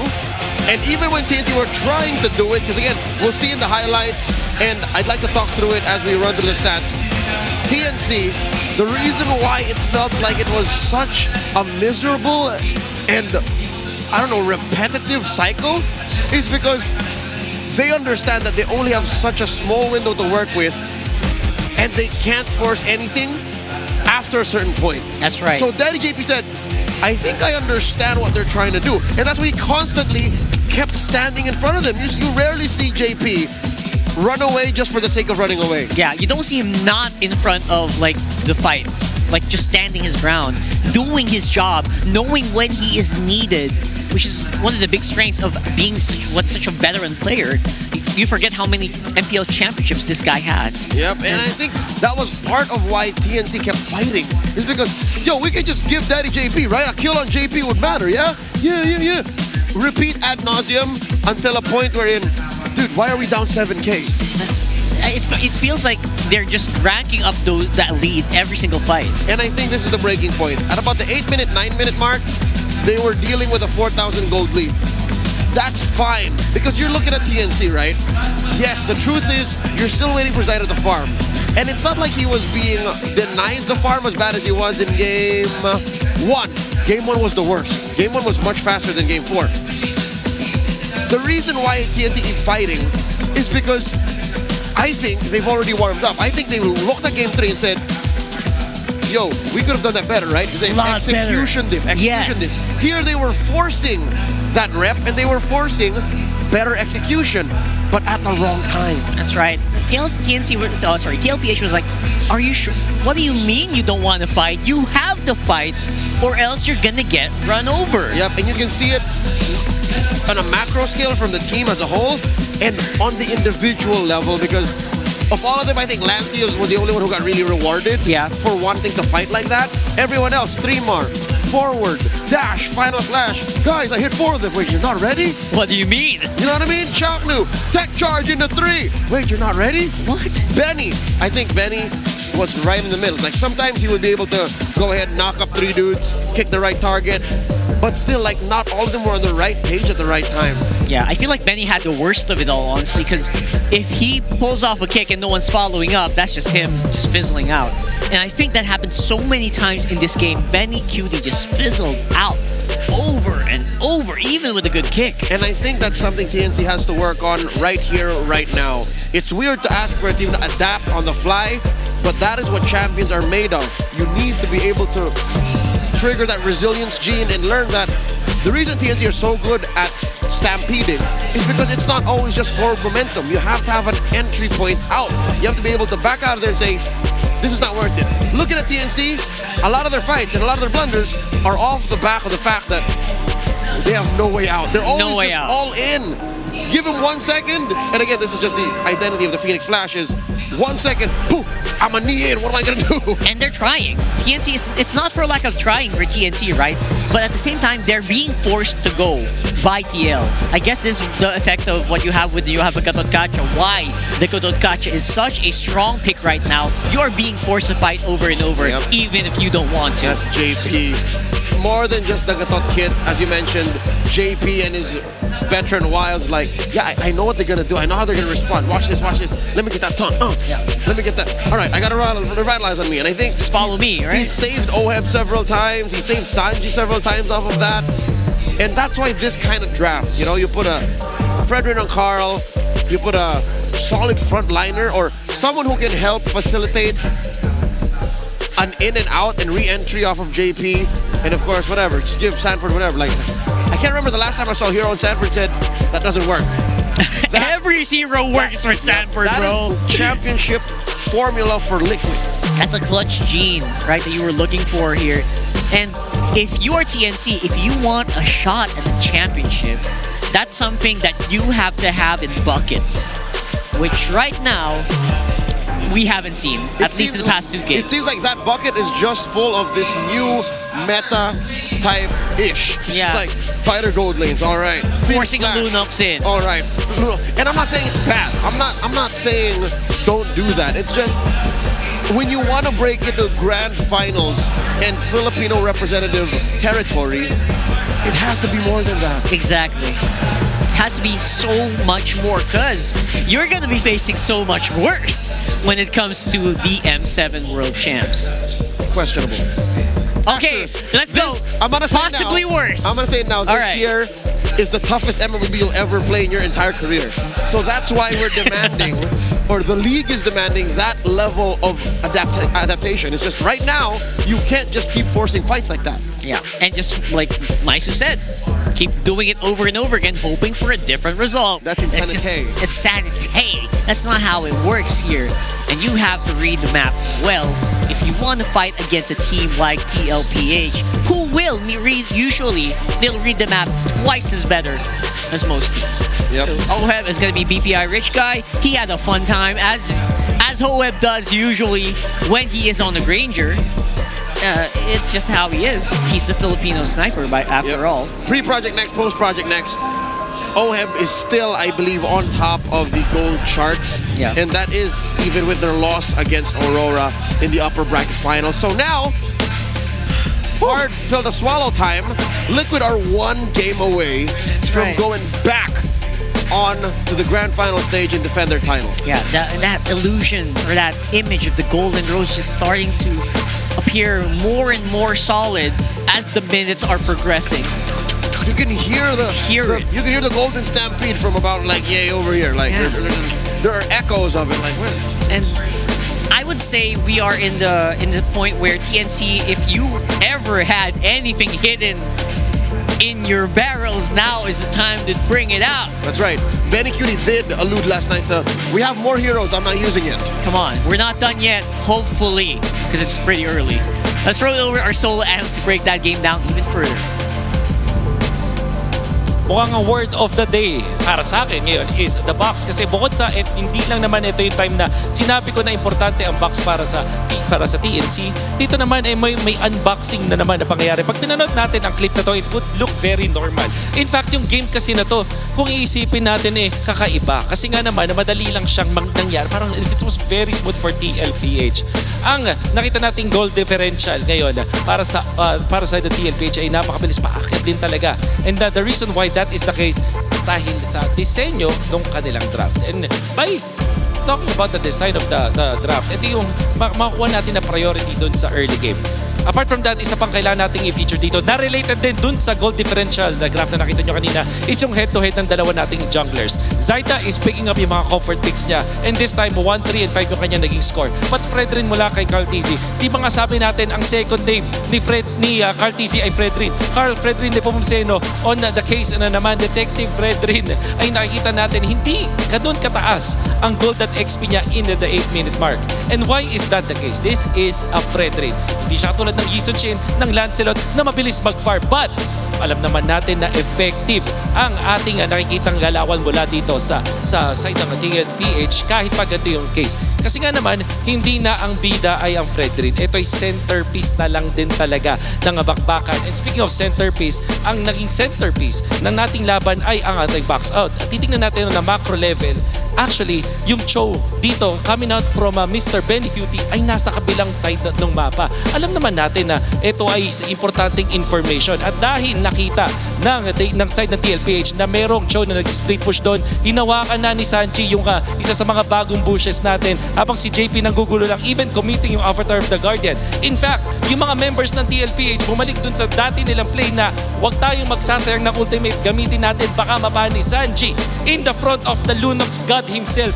Gumamit ng ultimate, nag-force ng brilliance ang isa sa mga weakness ng Lunox. Kapag wala na siyang ultimate ng light o itatag nating brilliance, lugi na siya kasi nawala na yung big combo niya. Hindi na siya magiging safe na pumunta dun sa mapa, hindi niya matitake advantage yung strength ng hero niya. At dito na nga unti-unting na-unbox ang side ng TNC. Hindi na makakapwesto dito yung mga damage leader, si Zaida hindi na rin makapwesto. Sanford na bigyan ng launchpad na pumunta dun sa may backlines at ganoon na lang kadali para sa side ng TLPH na makuha yung Lord na yon. There will be some fight coming out from TNC. Mahahanap din nila itong opening para talunan itong si Benny Cutie in the end. Unfortunately, it wasn't enough. And although Zaida will try his best and will buy the time na in a way naging effective kahit papaano, hindi pa rin magiging enough. Sa paghabol sa kanya at pagpatay dito ng Team Liquid the Philippines, you know what's going to happen. TLPH will eventually win this match. Another good display of how masterful TLPH is when it comes to box and unboxing type of strategy. Yung formation ay ginugulo lang ni Sanford, ni JP at ni Sanji, hindi nagtitipid sa ultimates at napaka-aggressive ng galawan. Yan ang sikreto kung bakit nanalo ang TLPH. Now, back to the panel. So if earlier we were playing with boxes, apparently someone got unboxed here. That's a very interesting take from Mr. Wolf here. Yep, and a quick translation for all of those non-Filipino speaking fans. The reasons why Liquid won, basically their check boxes are, they know how to bait things out from their opponents. They are not afraid to use skills to get these reactions. Yeah, lest it be rotten or spoiled. Yeah, and again, the Daddy JP theory is he just does everything a little better than what Chakno could at the moment. That's why he's the MVP. So now, going into game number 5. There you go. This is usual. TNC has not gone farther than 5 games. That's true. This season. That's their limit. TNC in 5. There's a miracle. They need a miracle. They need a miracle now. Here. 100%. Because Liquid picks sides now. And they're gonna have to do that later. For now, though, let's go over and do the JP pose with a smart power pose. Put your game face on and make your smart power pose. I don't know how to describe What is that? He's gripping a little mango. He's gripping a mango. A little mango. With his right hand. It's perfect. I guess that's pretty perfect. Lower. Your face has to be, this kid is winning. This kid is on fire. Come on, man. Keep up. Lower. That looks like someone else. That's a different... Oh! Yeah, come on. Just give it. I think Lil Homie wins. Just give it. I think Lil Homie wins. Just give it, man. Can you? Lower. Too late. Congratulations, man. He wants the mango, bro. Yeah, a little lower. He knows. All right, you know what? It's like he hears you. Congratulations, little guy. Congratulations, man. See, look, that's how you do it. See a little lower. See, hold the mango. There you go. See, hold a little mango. Yeah. if we were allowed to win, he would have won it already, like on the first second. Whew, that was a good. What do you call that? Icebreaker for what will become a very serious round. Because moment of brevity. Because right now it's TLPH with 1 game away from going to the World Championship. But of course, before that, don't forget to be featured as Smart. Sorry, not the Smart. For the MPLPH Super Fan of the Month, all you have to do is join the MPL Philippines official group, engage with the community, and keep those interactions positive. Just do it. Yeah, I post every day, all right? Share any MPL-related news and updates or content in the group for your chance to be named as the MPLPH Superfan of the Month. Yep. I think I got the lesson. I got the message, MPL. I'm not allowed to be Superfan of the Month because I work for the league. Despite posting every day, positively. Most of them positively. All of them. What are you talking about? I could have sworn there was like one thing. Anyway, showcase your esports skills and passion for gaming by organizing your own local tournaments through the E Project. Esports for everyone. Participants in this program will be provided with special access to tournament modes, in-game items, diamonds, and more. Visit the MPLPH website for more information on how to apply. Yes, and don't forget, that's not, you won't get those modes forever. You can use it for big tournaments and for your events. For your community, basically. Community. Hey, who knows? Not for you. Through what you set up, if you do get the application approved, you might discover the next Sean, the next Nosha, the next Kaloy. The newest names. Maybe you can get that kid. I don't know. Maybe he's good at ML. We don't know. Because he knows how to follow instructions. So we have, obviously, before we get into the nitty-gritty of all our possible match point here for TLPH. What it feels like. Feels like it, I know, right? But before that, let's go over and see what's happening over at the MPL Festival. I'm pretty sure Odin has got some fun stuff lined up for us. So let's go ahead and check it out. Magandang gabi and welcome back to Super Fan City. Kanina ay nakasama natin ang ating very cute mascot na si BB for our 9th MLBB anniversary. Nagpalaro tayo sa stage at nanalo rin ang ating mga super fans naka-receive sila ng exclusive merchandise for the 9th anniversary of MLBB. And now, makakasama rin natin ang mga cute na KOLs natin, sina Lux and Gigi. Hello! Welcome to Superfan City! Ay! Na para bang nahihiya! Ay! Mahihiyain kasi talaga ako. Kumusta ang naging experience mo, Gigi? Super fun na experience ko dito. Ang dami kong nalibot at ang dami kong mauuwing prizes. Ikaw naman, Lux, kumusta experience mo? Ano ba yung favorite mo na mga maiuuwi mo ngayon? Actually, yung mga t-shirts, tawag yung mga cards, sobrang in-enjoy namin yon. Tsaka in-enjoy namin yung paglibot, especially kasi may mga tao ring nakasuporta sa amin na nagpapapicture. Ganun. So by nagpapapicture sila, parang ina-express lang namin yung gratitude namin. At nakikita ko nga kanina, sobrang jolly nyo dito sa ating area. Halos maubos na ang boses ni Lux dahil nakikiselebrate talaga sila sa atin dito. And kumusta so far yung MLBB 9th anniversary experience? Nakita namin na yung acting skills mo, pinakita mo sa amin. Pwede mo ba kami bigyan ng onting lines dyan? Go, Ben! Go, Ben! Diba? Nice, Ben! Gigi, ano ba yung makikita namin dito? And invite mo naman lahat ng mga superfans na dumaan dito sa Superfan City. So, marami kayong makikitang booth dito, guys. Mga merch, Infinix, Gcash, BPI. So, super dami and super marami rin kayong makukuha prizes sa kanila. And free lang yan, guys. Maraming salamat, Gigi and Lux!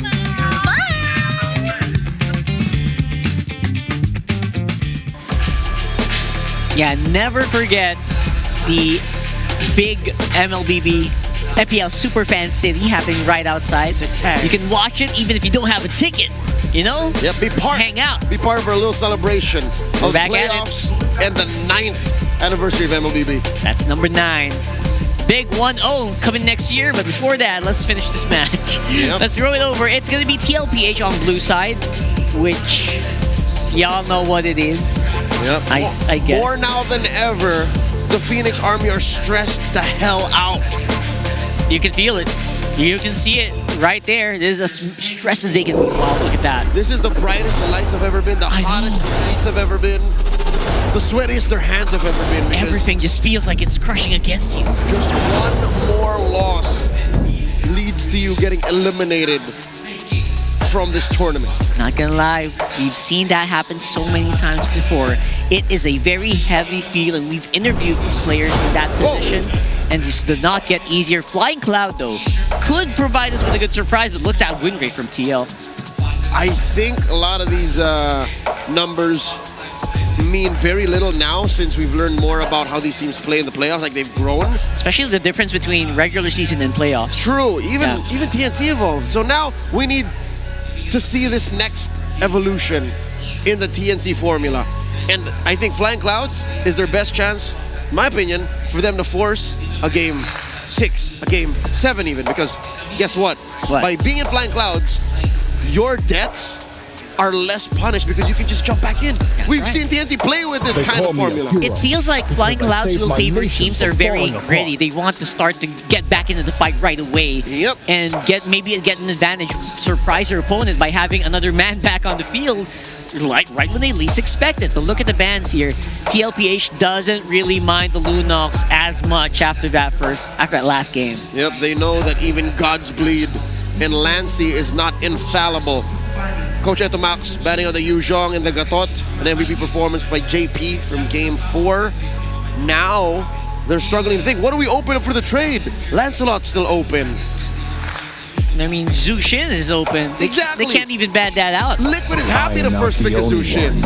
And they might just do that right here. They'll get both. They're saying, tic-tac, RC, decide. Lancelot or you Zushin, what is it? It's Lancelot, man. Carl TZ, he's sporting a little bit of a smile. We know he's very serious. But he also knows he's in for a fun time. There's the trade, Zushin on Lancelot. Oh, sorry, on Lancy, not Lancy. Fight for the ultimate answer. Lancy could have been like the jungler, and he could have been Lancelot. Maybe in an alternate timeline. But for now, he will be on one of the most safest, I would say, mid laners of the game. Still one of the best. Yeah. And he has wins on it too. This early Hilda is to address the Lancelot. Like, they're gonna throw this straight into Carl Teasy. Chakno has one job. Yep.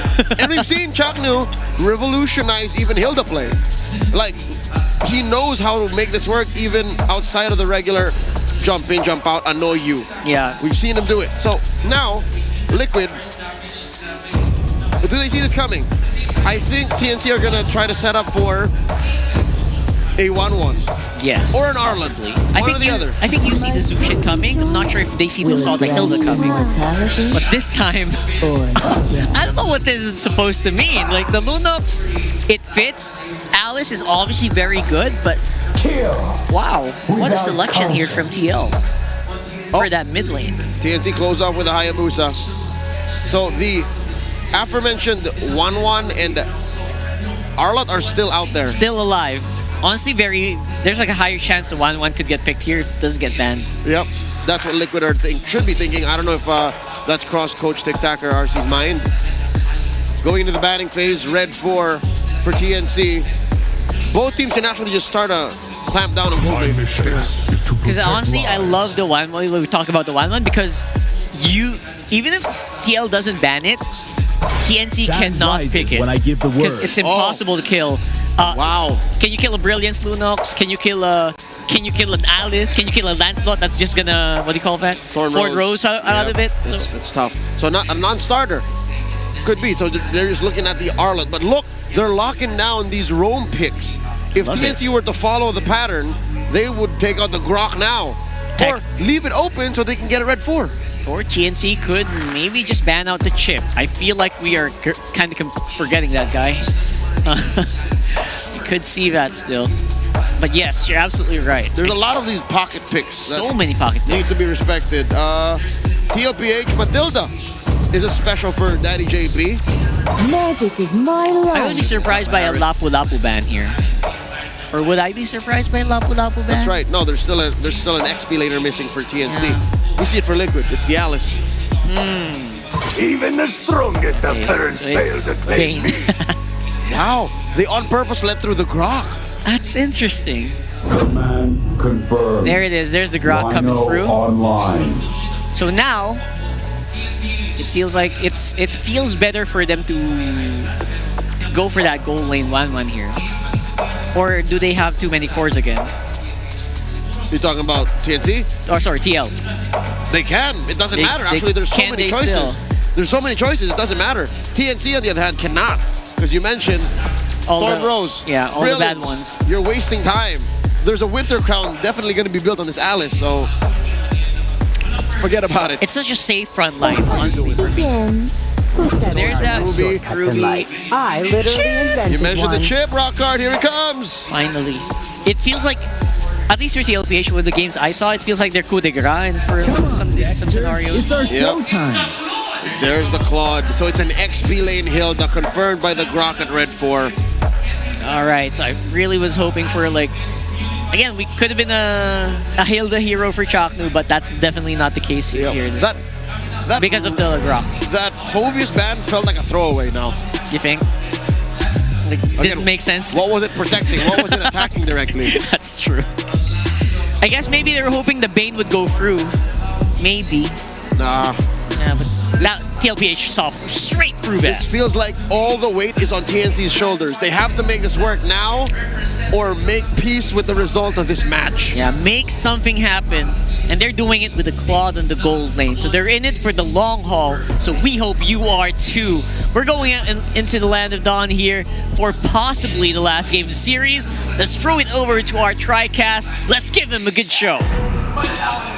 Potentially the last game of the lower bracket finals here, unless TNC can dig deep and bring out what we've seen them do the past few days and get a game under the belt to extend the series here, or will they be stampeded over by Team Liquid as they've had in the past couple games? Is this enough?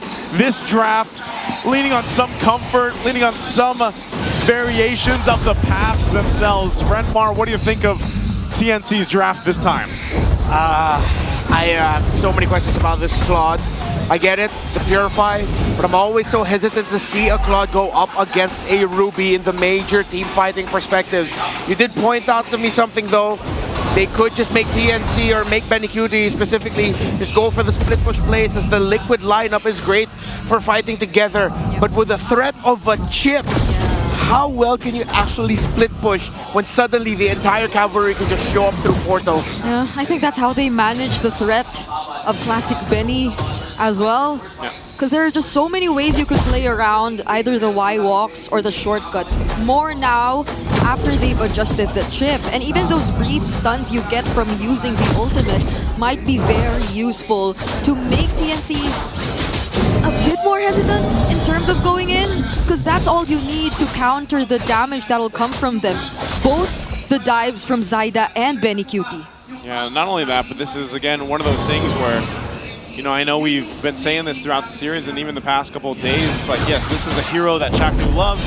Takes the Grok really well. Mid lane, that's it. Trade. Sanji looks like he's in danger. Zyda actually picks up first blood, and to our surprise, TNC get the better start. All right, as I was saying, you know, they're going to have to be able to utilize and activate Chaknu in this, but a good early kill for TNC already to put them on the board here. Could 3-Bar be in trouble here? Remember, Sword Rose lands onto him. He'll try to go for the kill on JP though, but there's a flicker still available. Whoa! The wall also displaces them for just a bit. Sanji trying to go for the kill and has the brilliance just in time. He walks away safe, but Zyda nearly tried to go for him. And Lancey, both Lancey and Chaknu won't let him escape. Okay, those little micro stuns coming out of that Grok has been helping TNC. But Carl TZ and Team Liquid Philippines will get that turtle, as Zyda committed his shadow kill into the pickoff onto Sanji in the mid lane, which is why it made a lot of sense for Sanji to commit and be aggro there, because he knew, and Team Liquid Philippines knew, that Zyda did not have Oogie shadow kill. You gotta remember too, this is flying clouds. So everybody's back to the action very quickly here. That's something that could play a part. It also, in consideration on a macro level, we've got a chip in play for TLPH. And so in that sense, you already know they're going to be taking advantage of that. And it's almost, I'm wondering how this interaction will be with the shortcuts plus the clouds. Oh, whoa, like there you go. You get your answers. 5-man rotation, or you don't even count it as a rotation. It's just a surprise attack towards 3-Mar. Yeah, so now imagine if that's the late game and that's Benny Cutie trying to split push the lane. That is their response to that. So there's a lot of pressure on this Claude to really execute and time things well, while TNC Pro Team, they have been doing a good job of keeping things somewhat even. Team Liquid Philippines, though, they're giving TNC a run for their money. They're countering and engaging, re-engaging to what TNC Pro Team has been doing. I think in this way, too, when we look at TNC's lineup, there's a couple things that can happen here. They've got great front line. They've got great utility with the Jushin. Zyda, again, as long as he can farm up and potentially even get some more kills onto this Hayabusa, covers that ground, I would say, from the early to mid-game, but then eventually you're leaning towards Benny, and that's the hardest part. It's unfortunate that it has to be that way, and a lot of times where it's like, yeah, even the gold laner still, even though we've had this shifting in the meta, if you have that traditional marksman like this Claude, who also takes a lot of time to build up, it's going to be Benny that people are looking on their eyes for to turn the tides of some of these fights later on when he has that trinity of items here. So it's up to TNC to play that power spike, to play into it correctly, that serves this lineup its purpose. Yeah, but TNC are holding the mid lane really well. 3-Mar, and the countless times he's actually cut lanes are working. Oheb though, ooh, does he get to lifesteal? He had the shortcut!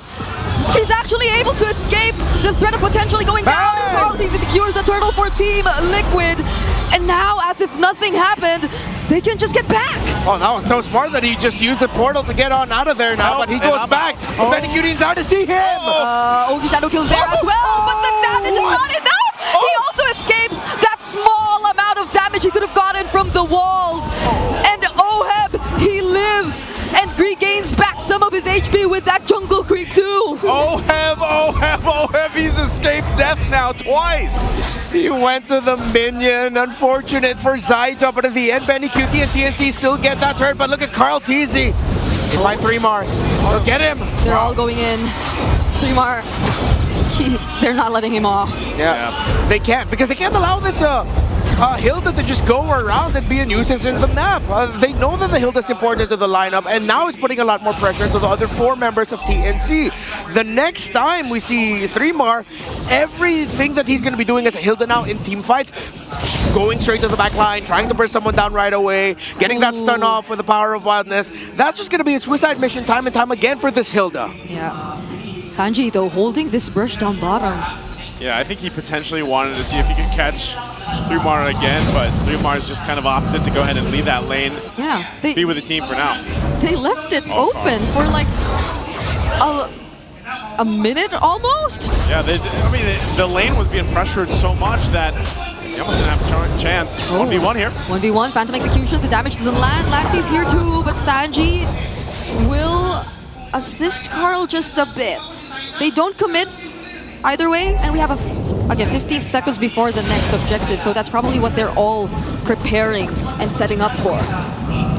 Now, TNC Pro team, I like they're still keeping things proactive, but the risk again every time you see a chip is that it could just swing. But here comes Jacknu, forcing the flicker out of JP. But JP's gonna reconcile again. He can just drop down a shortcut and suddenly it's 5v5. He's going in there. Look for a target. There goes the shortcut. Sanji already going in. They don't know that 3mar's in that brush. He's gonna have his eyes on Sanji. There's the Dark Ultimate already forced out. Zaida securing the turtle, but 3mar will fall down. Lancey's all alone here, and I don't think he has a way out. Oheb picks up the kill while Sanford gleams out to safety. Oh man, unfortunate. Again, the shortcut was used there. TNC does get the turtle, but the fight was split up. Yeah. And TNC unfortunately lost 2. Yeah, Oheb had a great use of the ultimate there. I'm offended on point, which is what led to Lancey getting separated from the rest of TNC Pro Team, 1v1.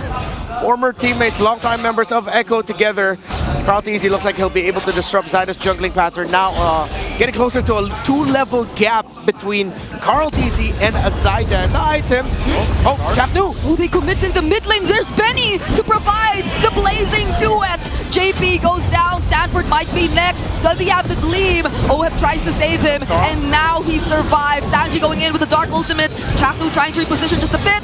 Oheb will be joining as well. Carl, they're not gonna fight this anymore, right? Oh, they actually still want to, even though it's just 3. Carl TZ going in.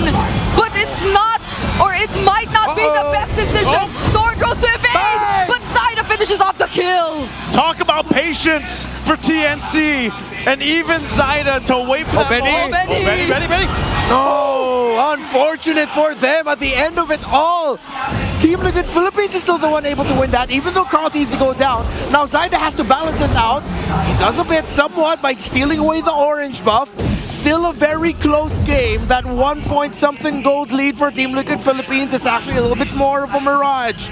This is way closer than you think, but in terms of the map control, it is still Liquid coded. Yeah. Just look at how well JP and Sanji are positioning themselves. Okay, fortunately Lancey checked the brushes, and I think that's also one of their strengths in their lineup. They have so many ways, Chaknu and Lancey, even the Yogi, or even the Quad Shadows maybe, to just scout where Liquid could be planning to go for a surprise angle. Yeah, this has also been a better game so far for Chaknu too on this Gronk. He's been able to find some pretty good tech charges, and even the ramparts, utilizing the walls there, and some of their engages. And if they can catch JP out, that actually helps them a lot. Oh no, Chaknu! Oh, but they go for the guy with the tech charge first. And now they force it out of him defensively. Yeah, this is going to be a massive advantage for Team Liquid, that if somehow Zaida and TNC miraculously get this, even Team Liquid's going to be scratching their heads. But this looks like this should go to Team Liquid. Okay, here they go. It's half health right now. They're going to force it. Sanford takes a lot of the damage. Okay, Throne of Ruin used. Doesn't use the flicker. Zaida might might find the opening. But Carl still takes it for the team. Two-man knockup from the tech charge on Chaknu and TLPH. They just want to run away. Oheb. Oh, there goes the I'm offended. They still have damage. TNC are fighting back. JP, will he stay alive? It's only Carl left, but he goes down too. TNC was looking to rise, and they did in that one. They might have lost the Lord, but man, what a fight they needed. Jacknu got his tech charge back just in time. Zaida was able to use the shadow kill also perfectly, and that was a tough fight. But Liquid, because of that massive stun by the Mamba, suddenly it goes TNC's way, but they still have minions and a Lord to deal with. And Flying Clouds. And Flying Clouds. I like to call that Jack Mamba surprise. Or also the Phoenix Flash, man. Either one. Chaknu made that happen. Yes, they still got to deal with the Lord here, but they should be able to clear it up pretty well. They still hold on to the majority of the turrets. And that's going to keep TLPH in check now. They are going to be a little more hesitant. JP. Oh my goodness, the stuns! Zaida nearly got bursted right there. That was almost a K-Bush moment. Yep. That would have been a tough one, but as you see, Lord is cleared up. TNC will reset and get the buffs they need for Zaida. And that's one of the things here. It's getting a little more difficult for Zaida to kind of choose those windows where he's able to go ahead and get in, and especially depending on when he decides to use the shadow kill. So he's got to watch out for this. But even for that last fight, you guys probably saw it, Oheb pulled Benny Cutie towards the team, so he's got to also be kind of cautious of that, because that was while Benny Cutie was blazing duet and actually brought him towards the team more. So something that Oheb's going to have to watch out for. Yeah, actually, that's another layer of the interaction between those two. So it's up to Benny Cutie to use that Purify at the perfect time. Save it. Most Claudes would want to Purify in and then Blazing Duet. Blazing Duet, Purify in. But if he can save it for when the pull off the Ruby kicks in, cleanse that, and then just be able to use the Blazing Duet with those little adjustments, the fact that you can move it, then that would be the perfect time. So let's look at Benny Cutie where he's at. Already has the Trinity build, up to an Oracle, actually went for a Chop Suey build a little bit for Oheb. He went for the Dreadnought, didn't go for the full build anti-Cuirass, went to Oracle, and now has Sea Halberd. So now TNC might just get shocked by a sudden burst of damage coming out of this Ruby, while Zaida and Chaknu understands. That was a bit of a bait, but Chaknu, I think, got to see him. Yeah, I think so too. So again, that's one of the things about having a chip in play. The macro stuff you can do here, the baits, everything else, the shortcuts obviously, especially in conjunction with the Flying Clouds. So this time around, TLPH doesn't have a clear shot at the Lord. They're going to have to contest against TNC for this one. TNC in a much better fighting position. Even though 3mar dealt with a rough early game, he's in a point now where he can play up front and deal with it. Look at this, they're going to blitz it. Oh, a flicker and the ultimate on Zaida. JP, he just wanted to look for Zaida, and that Throne of Ruin from Sanford catching so much members. Iron Man too. Sanji will get to take down Benny before he goes down. 3mar trying to escape with a flicker. Zaida goes back in, will try to take the kill on JP. 2 members of Liquid fighting against 4. Oh, it's the Baby Cakes duo. Are they still going to commit to this? Oheb's still fighting up front. They got to watch out for Zaida. That shadow kill could be up soon, but hey, they got the Lord. TLPH will continue to put pressure on this side of the map of TNC. Sanji with the flicker forward to make sure that Benny Cutie goes down. It became a trade, but that is favorable for Liquid. They needed that Claude down, and the Lone Stallion found the target. He wanted to be the sacrifice here. Carl Teasy though. Going for 3mar. 3mar in the bushes. Flying Clouds too. Benny's joining the fight. Oh, there are Flying Clouds. Carl, you gotta be careful. The tech charge catches up. The Lantern Flare won't though. And Carl Teasy stays alive. So the Lord, they have to defend though. Towers in the mid are gonna crumble eventually for TNC Pro Team. Unless they can send Chaknu and another body from TNC to defend it. Are they going to risk it? No, I think they're just going to give the tower anyway. But the Lord will not be able to be used that much. JP in trouble. Shortcut. Oh, the ultimate was already forced out. But the conceal's still there. Sanji with the dark ultimate. They still have a Lord. Out the damage from Benny. Oh, the fool! The flicker from Oheb! And the burst damage, the Winter Crown's there, but that's not going to do much. From behind, the GOAT surprising TNC. They're just moments away from locking in, and it seems like that is where they're going. TNC get to clear the minions, but they have one more. One more on the mid lane, and TNC has to deal with this. They're down 2 and 20 plus seconds till they're up. Can Zaida and Lancy defend this? It seems like it's a no. They did! To actually try. Zaida clearing it all. A single minion left. Oh, but there's another wave. But Zaida's there's still another trying. wave. Minion. And that will be it. From M4 to M7. The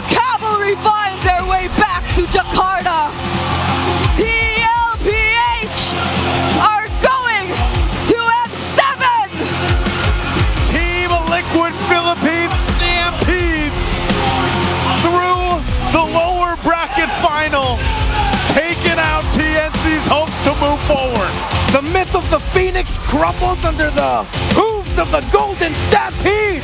Sanji, JP, Sanford, oh heaven, Carl Teasy will defend their throne, and the world will see them again. Again, you gotta give it up for TNC, what they've been able to accomplish. A team that has struggled from season to season, looking to even get playoff standings, but then they come here, they get third. It looked so good, so close for them. Big respect to what the Phoenix TNC Pro team has been able to accomplish for this season 16. What they're able to do moments before they got into top 3 was something that no one could have probably expected nor imagined them to do. They've been defying expectations as the 5th seed of the regular season. They made us believe. They made the world believe what could have been. For the longest time, they were stuck in the gutter, but they made it this far. They won't be able to go international or the grand finals, but they deserve our praise. It's been me, Brigida, and Renmar to bring you this matchup. We're gonna throw it over on stage to hear from TNC. Phoenix Army, for TNC Pro Team, it was a valiant effort. They have showcased what it takes to be one of the top teams in the league. And boys, keep your head high. Huwag niyong kakalimutan to always do that. Because you've showed to everyone what you can do. Talk to us about the journey in these playoffs. What did you discover from this team in spite of this defeat na na-experience nyo all throughout the postseason? Grabe yung pinakitang puso ng mga players. From muntikan nang hindi makapasok to top 3, sobrang nakaka-proud yung naging run namin. And walang kahit na sinong nag-expect na makakating kami dito. And ako, proud na ako sa narating namin. And alam kong mas malayo pa yung kaya namin ipakita sa susunod. And the Phoenix Army approves of that. We understand that this is an emotional moment for you, especially for Zaida. Pero Zaida, nakita mo lahat ng mga sumuporta sa'yo, man. That's right. It is quite understandable. Coach, you can talk in behalf of your jungler. You can talk in behalf of your team. And to all of the people who have supported you, ano ang mensahe mo para sa kanila? Ayun. Sobrang thank you sa lahat ng supporters ng TNC. Maraming salamat sa pagpunta, sa sumuporta sa amin hanggang dulo. Ayun, sobrang na-appreciate namin kayo lahat. Maraming salamat. And a valiant stand from the Phoenix Army. Make some noise once again for TNC Pro Team. You may now make your last walk of the season.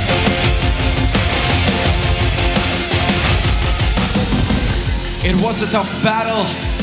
Lahat ng kanilang mga naging laban before this match reached all 5 games. And it was sad to see them go, but it was an incredible effort from each and every one of them. They really put a good fight. They really did put up a good fight against the returning and defending champions of the Philippines. Give it up for Team Liquid Philippines! Oh my goodness! Ang galing. Everybody was ready, Carl Tizzy. Nakikita ko yung pakiramdam mo eh. It felt like, you know, the emotion was there. Para kang natanggalan ng malaking tinik sa lalamunan. Talk to us about how we're feeling right now. Sobrang tuwa lang po talaga. Tsaka sobrang na-excite kami kasi gusto namin bumawi sa Aurora. Tsaka masaya kami na nakabalik kami ng Worlds. You were Yes. indeed very happy. At by the way, Carl, bukas at makakalaban mo ulit ang Aurora. Ano ang masasabi mo kay Demon Kite? Demon Kite. Matagal-tagal na to. Pamilyar na kaming lahat dito. Makakatapat mo siya muli. Tama si Almira. Siya na naman ang hadlang. Ano masasabi mo? message ko kay Demon kahit have fun na lang, enjoy tayo, tsaka nabigyan natin magandang laban mga fans. Ang laban ng mga fans, and that's exactly what we're gonna be expecting. Pwede bang ipasa mo sa kanan yan? Because Sanford, 2 games, 2 MVPs, yung lapu-lapu, ano bang meron doon? What's with you this season? Kasi sabi mo babawi kayo last season, but now you're a completely different player from what we saw. Ano ba to? Nag-evolve ba na Sanford o yung dating M4 lang na bumalik? Sobrang tuwang-tuwa po kasi ako sa teammates ko. Gusto ko po talaga sila yung panalo eh. And sobrang tagal na po kasi since nung nakapag-worlds ako. So gusto ko rin manalo kasama tong mga kampi ko kasi sobrang proud ako sa kanila. And sa coaching staff din, sobrang sobrang dami namin pinagdaanan pero ayun, nalagpasan namin and nakuha yung isang slot. At Sanford, sinasabi mo na si Edward ang XP standard mo.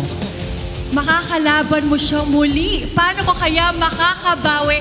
At ano ang message mo sa kanya?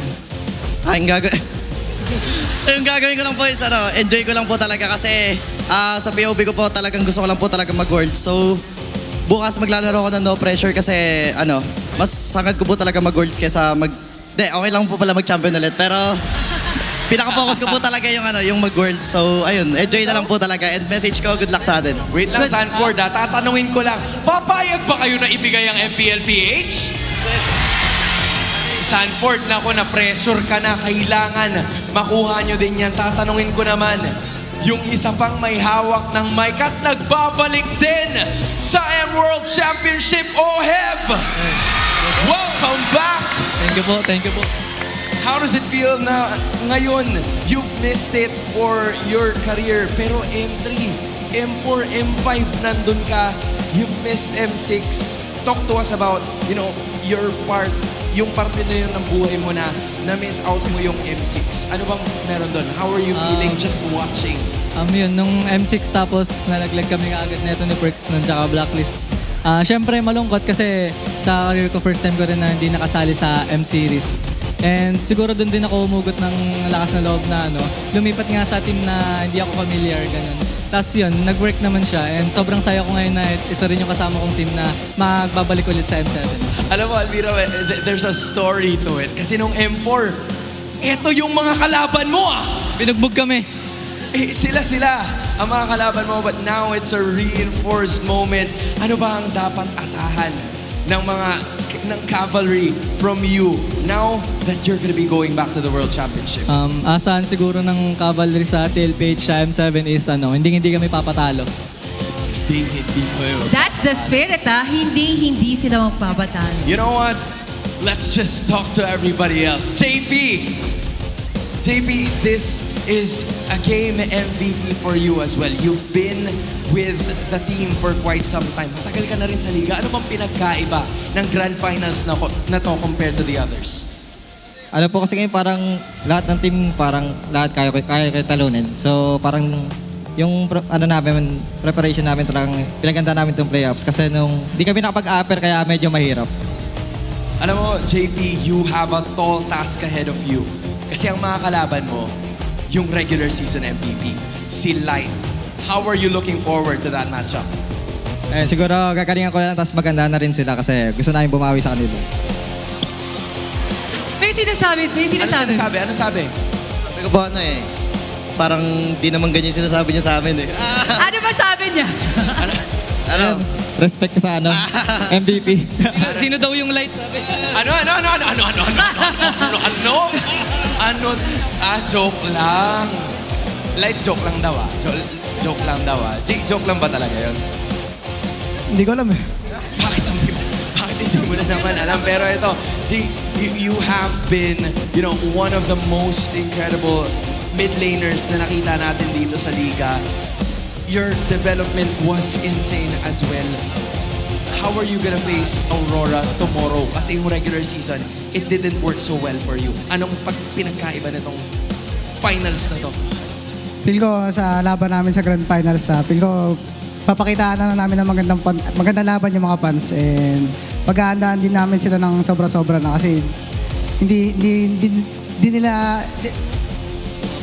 kami makabawi sa kanila pag normal na preparasyon lang.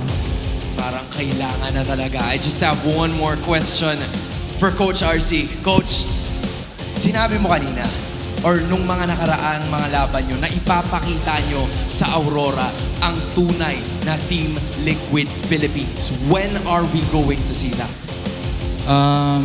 Basta bibigyan na namin best namin bukas kasi hindi rin talaga biro kalaban yung Aurora kasi sobrang galing nila sa drafting, anything. Lahat nasa kanila na ngayon eh. Kaya wala kayong mamaliitin, ibibigay lang namin yung best namin. Ibibigay nila ang lahat ng kanilang mga Pero ano kaya magiging mga mental preparations Oh yeah, that's the final for question. tomorrow's game? Siguro, same pa rin. Magbabanding pa rin kami tapos magiging collaborative kami sa lahat ng gagawin namin. Tapos, kagaya lang last season. Kasi ang pinakailing lang talaga namin mag-qualify kami sa M7 eh. Tapos, basta, bonus na lang kung mag-champion kami. Bonus na lang kung mag-champion sila at bonus din para sa Cavalry because you will see your team tomorrow. Give it up for your winners, Team Liquid Philippines! You may now take your walk of victory.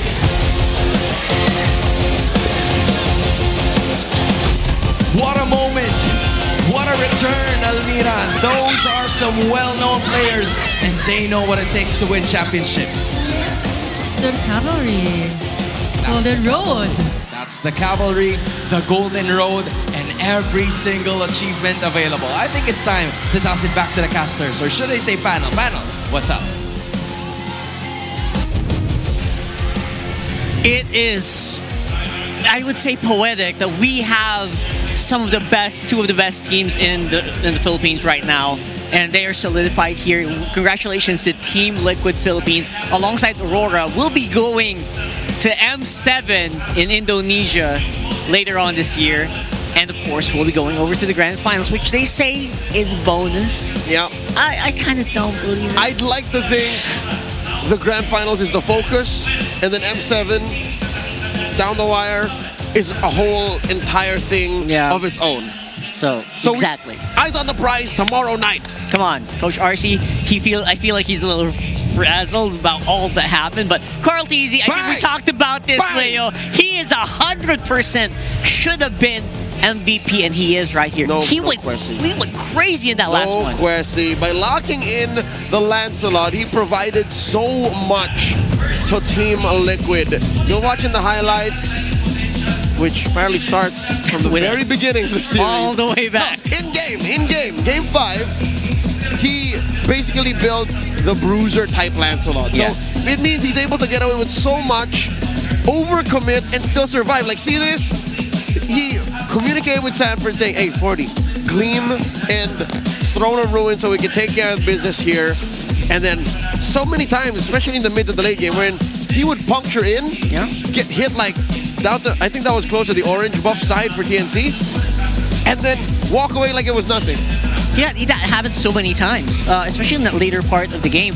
And we saw, speaking of coordinated, Daddy JP, man. I think they really, Team Liquid is one of those teams that really has the usage of the chip down to a T.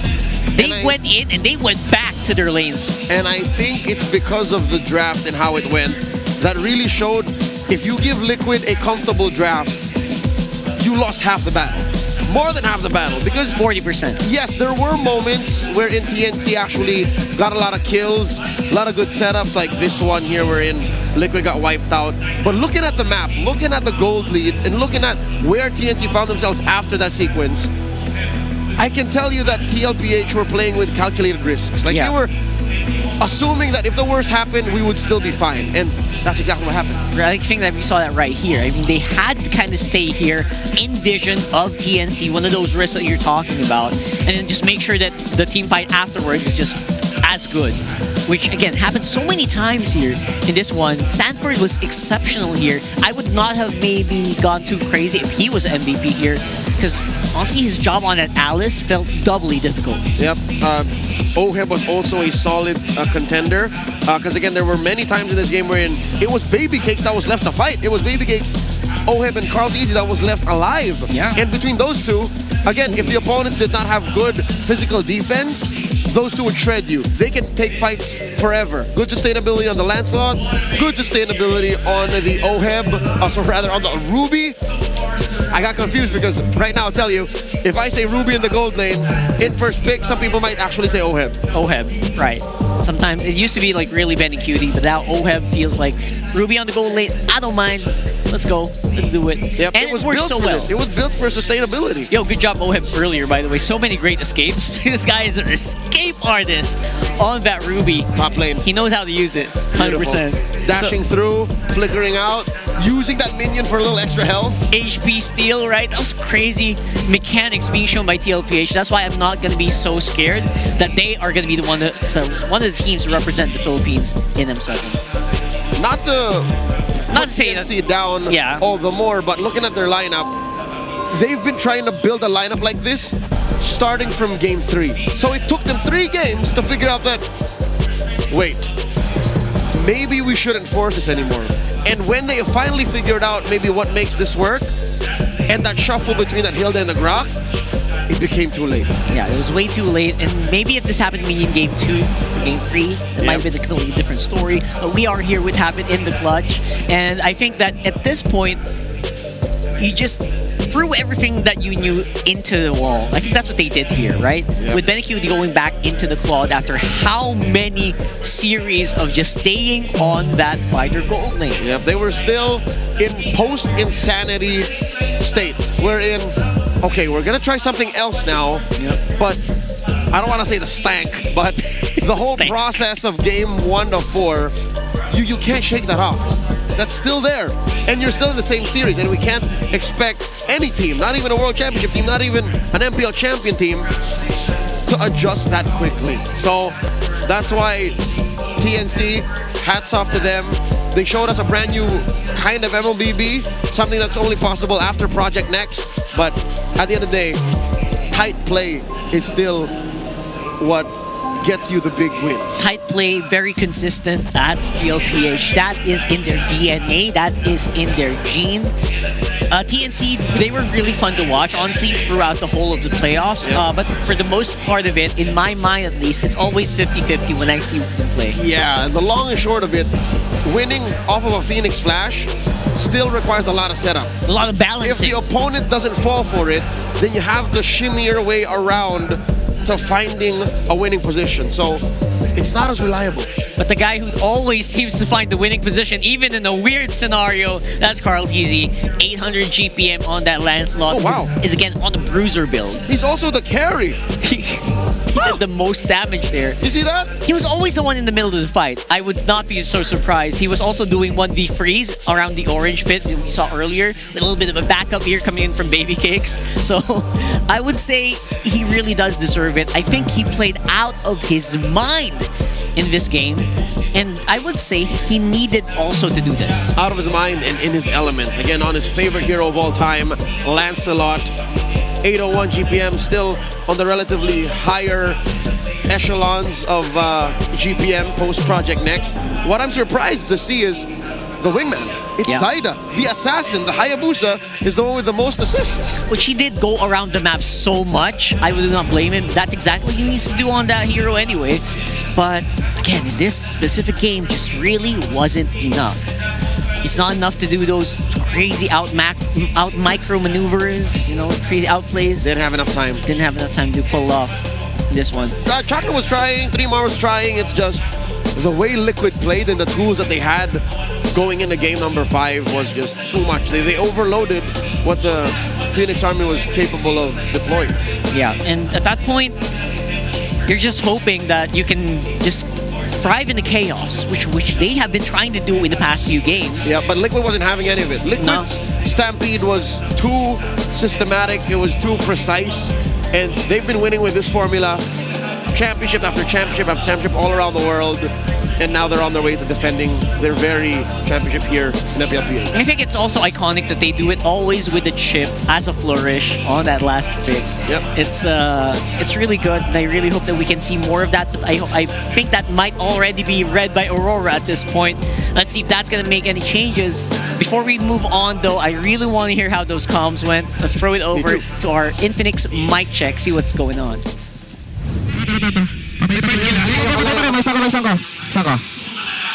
Nice, boy. Balik. Okay na ba kayo? Plaka pag kaya.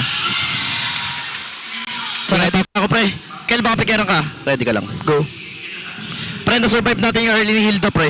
Wala na silbi. Wala yung crack ka lang. Keep it. Yan, sa kuraya. Shot go to sa leg. Nice. Kahit. Sakit ha. Piri. Piso ko lang. Patay glove. Buboy pa ako. Patay glove. Kaya. Clicker. Push mid gusto mo? Ay, sa akin na yan. Tiga mo. Wala pa. Wait, natatalo niyan. Natatalo na. Tingin tayo. Kisa. Winter, Kisa. Tingin tayo, pre. Lagay pa ako. Endable. Ay, may kaya. Wala kaya.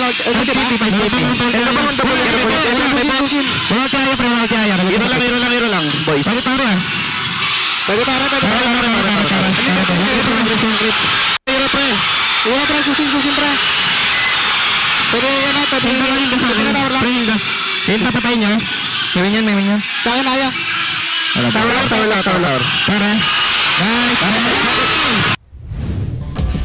I love how calm they were and then suddenly erupted. If there's anything I'm gonna take away from that Infinix mic check is when Liquid is winning, they're in control. Despite what it looks like in game, wherein one would assume, oh my god, because it's a stampede, right? Like very there's tight. momentum. Yeah. They're so. What is that? I don't want to say uptight, but held together. Very well put together. Yes, because everything is going to plan. And I don't know if this was part of your plan, bro, but look at that bracket. Insane. We are going to see the big finale tomorrow. It's Aurora versus TLPH. The plan is to stampede through the lower bracket. Which they did in fashion. Mission accomplished. 4-1. That was crazy, and TNC, honestly, they put up a really good fight. All of their fights were for 5 games. So categorically correct. They're maximizing their exposure. They really were exposed to so much pressure. Every single match TNC played in the playoffs went to 5 games. Even now, it's still TNC. That's what I'm trying to say. TNC exits in 5. TNC in 5 is true. Oh my god. Universally speaking. Tomorrow, though, it's going to be best of 7. I don't see that one going any less than 6. Absolutely. Look at the Fancy Club, and they're also happening right here, where the Bees are facing off against Auroras. That's a completely different timeline here, if there ever was. The Bees have the MDL buff. I know. Tomorrow, that's happening, I think, tomorrow as well, alongside the Aurora versus TL match. Right before. Oh, right before? They changed the time. Okay, cool. So we might be able to still watch it. So let's go. I mean, I'm pretty sure the Auroras would like to watch their team play instead of compete alongside. That's right. I guess. It's gonna happen right outside. It's gonna happen outside at the festival, and wow, what a weekend! What a weekend! Just like that, we're down to the last day. That's right. Oh man, what a especially you've been here from day one. It would have felt like a long week, but again, we're very privileged to be here. Of course. To bring the action to you guys. I am what the young stunners would like to call a day one. Day ones, especially here in the playoffs, man. You did not rest at all. So good job, man. And he's gonna be here tomorrow. I love my job. And of course, for the Infinix Fans Club playoffs, it's happening in NPL Festival tomorrow. They'll be receiving Infinix GT3 Pros, Metro Zero shirts, and 25,000 diamonds. Insane. That's what they're fighting for. And whoever loses, the first runner-ups will still receive Metro Zero tote bags, 10,000 diamonds, and the second and third runner-ups, again, we've already awarded those out. They will receive tote bags and 5,000 diamonds each. So that's roughly what? An aspirant's full pull. That's right, basically. So congratulations. Congratulations to the Bees already, right? So good job. And I don't know. I have a very interesting feeling about tomorrow. it does feel like today ended so quickly. I barely had time to warm up. It's weird. So it's a very weird feeling. We're exiting early today, but nonetheless, I really had a lot of fun. I think we learned so much about how TLPH is going to function tomorrow. Yeah, I'm thankful for TNC showing us a brand new kind of MLBB, and I'm thankful for TLPH stampeding through the lower bracket to be sitting here, to be at your service, and to just be from the best place for MLBB sports in TLPH. It really is. No doubt about it. And we are going to start proving that again tomorrow. For sure, the whole world will be watching. So I hope that you can also invite your friends, even our friends overseas in Indonesia, in Malaysia, in Singapore, Myanmar, all across the Southeast Asia, and of course our friends from around the world. Bom dia, our friends in Latam. Yeah, wow. Hola. How did you learn that? That's so cool. I just read their posts. So please. There's the illusion of my multilingual talents. I'm talking to you, chat. What's up, chat? Let's go ahead and invite our friends to watch MPL Philippines tomorrow. For sure, we're gonna see the highest level of MLBB the world has to offer. Only here. Probably tomorrow. So you might learn a thing or two if you watch. So go ahead and bring the whole squad. Let's do some watch parties. It's gonna be a blast for sure. We have been doing this for quite a while, and I think it's safe to say that even with the way this lower bracket final ended, Season 16 is still up there. I'd say currently still number one. Depending on how the finals go tomorrow, Season 16 is still holding top spot for me in best season yet. Yeah, you can expect the viewership to really show that as well. So again, bring everyone in and let's have some fun. MLB maximum level MLB esports. You might learn a thing or two because I am also expecting something new to come out because I think they already mentioned it. They haven't really brought out everything. Yeah, so currently Liquid is at 49 picks. Yes. I hope we hit 50 or 51 for them alone. I don't know what Aurora's cooking, but I wouldn't be surprised, right? You would not be surprised. There has to be new heroes. There has to be, especially since they're working so closely with Aurora, Turkey as well, right? They've been adamant that they want to see 2 Aurora teams in M7. And I don't know if we can get that. We're waiting for MTC. We're still waiting for MTC, right? So again, these are things that you might pick up right now. Coach Apex, come on! Maybe you want to fly over? Maybe we can do that. So yeah, for the meantime, I guess that's going to be it for us here on the English panel. Hopefully you'll join us tomorrow in the English stream still. This is Leo, obviously. He's going to be at your service all throughout the MPL. I am Rockhart. It's been a pleasure having you guys here. Look forward to closing out the show. Throw it over to our hosts. We now have our grand finalists, our M7 representatives. We are about to end the season and crown a new champion. Would it be Aurora Gaming or Team Liquid Philippines? Which of these teams will claim immortality? This has been your host, Almira Teng. At bukas magkita-kita ulit tayo para tunghayan ang lakas ng Pinas!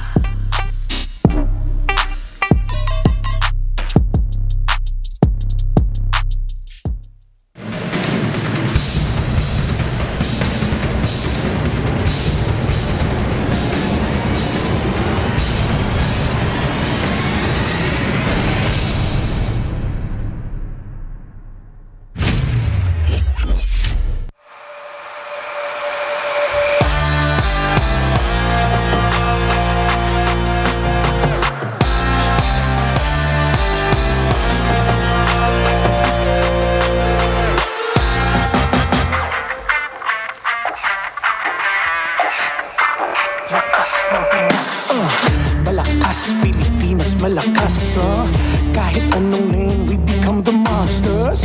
Malakas, Pilipinas, malakas, face the golden sun and repping for the 3 stars. Look at us, to the top, no ifs, no buts, winning any game, para to sa PIN, yes.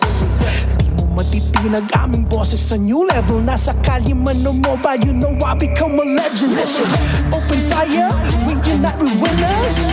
But with pressure, like diamonds are made of. Switching the lane na parang gera, HP racing made a setup. Kakatang buhat ni Hilda, full dome SS parang Laila. Sundan ko ang iyong bakas. Kasama pataas, tagumpay natin to. Dahil tayo'y malakas para sa Pinas. Nasa amin ang alas, hindi to atas. Kinikilala sa taas kasi kami ang malakas para sa Pinas. Nasa amin ang alas, hindi to atas. Kinikilala sa taas, ganito kami sa Pinas.